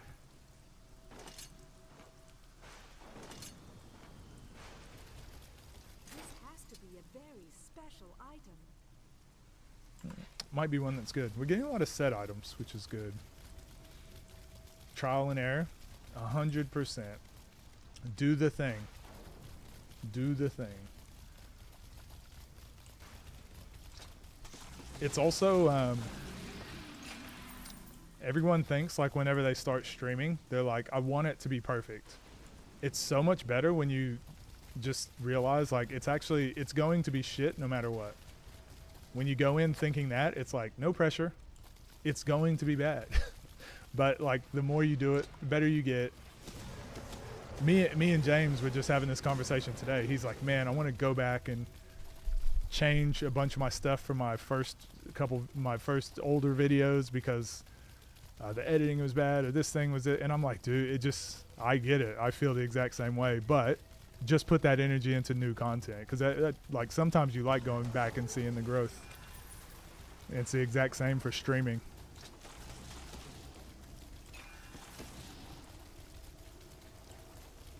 Sit. I said sit. All right, so maybe we get to level 102 and I call it there. So we got another half level, just under a half level to go, and then I'll end stream there after we do that.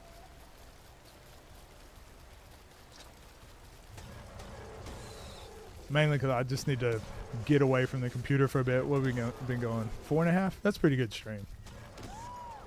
So it might be about 5 hours, 5-hour stream coming up.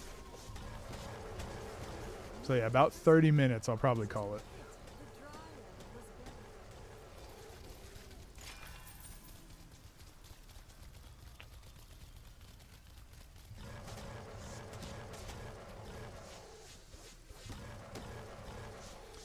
Because honestly, the next thing I need to do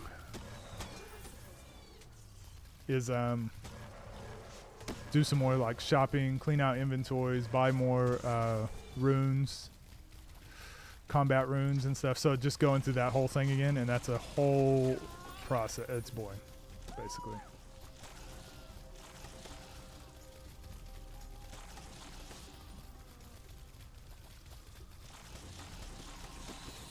But necessary evil.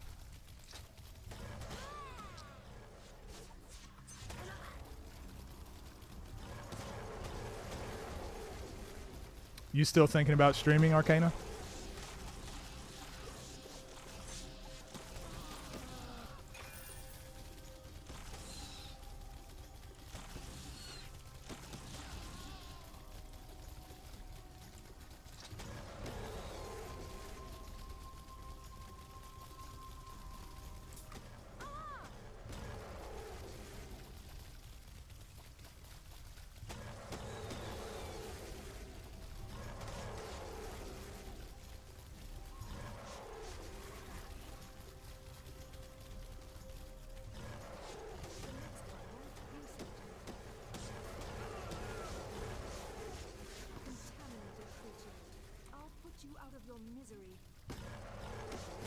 Do I look like a nerd? Want to focus on YouTube first? Any timeline? Might not be for a few years. Okay. You know, the best thing I feel like I did was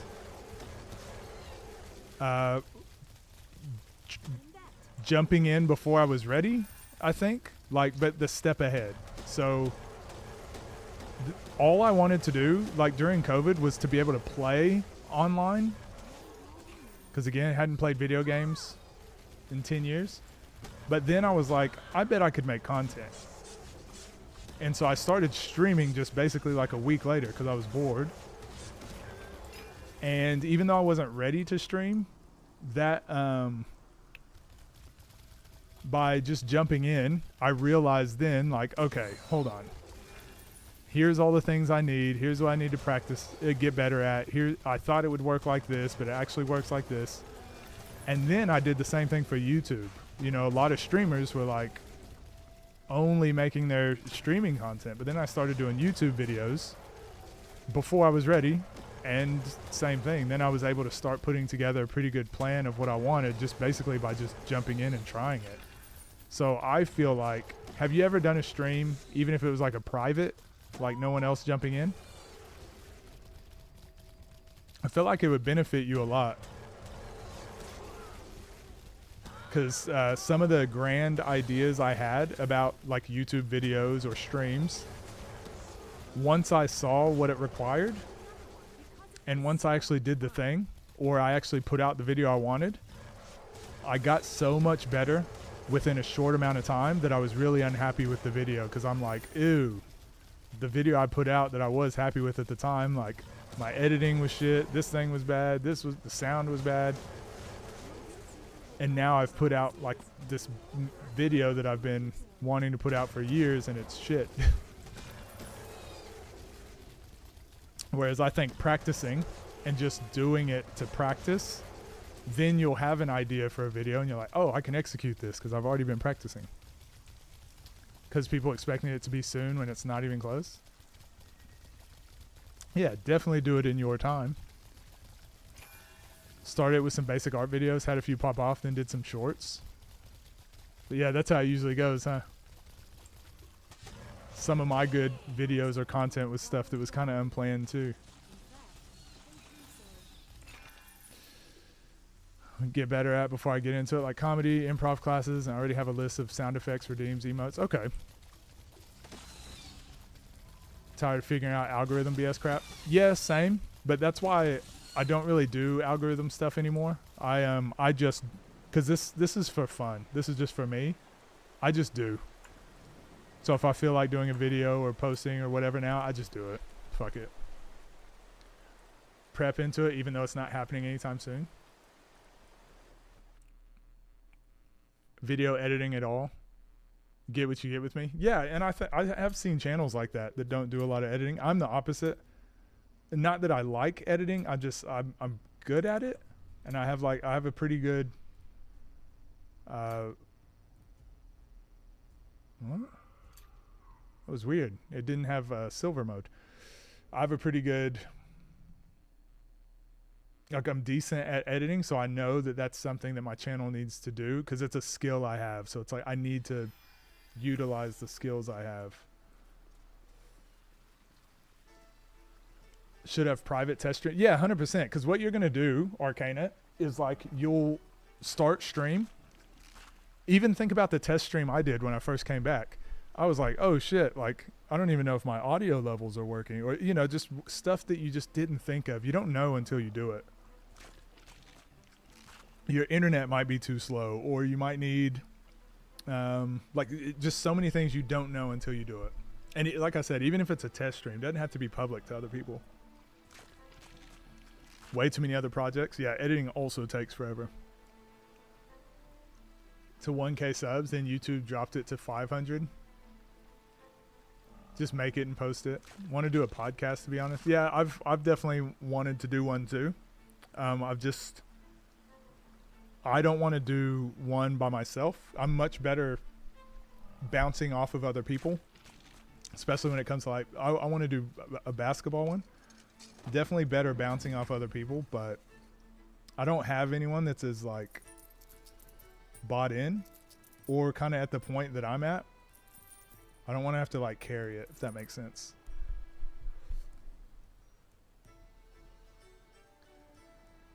So I hate it. It's not even like I can't edit. It's hell for me. Sit there for hours to edit a video. The thing I like about editing is that once the work is done and you've put it out, it's done. So at least you feel like, damn, that sucked. But it's done and I'm happy with it. It doesn't always go that way, but I do like that feeling of achievement. Hair in my mouth. But don't call me a hair mouth.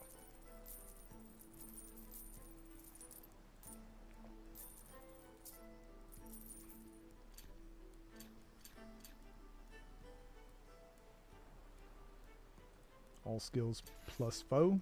Alright, we got so many rings and stuff now.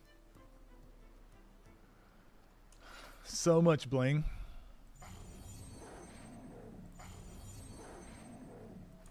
Few more orcs.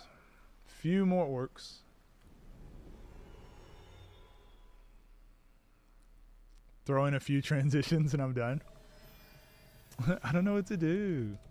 I just don't know what to do.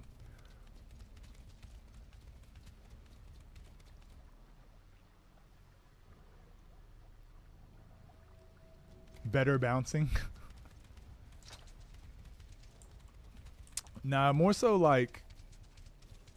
So I played professionally for 10 years. I've also like coached a lot and just been in the industry for a long time.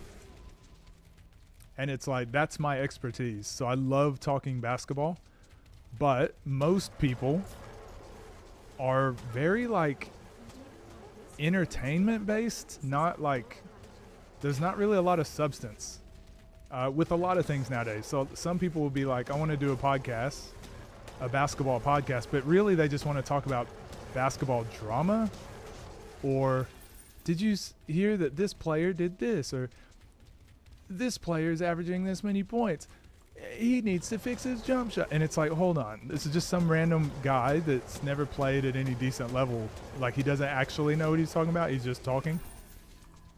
Most of the people are like that. So I don't want to be with people that want to make that type of podcast. I want to be with people that like, they get it, they have a better understanding, they want to have like interesting conversations, but they're also willing to like be wrong. Does that make sense? Like, not like drama farming, like actual conversations that need to be had. So it's very tough finding the right person, but I'm not jumping in until I have that. In Australia? No, here in America. Yeah, so drama does get the views, but I did a couple videos on my, I have like a personal channel, not a personal channel, but it was more like a, just whatever I felt like talking about. So I have my video game channel, I have a basketball one, but this was a channel where I could talk about anything. Like when the Twitter stuff was happening, talks about Twitter. I talked about a lot of things. One of mine, I did a video, and it was, I gave like, not necessarily my political views, but more so like this guy, it was almost a drama video. It was about Jason Whitlock. Anyways, I realized I don't want to do that.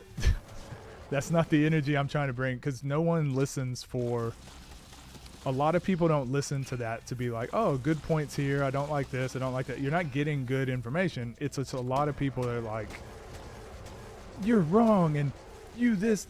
Or people on the other side are like, yeah, fuck that guy, right? Like, he what an asshole. And I'm like, ew, I don't like this. So, and it got tons of views, don't get me wrong. Like, within the first, like, it still gets a bunch of views now. But I'm like, I don't like that type of content. It really chafes my behind. Yo, what up, K-Wolf? Happy weekend.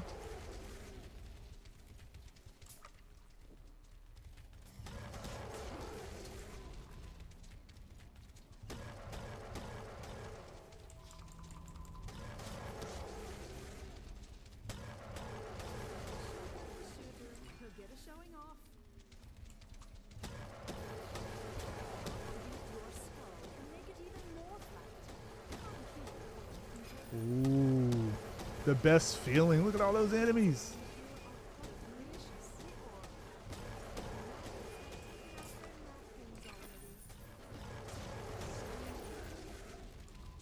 Juicy experience.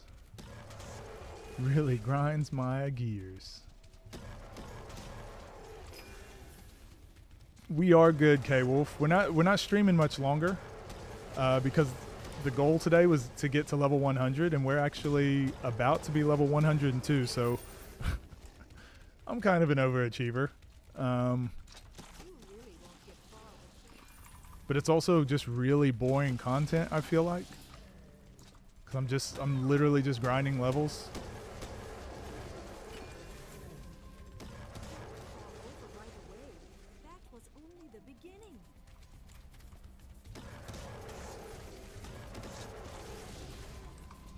But I hope you're doing well too.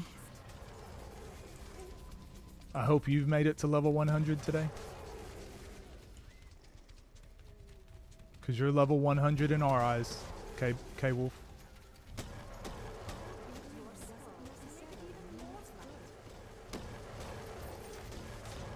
I'm still level 102, but you know.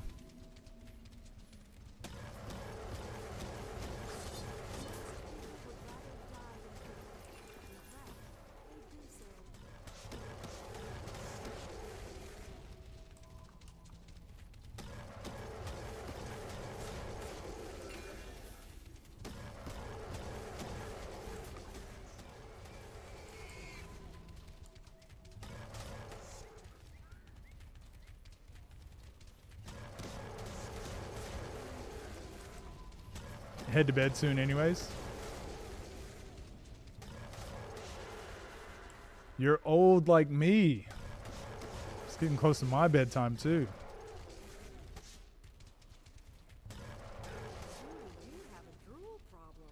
Alright, level 102. We did it. Let this mentor potion run out and then we are out of here. Level.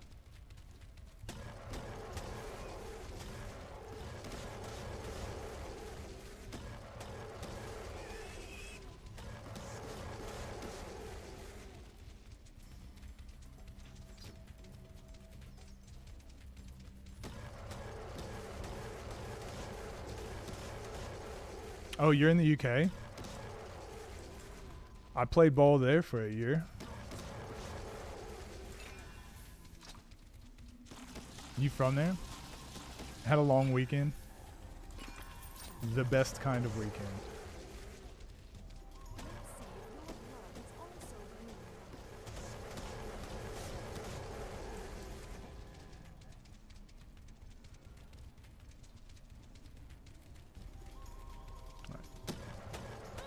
Alright, I lied. Bunch of enemies here.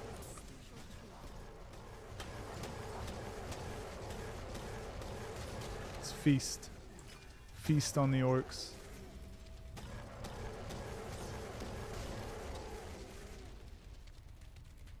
Didn't know we had teams. That's one of the stories I tell all the time. Whenever I was over there playing, like if I went out or something, people were like, oh, like dancing. They're like, what do you do? And I'm like, oh, I play basketball. And they're like, here? There's basketball here? Yes.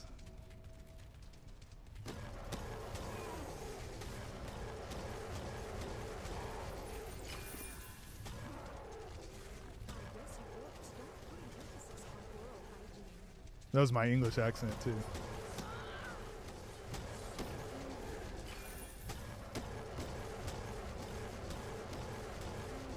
All right.